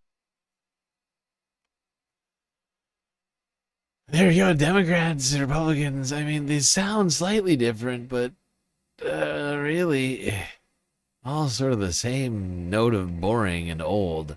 Bunch of old, boring people saying not a lot about this. I mean, really, Democrats can't even seem to decide whether or not they disagree with what's going on. Richard Blumenthal, fucking, Elizabeth Warren basically saying, hey, we don't even know why Trump's doing this war. How can we disagree with it? It's like, wake up. They've said why they're doing it. They've said all the reasons. Assume that they're all true to one degree or the other. None of them justify this shit. Why does it matter? That's the question you should be asking yourself. Do any of these reasons that have been stated matter or justify what's happening? And the answer should always be no. Iranian Foreign Minister Abbas Araghchi says negotiations with Washington are off the table. After 3 rounds of negotiation, and after the American team in the negotiation, said itself that we made a big progress, still they decided to attack us. So I don't think, talking with Americans anymore would be, on our agenda anymore. Introducing Trita Parsi, he's the Executive Vice President of the Quincy Institute for Responsible Statecraft. He joins us from Washington, D.C. Good to see you, Trita. So you've described the scenes in Tehran as Armageddon, with toxic black rain falling and hospitals damaged or evacuated. Is the Iranian healthcare system even capable of managing this scale of environmental, chemical warfare while under a total blockade? No. I don't think the Iranian healthcare system is going to be able to do so, particularly not in Tehran. In other cities, the capability may be not only stronger, but less damage more than anything else. What we're seeing in Tehran are truly apocalyptic images. Even on the U.S. side, there is some hesitation about the manner in which the Israelis have done a lot of these different bombings. Taking out refineries and putting the entire city on fire. What we have not seen, however, is that these type of attacks would have broken the will of either the regime or the population. In fact, what we're seeing increasingly is a rallying around the flag phenomenon. Whether that's long-lasting or not remains to be seen. This is still a very unpopular theocracy in my assessment, but the population is also seeing that this is increasingly an attack on the country, on the country's territorial integrity, when Trump says that the map of Iran may not remain the same after this war, as well as an attack on the unity of the country, mindful of potential support for separatist organizations. All of that pushes the population closer to the government, at least during the duration of the war. And that's the same phenomenon we've seen in many other countries over the years. Well, the US and Israel clearly aim to trigger a collapse of the leadership by assassinating Ayatollah Khamenei. Instead, we see the system, as you say, closing ranks around Mojtaba Khamenei and Ali Larijani. I mean, how's that decapitation strategy then backfired, in your view, or simply changed direction for the Americans? At a minimum, it's not worked yet. And whether the timeline for it to be able to work is one that is shorter than the timeline in which the Iranians can collapse the global economy and shoot up oil prices above $150 and cause massive global inflation, that's a different question. The Israelis certainly seem to have the capability of taking out additional Iranian leaders, and eventually perhaps there will be no one left there to take their place. But how fast can they do so, and how fast can the rest of the expansion of this war, driven deliberately by the Iranian strategy, lead to a scenario in which Trump no longer can wage this war? His presser yesterday clearly was intended to calm down the markets and make them believe that this war will be over soon. I'm not so convinced. You've also noted, Trita, that Tehran appears to have shifted from very large missile salvo attacks to a kind of constant level of attack throughout the day. Why has the leadership concluded that a lower intensity, more persistent rate of strikes are more effective at breaking the US and Israeli pain tolerance than a single massive escalation? Well, that strategy is primarily used against Israel. And I think the Iranians have concluded that they cannot reach Israel's pain tolerance. The Israelis have a much, much higher pain tolerance, particularly as long as the US is in the war.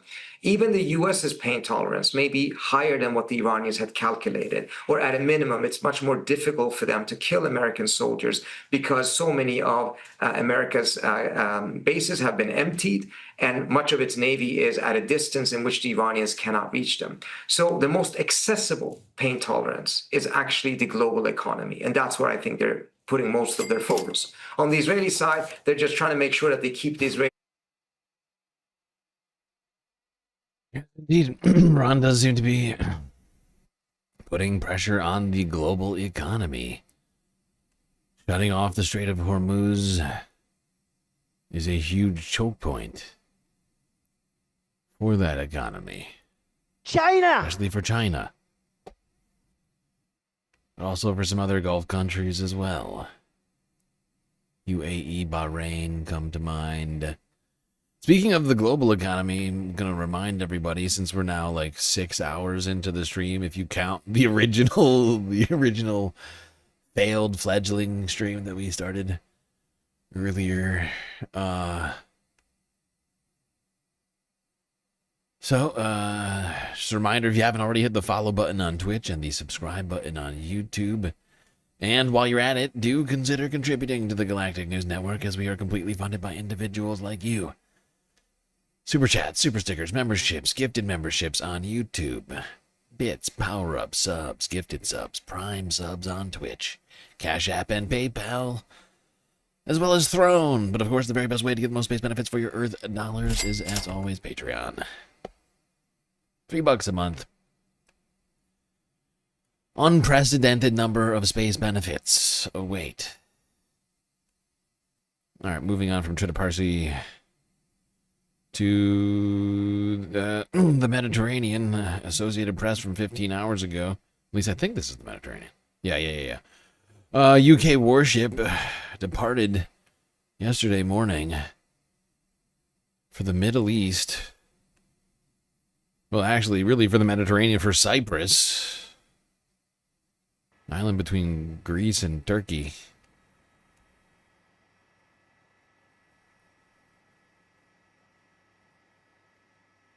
Basically going back on what old Keir Starmer said originally, that the United Kingdom wouldn't get involved in the situation. Seemingly getting involved. I'm not sure. Does sending a warship to the region count as getting involved? The fact is since the United Kingdom is no longer in the EU, they don't actually have a... Or maybe because of the... I don't know, maybe. I take it back. It's possible that because of the airbase that the United Kingdom has on Cyprus, that they have some sort of a legal obligation to protect the island. But of course, EU members have some sort of EU statute that calls for them to protect other EU members under threat This is just once again just dragging all of us further into this quagmire. At this point, I don't know exactly how many countries have been pulled into all of it. I'd have to like actually sit here and count. We got what? United States, Israel, Iran, the United Kingdom there, Cyprus, Turkey, UAE, Bahrain, Qatar, Saudi Arabia, Yemen, technically because of the Houthis, Lebanon, that's 12. Syria has seen Golan Heights invaded by Israel. That's 13. I'm sure I'm missing some. Azerbaijan. Fucking hell. There's at least 14 right there. I fear there's more. I think there is more, but I just can't think of them right now. Donald Trump is in a state of panic, and he is rightly in a state of panic because his war on Iran is a disaster. That's what the evidence shows, as we'll discuss. It is an entirely predictable and predicted disaster. I might add too that we can also conclude, based on the evidence we'll discuss, that Israel, the other aggressor in this illegal war, unequivocally illegal war, is also panicking about it. Now, we're going to go through Trump's disturbing public utterances and the evidence for this going so badly wrong for the aggressors. Let's just start with a post of his from Truth Social. That's his own social media network. It's really disturbing. It's genocidal. I use that word advisedly. You'll see what I mean. It relates to the Straits of Hormuz, where 20% of the world's oil passes through, which Iran has closed in response to the illegal war being waged against it. Donald Trump writes the following: if Iran does anything that stops the flow of oil within the Strait of Hormuz, they will be hit by the United States of America 20 times harder, in capitals, than they have been hit thus far. Additionally, we will take out easily destroyable targets that will make it virtually impossible for Iran to ever be built back as a nation again. Death, fire, and fury will rain upon them. But I hope and pray that it does not happen. This is a Death, death, death, death, death. Honestly, I'm starting to think we need that fucking sound shot. Do you remember that when Donald Trump had the president of South Africa, Cyril Ramaphosa, and he shamefully brought out a packet of very, very inaccurate, like honestly, just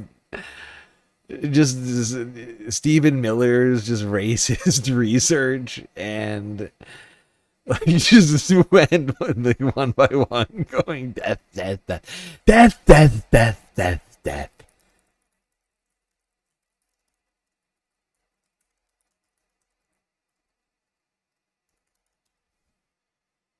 Death, death.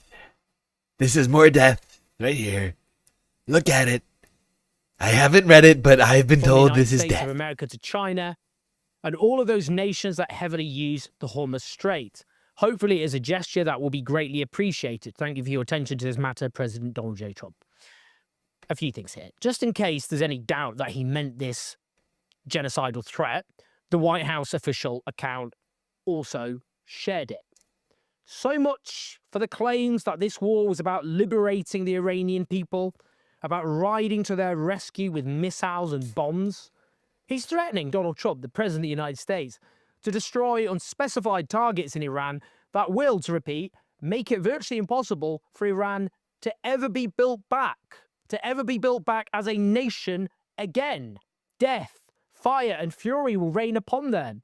I mean, he's sort of biblical. He sounds... Christy, I understand. I am right there with you. It's a tough time. We're all struggling in this moment. Believe me, I feel you. Maintaining sanity is difficult. You know, sometimes you just gotta take a moment. Like right now, everybody, just close your eyes, breathe in. And then breathe out. And you just gotta take a moment sometimes rejigger your brain, your spirit. Like a kind of deranged, kind of Christian fundamentalist extremist. I mean, he sounds like a fascist, and if it, quacks like etc. There's nothing subtle about this. It is a clear statement threatening grotesque war crimes and crimes against humanity. He's literally made an existential threat against Iran, which, to remind everyone, did not attack the United States, was in fact negotiating with the United States before the United States launched an unprovoked war in Iran, which is unequivocally and inarguably illegal. But this is a sign of desperation. Trump thought this war would be over in days. He thought the US would assassinate the supreme leader, and that would be the end of it. It would all just fall apart. Gone. That's weird. You can't see me in the vertical. It's because you can't see me because I've taken myself off. I made it so that you can't see me on this one, right? So if you look on the TV screen, I make it just the TV and the puppy, right? And then when I switch over here to the office, I have two different office scenes where one of them you can see me at the desk, and the other one where you cannot see me, where you can't see the video. See? Although technically, yeah, I can pop up. I can pop up over here or not. Hey, hello. Bye. Didn't happen. Not even close. In fact, what happened is Iran has retaliated and inflicted huge economic damage, not least by closing the Strait of Hormuz. That's why he's having a meltdown, a genocidal meltdown. That means economic pain across the world, including economic pain suffered by American citizens, and that puts Trump under ever-growing political pressure, which is why he is now resorting to apocalyptic and indeed genocidal threats against Iran as a nation. Let's carry on listening to what Donald Trump has to say. Let's listen to this from this press conference. President, you promised the Iranian people you would help them, but it sounds like you're willing to end this fight after your military objectives have wrapped up. Isn't that a betrayal of the people? Will I help them? I'd like to, if they can behave, but they've been very menacing. They're great people. They have an amazing population. It's amazing, smart, brilliant, energetic. They have a great. I'd love to help them, but they have to be in a system that all allows the them to be adjectives. helped. And right now they're in a system that only allows failure, and I don't want that. And I want a system that's not going to be attacking us. We want a system that can lead to many years of peace. And if we can't have that, we might as well get it over with right now. Yeah, please. It's quite striking there that he's clearly losing his patience at the Iranian people. He says he'd like to help the Iranian people if they can behave, but they've been very menacing. I mean, just for a start, saying they've been very menacing. You're the one pounding them with bombs and missiles. Ridiculous. He's very nasty. They have not been thankful at all for the bombs. Not a single letter or medal. It's very weird and rude. Okay? The last lady that I did bombs for gave me a medal. Her name was something. Something Machado. I can't remember. Not a big deal. Not a big deal. But as a result of no medal, I feel like Iran maybe doesn't deserve the great things I'm doing. I mean, we may as well just get over it. They're the ones who are very menacing. Now, presumably, even he understands how insanely counterproductive that is. He clearly let his anger take over him, and then he suddenly shifts to compliments about the Iranian people. But I'd say this reflects his fury that an Iranian people, but they're great. Supposedly they're smart grateful, geniuses, all incredibly intelligent and strong and beautiful and menacing as well. It's hard to say.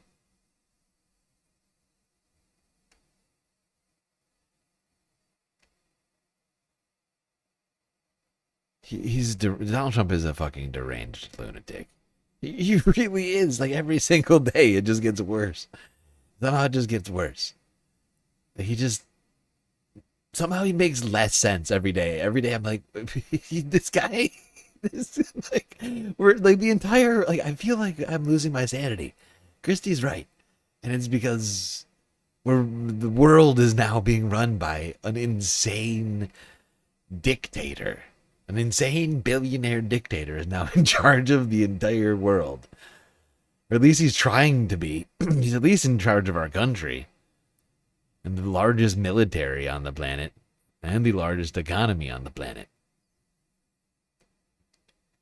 It's not a great combo for sanity. Like, if you want to be, it's treating war relatively like a game. sane. I wouldn't call this a war. I mean, Donald Trump calls it a war. He wants to save people at all costs. However, when he sees a threat and he sees a bully, he's the president of the United States, and he is. Who is this psycho right here? He sees a bully. I think he must have been looking into a mirror. Must have been looking into a mirror, Iran-branded mirror, because he's clearly the What one about menacing. his Secretary of War, Pete Hegseth? He seems to sometimes revel. Who is this idiot? Anushka Astana? Hello and Is welcome that her to name? Trump World. I'm Matt Fry in London. And I'm Anushka Astana in Washington, D.C., where Oh, we are that's her somewhat name. Okay. confused, I think it is fair to say, about exactly how long this war in Iran will continue. And the reason we are confused is that we are getting slightly mixed signals from the White House. Last night, Donald Trump had suggested that it was virtually over. Have a listen. We took a little excursion because we felt we had to do that to get rid of some evil.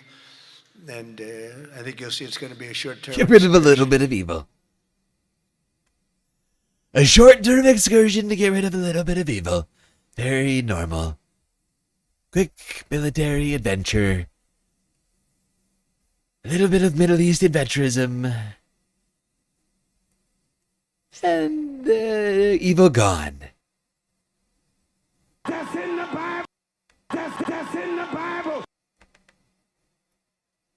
How good is our military, right? Amazing. Short term. Short term.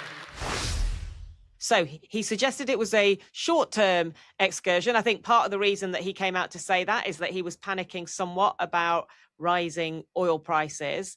But he's also suggested that he's willing to carry on. He put out a Truth Social suggesting that if Iran tried to close the Strait of Hormuz, he would hit them 20 times harder. And then this morning, the Secretary of War, Pete Hegseth, suggesting that he is certainly carrying on and in fact suggesting that this is a particularly intense moment. From the beginning, from this podium, we haven't stated how long it will take. Our will is endless. Ultimately, the president gets to determine the end state of those objectives, right?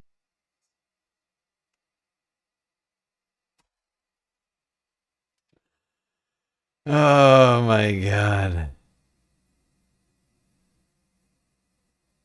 These fucking press conferences Pete's been doing, like, I know that I was complaining about a lack of transparency over at the Pentagon. I don't know if everybody remembers this, like a little while ago, like a few weeks ago or so. And before that, I was complaining about a lack of transparency at the Pentagon and how we weren't getting any, insight into what they've been up to. There was no press conferences over there. Of course, they were revoking people's press badges for not taking loyalty oaths.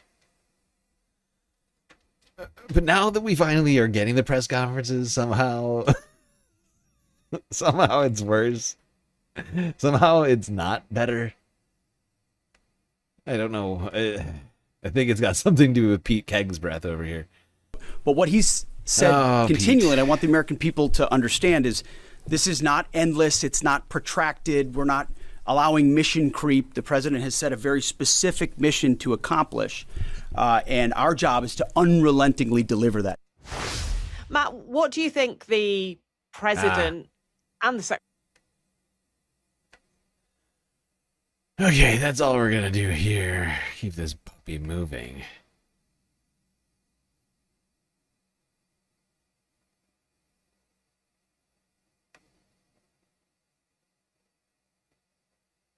Channel 4 News. Thank you for that.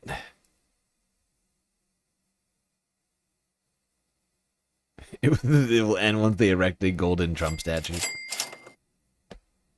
I did everything right and they indicted me. I did everything right and they indicted me by not having a statue. Incredibly rude. Maybe we should just end it. Now, Caroline Levitt, press secretary at the Ministry of Truth, she's been managing questions from reporters. You know how much she loves questions. We're going to the White House and the press secretary, Caroline Levitt. Lowering prices to make everyday life more affordable for working Americans. The president will visit Thermo Fisher Scientific in Ohio and give remarks at Verst Logistics in Kentucky. On Thursday, President Trump and the First Lady will host a women. Doesn't everybody see? Caroline, thank you. Of course. Don't you see? The war in Iran is actually making things less expensive. More expensive. You're all very stupid. I know you're going and you're buying gas for your cars, but you're just an idiot, says Caroline. It's actually making things cheaper. You're just not seeing it because you're too stupid. You're too stupid. You have Trump derangement syndrome, okay? And that's why you can't tell that the prices are actually lower. As a result of your Trump derangement syndrome, don't you see? That's why you can't. Your love of Joe Biden is why you can't tell the prices aren't lower. History Month event in the East Room. Now I get it. And on Friday, the president will sign several executive orders, and we will provide more details on those later this week. As President Trump shared with the American people last night, the United States military is making tremendous strides towards achieving our military objectives for Operation Epic Fury. 10 days in, this campaign has been a resounding success thus far, and America's warriors are winning this important fight at an even faster pace than we anticipated. More than 5,000 enemy targets have been struck so far.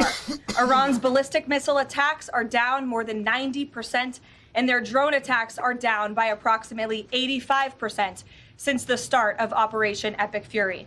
The United States is also annihilating the Iranian regime's navy, and we have destroyed more than 50 Iranian naval vessels, including a major drone carrier ship. She is screaming. Do you hear her? She is fucking screaming. Those microphones are hot, hot, hot. My God, Caroline, take it down a notch.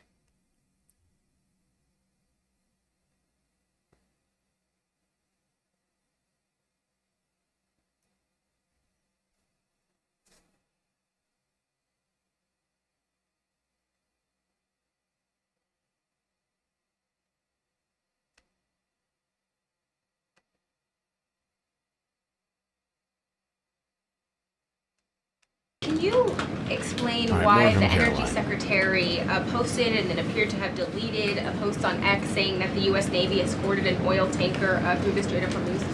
Yes, I was made aware of this post. I haven't had a chance to talk to the Energy Secretary about it directly. However, I know the post was taken down pretty quickly, and I can confirm that the U.S. Navy has not escorted a tanker or a vessel at this time, though, of course, that's an option the President has said he will absolutely utilize if and when necessary at the appropriate time. The President and his energy team are closely watching the markets, speaking with industry leaders, and the U.S. military is drawing up additional options following the President's directive to continue keeping the Strait of Hormuz open.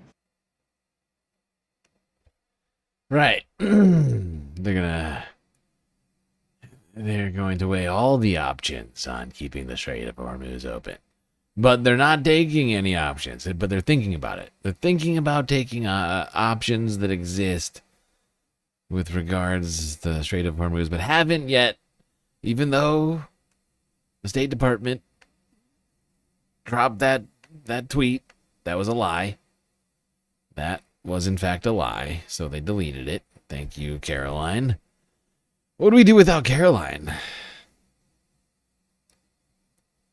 Actually doing her job as Ministress of Truth, telling us what seems to be the truth for once. It's actually shocking. I'm sort of excited about that.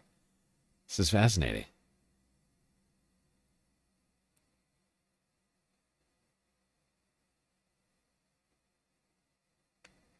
Melania is the next to get pregnant.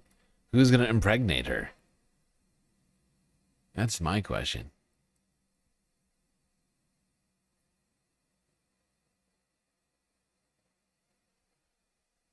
It's very quiet on Twitch today. I think it's because the stream has started and stopped like 5,000 times. People gave up. And that makes me sad. That makes me sad.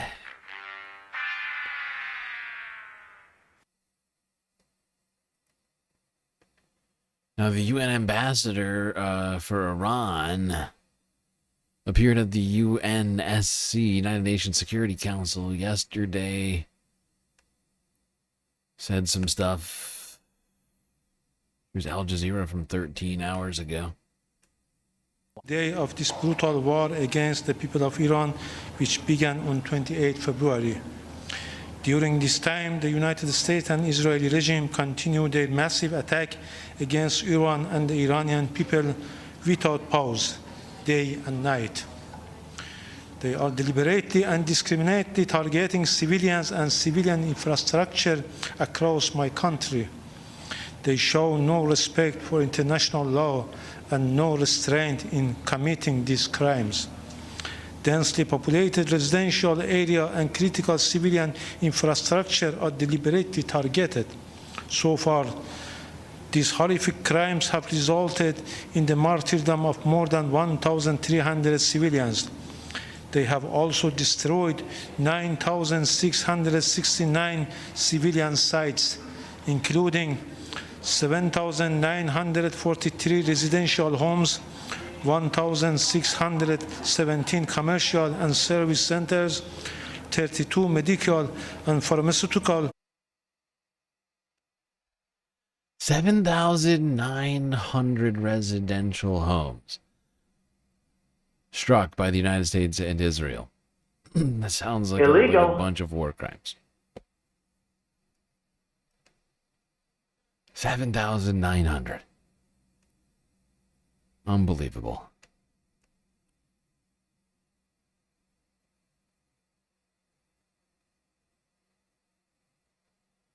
Just an unmitigated, blatant disregard for the law. America.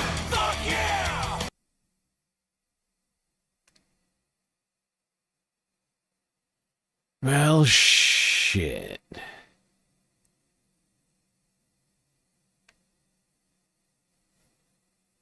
We did it. We did it, Space Vams. And it didn't even take us that long. Like 6 hours to get an Iran update here today. We got 2 more videos left. The Al Jazeera English live stream and the BBC live stream. Great job, Tom, for making this video. Just a reminder, if you haven't already, hit the follow button on Twitch and the subscribe button on YouTube. Hit that bell icon, too, so you get the latest updates from the Galactic News Network. And hit that like button. Really helps me out. And do also consider contributing to the Galactic News Network, as we are completely funded by individuals like you. And without your donations, we would cease to exist. And I would go floating off into that deep, dark void, never to be seen again. Thankfully, you can contribute in many, many ways. YouTube, super chats, super stickers, memberships, gifted memberships. Jewels over on the vertical stream. Twitch, bits, power-up subs, gifted subs, prime subs, Cash App, PayPal, Patreon, and Throne. All great ways to help out. Every dollar counts. All right, people, to the Al Jazeera live stream, penultimate video. 36,000 people watching. 38,000 people, my God.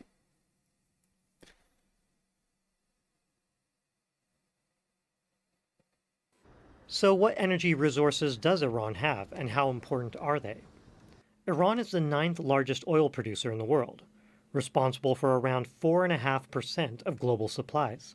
Until the joint U.S.-Israeli attacks, Iran exported between 1.5 and 2 million barrels a day, with more than 90% going to China. The country has up to 209 billion barrels of proven crude reserves, representing about 12% of the global total. It also has the world's second largest known reserves of natural gas, roughly 17% of the global total as of early 2026. Most of it comes from the offshore South Pars gas field, the biggest in the world, which Iran explores jointly with Qatar. Sanctions have limited Iran's markets, and China is by far its #1 customer. But Iran is vital for China too, accounting for around 13% of its oil imports. 90% of Iran's crude export is refined on Karg Island and shipped through the Strait of Hormuz, a major maritime route for world energy supplies from the Gulf. With the conflict leading to the closure of this vital waterway, oil and gas prices have surged worldwide. Any prolonged shutdown of Iran's supplies will hit China hard, causing a wider impact, given its importance in global trade. Imran Allah Khan, Al Jazeera, for Inside Story.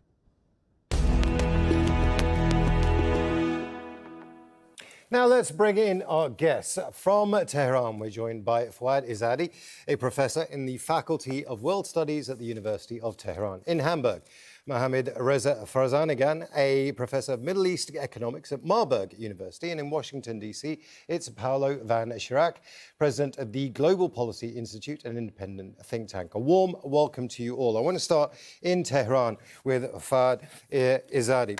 Lindsey Graham has been clear. He is a close confidant of Donald Trump. He wants your oil. So this is what the war is really all about. Do you agree with that? I think so. I'm glad that he said it, because this is what Iranians have been saying and believing for many years. They want to go back to the 19th century. They're doing Monroe Doctrine again in Latin America. And they want to rule the Persian Gulf the way British did in the 19th century. Trump also talked about a few days ago, I'm being repressed! Iran's borders, and the idea that Iran's borders will not look the same after.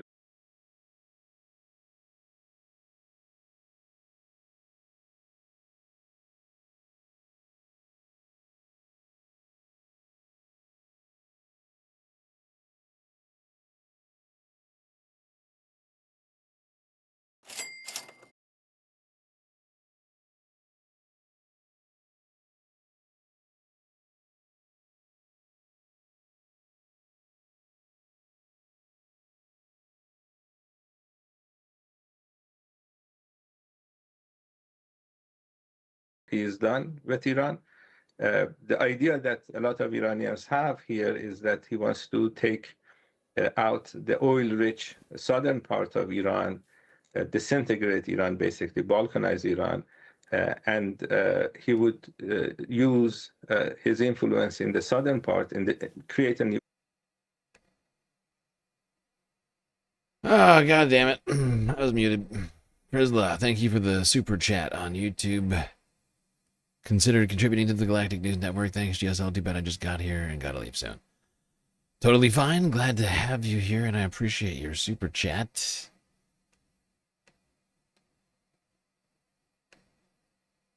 Everyone be like Frisla. And put a king or a ruler there, and then use that to enrich himself and his friends in the oil industry in the United States, and also find a leverage against China, a leverage that he thought he had with the tariffs, but after the ruling from the Supreme Court, he is not going to be able to do that.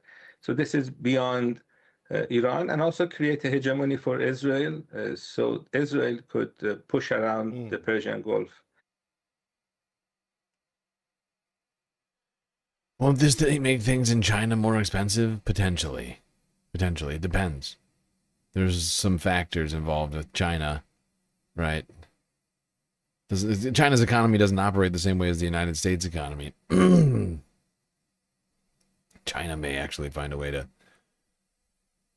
take on the cost, the government, I mean, rather than the business, just to be able to keep prices steady. But it's not clear. It could absolutely cause prices from China to be more expensive. Cause your Temu stuff, your AliExpress, whatever purchases. I have to have my China. States, whether they're on the north of the Persian Gulf or the southern part of Persian Gulf. This is the big plan. They're failing miserably, but this is how they're thinking. Now, let's go to Mohammed now, who's in Hamburg. Mohammed, Donald Trump wanted a say in the supreme leader, the next leader of Iran.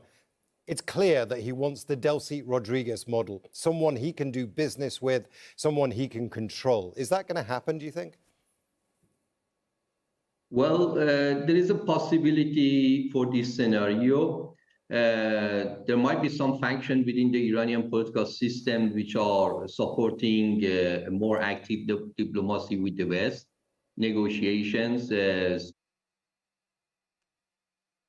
Plastics, medical supplies. Yeah, no, basically everything. I mean, we all understand that China makes basically everything. Whether or not you're buying it directly from a Chinese company is, not important, because everyone's buying Chinese. Everyone's buying Chinese parts, and that's because they have all the infrastructure there for manufacturing. So if they're paying more for oil, all of a sudden, it'd be reasonable to assume that things are going to be more expensive. Yeah, this is a possibility, and that is obviously something that the administration United States is looking for. However, the war and continuation of this war and the more destruction that this war is generating make the position of those groups weaker within the Iranian political system. And the position of basically the conservative position and outline has become more stronger in Iranian politics. So the years of the sanction and now this military confrontation has weakened the position of reformist groups and the middle class in Iran. And because of that, that scenario that Trump is looking for is rather weak at the moment in Iran. Now, I want to go to Washington, D.C. and Paolo. Paolo, there are easier ways of getting a country's oil than going to war and spending $1 billion a day so far, which is what the Americans are doing. They were in negotiations. They could have talked about the oil. So do you have any sympathy with this argument that it is about oil? Well, look, this is a very complicated situation. Let me just give you some context. No one in the United States, people who understand geopolitics and foreign affairs, has any sympathy towards Iran. Let's make that clear. No one. Since 1979, Iran is a declared enemy of the United States. Iran has labeled the United States the Great Satan, and we've seen over the years thousands of people marching in the streets saying, "Death to America." Okay, that's the context that has to be understood so that we can appreciate where we are. This guy is out of his mind. I'm not familiar with the Global Policy Institute, but I can almost guarantee it's like a Heritage Foundation type of fucking, like, Republican money-backed group.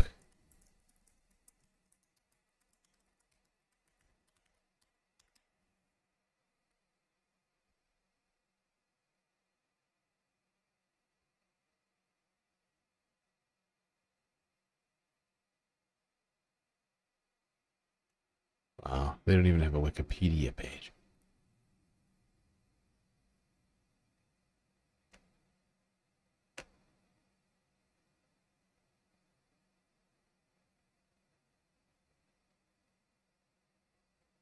Claims to be a nonpartisan research institution. He's over here screaming about how everybody in Iran wants death to America. The dude is unhinged. But that doesn't mean Iran is losing, because Iranian soldiers are fighting for Iran. Iranian soldiers are fighting for the Persian Gulf, for this part of the world, because you don't want to see an Israeli domination of the Persian Gulf. The American soldiers are fighting for Israel and the Epstein class. So when it comes to making sure that this will continue until the other side pays a heavy price, I think Iranians are on the winning side, because their durability is stronger, because they're defending their country, and we have politicians in Washington that could just lift the oil sanctions on Iran. You know, it's the fact that the idea that American companies are not in Iran is because of American sanctions, not because of the Iranian side. Exactly, Mohammed. I want to put that point to you. The Americans could simply just lift the sanctions. They were negotiating anyway, and therefore all of this goes away, and you get a partner for the oil. So why didn't that happen? Well, the sanctions basically have been imposed on Iran since a couple of years, and that has weakened the Iranian society in a variety of ways. The middle class of Iran has been weakened, the reform power has been weakened, and this has not been any useful for domestic reforms in Iran. So in that sense, they were not also successful to achieve their objectives in Iran, which was the change in the political system. And as a result of that, we are observing in a situation that the risk of conflict increased, and we are now in a military confrontation with between Iran and the West, represented by the United States of America and Israel. So in that sense, basically the combination of these two factors are not helping the region to become more peaceful and stable. Rather, it is basically intensifying this conflict that we are observing nowadays running in our region. Now, I want to go to Paolo now. Let's talk about the case study here, right? That seemed to be the US government strategy. Venezuela, it used to supply oil to Russia, and then after the capture of Nicolas Maduro, India was almost forced to buy that oil. ExxonMobil has been very clear. This is a $1 billion 10-year investment, and we're not sure that it's worth it. Now, Iranian infrastructure for the oil and the gas is old, shall we say, and it's going to take billions of dollars to get it up to a standard. So is the Venezuela model just a fallacy here, do you think? Well, look, we are talking about two entirely different situations, and it is really not useful for analysts to compare what happened in Venezuela with what is going on right now in Iran and what may happen in the subsequent weeks and months. Why can't you compare them? I don't understand. We're allowed to compare them. They're clearly completely different situations. So that's one of the great things about comparisons, is that you can make, an analysis. Disguising as a head of state, all right? That's what Nicolas Maduro is. Ultimately, this guy is insane. The popular president, and that this has been an incredible thing. He's a gangster. He's a criminal. So nobody should think, oh my God, the poor man, look what happened to him. That said, the president of the United States said, okay, now you people in Caracas obey our orders. I am running the show, and you do as I say.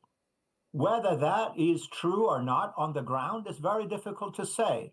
The Venezuelan regime is still there, and certainly there are, I'm sure privately, all sorts of negotiations going on. But to your point, it would take tens of billions of dollars to rehabilitate the neglected oil facilities in Venezuela, keeping in mind for people who don't understand. But I want to talk, it is about the case study, though, rather than the case study is this, that, if I may, Venezuelan oil is extremely expensive to extract. It's heavy oil, all right? That's not the oil in the Persian Gulf. It's completely different. Therefore, it would take tens of billions of dollars in a time horizon of at least 10 years for American or any other energy company to confidently go into Venezuela and to say, okay. And can you do that in Iran? Can you do that in Iran? No, you cannot do that in Iran unless you have a cooperative regime. In principle, yes, but that would imply the takeover of Iran, okay? And the ability not only to take over, but to I figured it out. control and guarantee. I've realized I've now realized why this guy is such a fucking psychopath. So this guy works for the Global Policy Institute, which works in tandem with Loyola University, which is a Catholic Jesuit university. So this is basically like a Catholic Jesuit funded think tank. These guys are fucking unhinged. They make me sick. These people make me sick. Many things that were considered impossible are possible once they've happened. So, but this I is want a to stop very you there because that's a hard- very interesting point you've just made. I want to come back to Fawad Izadi. Let's talk about China here, because China is one of Iran's biggest consumers of oil. It was an ally of Iran. It has a 25-year strategic partnership with Iran, but it's nowhere to be seen, at least publicly, right now. Do you think that's a failing of China protecting its oil interests in Tehran? Like, honestly, calling this think tank a non-partisan think tank is honestly a misnomer. To claim that this is non-partisan and it's funded by a Christian university is pretty laughable. It would be like saying if, I don't know, DSA started, funded its own think tank instead of as non-partisan. Non-partisan DSA think tank. Call it Global Marxism Institute, GMI. Of course, I think China could do more, but I think the Chinese realize that if the Americans take over this part of the world, they would have a leverage that they don't have right now. Today, the Americans cannot tell the Saudis or Kuwaitis or Emiratis not to sell oil and gas to China because that would increase the value of Iranian oil. But if they manage to take over Iran, then given the fact that about 50% of the Chinese fossil fuel consumption comes from the Persian Gulf, that would be a leverage that they don't have right now. And I think the Chinese realize that, and I think the Chinese are doing. Okay, I'm going to skip over to BBC here. Final video of the night. I just can't listen to these guys argue right now. Not going to do it. Wouldn't be prudent at this juncture.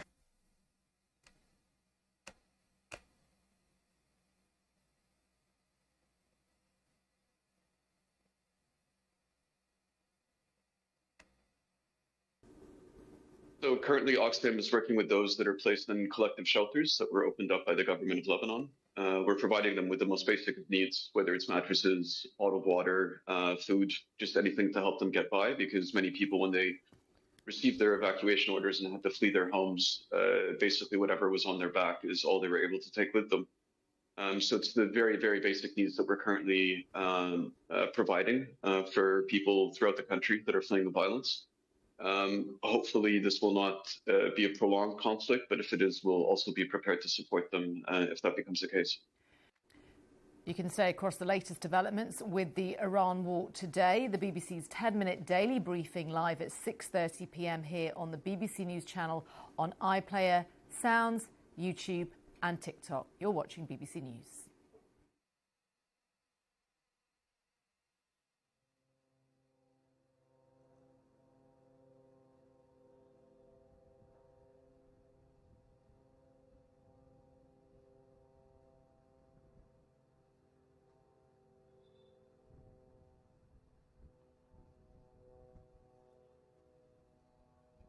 I believe, yeah, this is a view of Beirut after what appears to be another Israeli strike in what appears to be another residential neighborhood. Day 12.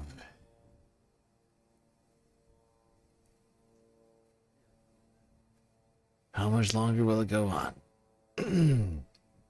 Donald Trump said 4 to 5 weeks. So, suppose we got another 16 to 23 days. Let's cross now to Doha first. Speak to Barbara Plett-Usher.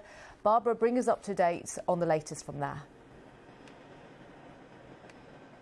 Well, Namia, in the past few hours, we've heard loud explosions here in Doha, and the Qataris said that they were intercepting incoming missiles. You also had the Saudis saying this morning that they intercepted missiles being fired at their main military airbase, and also drones that were heading towards a major oil field. The Emiratis said they were responding to a barrage of missiles and drones early this morning. One or two have fallen near the airport.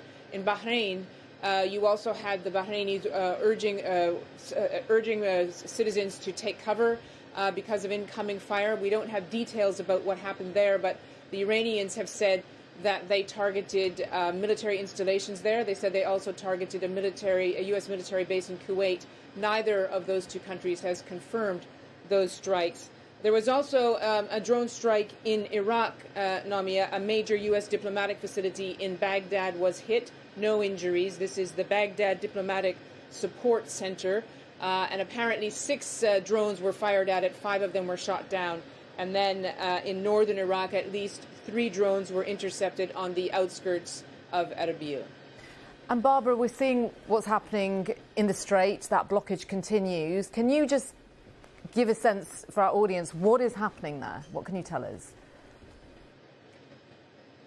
Well, Namia, it's been quite an active morning, actually. We have reports from the UK Maritime Monitor now reporting that a 3rd vessel has been hit by what it calls an unknown projectile in the Strait of Hormuz. This was a bulk carrier. It says the crew are safe and well. Earlier, we heard that a Thai-flagged ship was struck off the coast of Iran while it was trying to pass through the Strait of Hormuz. Then a fire started and the crew had to abandon ship. It evacuated. And in the early hours of this morning, of Wednesday morning, a container ship owned by a Japanese shipping company was hit in the Gulf, and there was some damage to the hull. Again, nobody was injured. But this is now, I think, 13 or 14 suspected Iranian attacks on vessels in the Gulf. One shipping analyst who was watching the Strait told the BBC that some ship owners are taking the chance of going through. It has been, in effect, shut down because people are too afraid to take the risk of going through, and also because insurers aren't ready to pick up the cost. But some are going through at what he called singletons on their own. He said if groups of them start to come together, they may make the journey in groups asking for an escort. The Americans have said they might give a naval escort. The Europeans have also talked about it. That hasn't happened yet. He also said that these munitions being used were quite light, so it wasn't clear whether these were attacks being carried out by independent units without a central command and control, just sort of targets of opportunity, or whether it really was a system. Wow, I just realized that there's a bunch of boats that are stuck in the Persian Gulf, just going back and forth. And there's just nothing going back. This is, wow. This is creating a real situation, isn't it? Dramatic kind of strikes, but the Iranians have been very clear. They don't want ships passing through the strait. They've said that they will prevent that from happening. Not 1 liter of oil will get out, they said. And you've had equally bellicose threats from the United States, from the President Trump in particular, saying that he would strike very hard if that continued. And then finally, Namia, they were worried, the Americans, that the Iranians might start laying mines in the Strait of Hormuz, which they have done before in the 1980s. No evidence that they are doing so at this point, but the U.S. CENTCOM said that it had fired at or struck 16 mine-laying vessels overnight.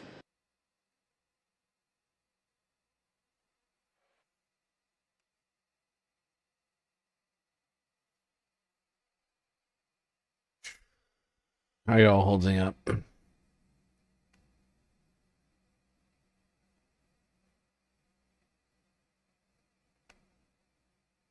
YouTube was trying to sell me baby carriages. I don't have a baby. confusing.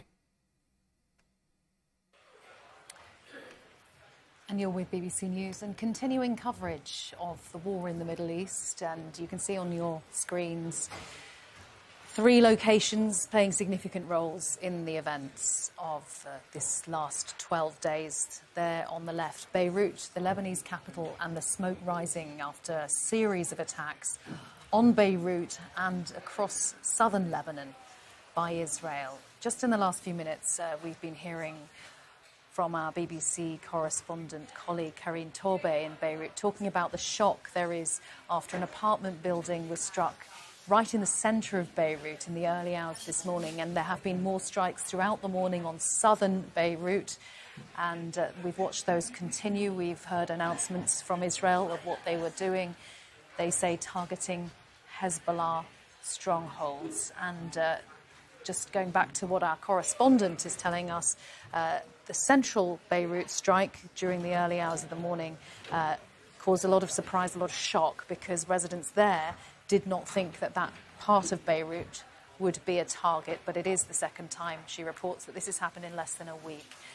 So there is a very significant situation in Beirut, and we've watched smoke rising above that skyline a lot over the course of the last few hours. But let's tell you what's going on inside Iran and some of the pictures that we've been getting. Of course, foreign press aren't allowed to report from Iran freely, severely restricted for foreign journalists, but we've received these latest pictures from inside Iran of the aftermath of some of the US and Israeli strikes on the capital, Tehran, and those have continued significantly over the course of the last few hours.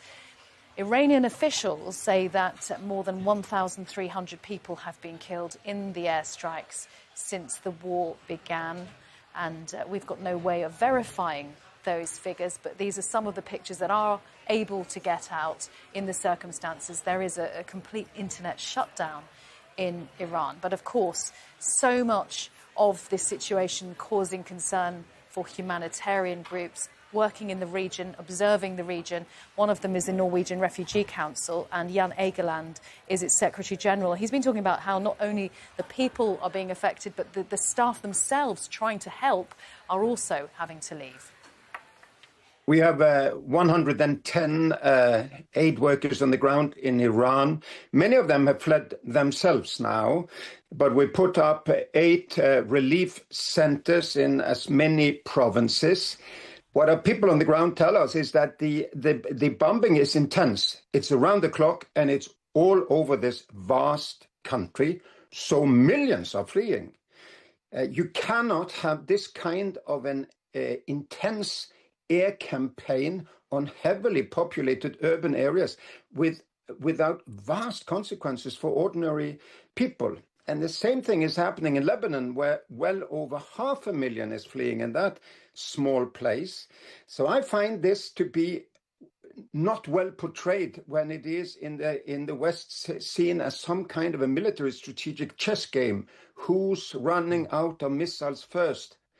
It's first and foremost an immense tragedy for millions and millions and millions of families on both sides.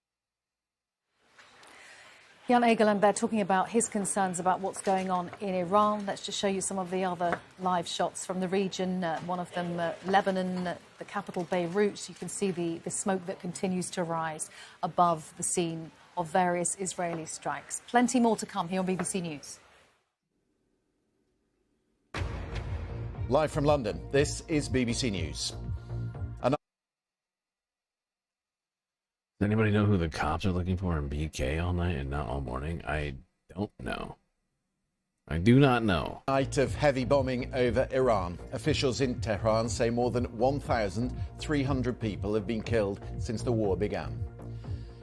Iranian state media is broadcasting pictures of crowds gathered in Tehran for the funeral of a military commander killed in the US-Israeli strikes.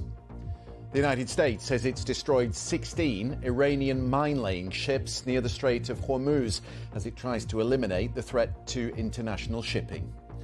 But 3 cargo vessels have been struck in the Persian Gulf in just the past 24 hours. The price of oil is rising again as G7 leaders meet to discuss the release of strategic reserves.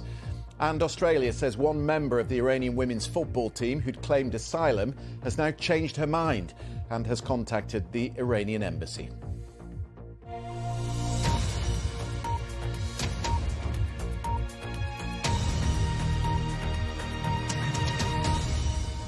Hello, welcome to the programme.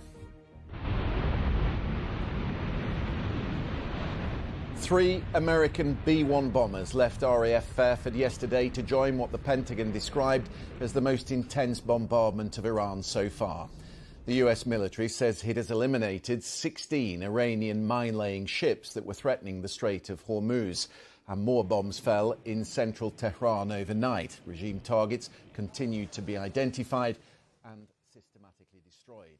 There is news I'll be right from back, Space Tehran that Fans. the new supreme leader, Mojtaba Khamenei, was himself wounded, perhaps in the first wave of attacks that killed his father, the Ayatollah, 12 days ago. We've not yet seen him in public, although the regime insists he is safe. And quite clearly, Tehran retains a capacity to strike back. This morning, Iran's Republican Guard said it had begun its 35th wave of attacks. Qatar, Saudi Arabia, the UAE and Bahrain have all been responding to incoming fire. One drone fell close to Dubai airport, injuring 4 people. Saudi Arabia reported attacks on an oil field and an airbase. 3 cargo vessels have been targeted in the Gulf within the space of just a few hours. One of them, off the coast northwest of Dubai, was on fire and the crew were forced to evacuate.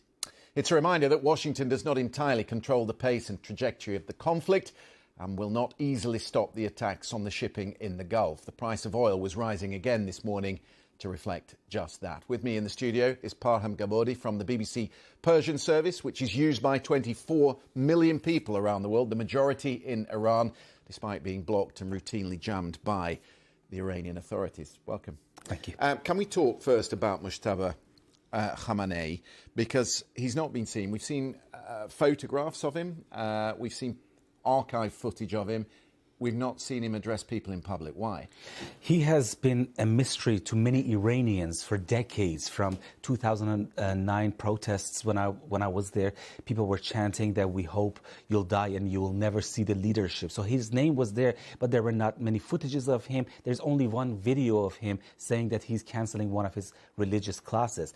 But the fact that they've chosen him as the next leader, many of Iranian opponents of the regime say that this is nepotism. Iranian regime is no stranger to nepotism, but this is happening at the highest level. Plus, this was an Islamic republic.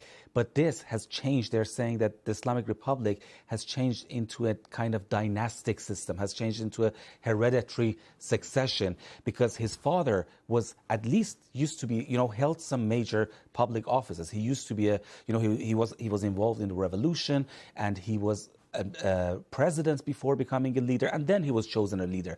The founder of the revolution, Khomeini, was leading the revolution, but he has not held any major public office. Plus, he does not even have religious credentials, very strong religious credentials. But he was close to his father, and these reports overnight that he may have been injured. We've heard we've had a statement from the son of the president, President Pezeshkian, who says he's safe and well despite the reports that he's been injured. He didn't deny that he'd been injured, so there is this speculation that perhaps in the initial wave of bombing in which his father was killed, he might also have been wounded in some way. That's correct, because Iranian state TV also called him as one of the injured people during the war. So, which is not strange, because his father was killed, his mother was killed, his wife was killed, and one of his niece or nephew was killed as well. So apparently the fact that he's injured is not a strange thing. But the point is that yesterday he was supposed to publish a statement, but so people were waiting to see him talk, or at least a video statement, but neither of them appeared. So no audio statement, no video statement was released. But his father, when he was assassinated back in the 80s, he immediately published an interview on a hospital bed with his hand in the bandage. But That raises the question about his condition, his health condition right now. Is he injured at a level that he cannot appear on TV, that he cannot even release an audio statement or even a written statement? Nothing has been published so far. The pictures that I'm seeing here of huge crowds in Tehran, which of course the regime is keen for us to see. They're gathering for the state funeral of a military commander this morning. Is there to demonstrate that they're still in control. But there are also some very public warnings to people from broadcasters on state media. Exactly. So that is the big change that we've seen in the few days. Iranian police chief has come on TV and saying that our soldiers' fingers are on the trigger. If you come out on the street, we're going to treat you as enemies. And apart from that, for news presenters on TV, I was just watching one of them that's saying that after the dust settles, we're going to make your mothers grieve over your dead bodies. These are some serious threats on, a national TV. And people we're talking to, they're saying that that's the fear of Mujtaba becoming, because he was...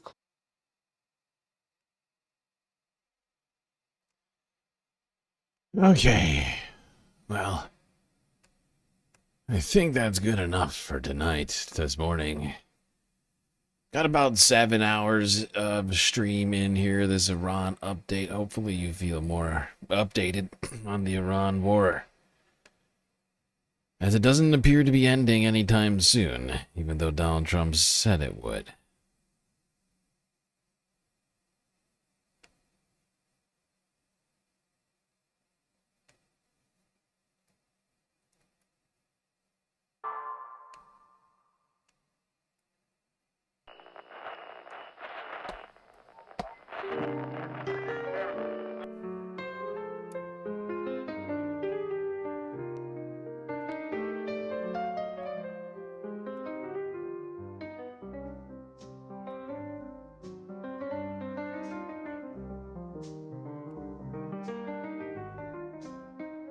Well, we got through another stream. It's quite long and also difficult, but thankfully we had each other to get through it. That's gonna be it for me tonight. Today, whatever time it is. Till I see you next, you stay classy, Galactic Stream Nation.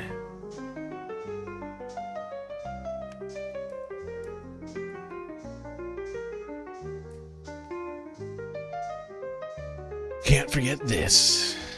These are your galactic patrons.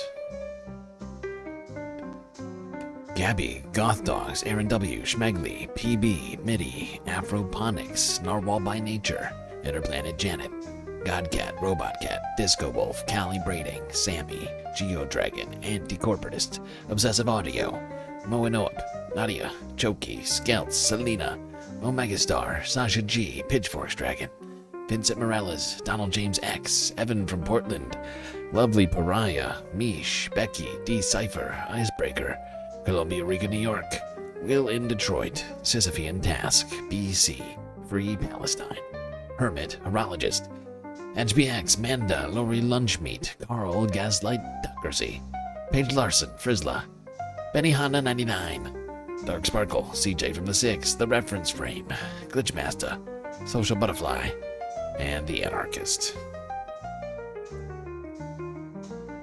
That's right, all of these people here have helped produce the show, which your eyes and ears just got done enjoying. You can too for just a few US dollars a month on Patreon.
techno scene in Palestine. Give it up to Sama. Woo!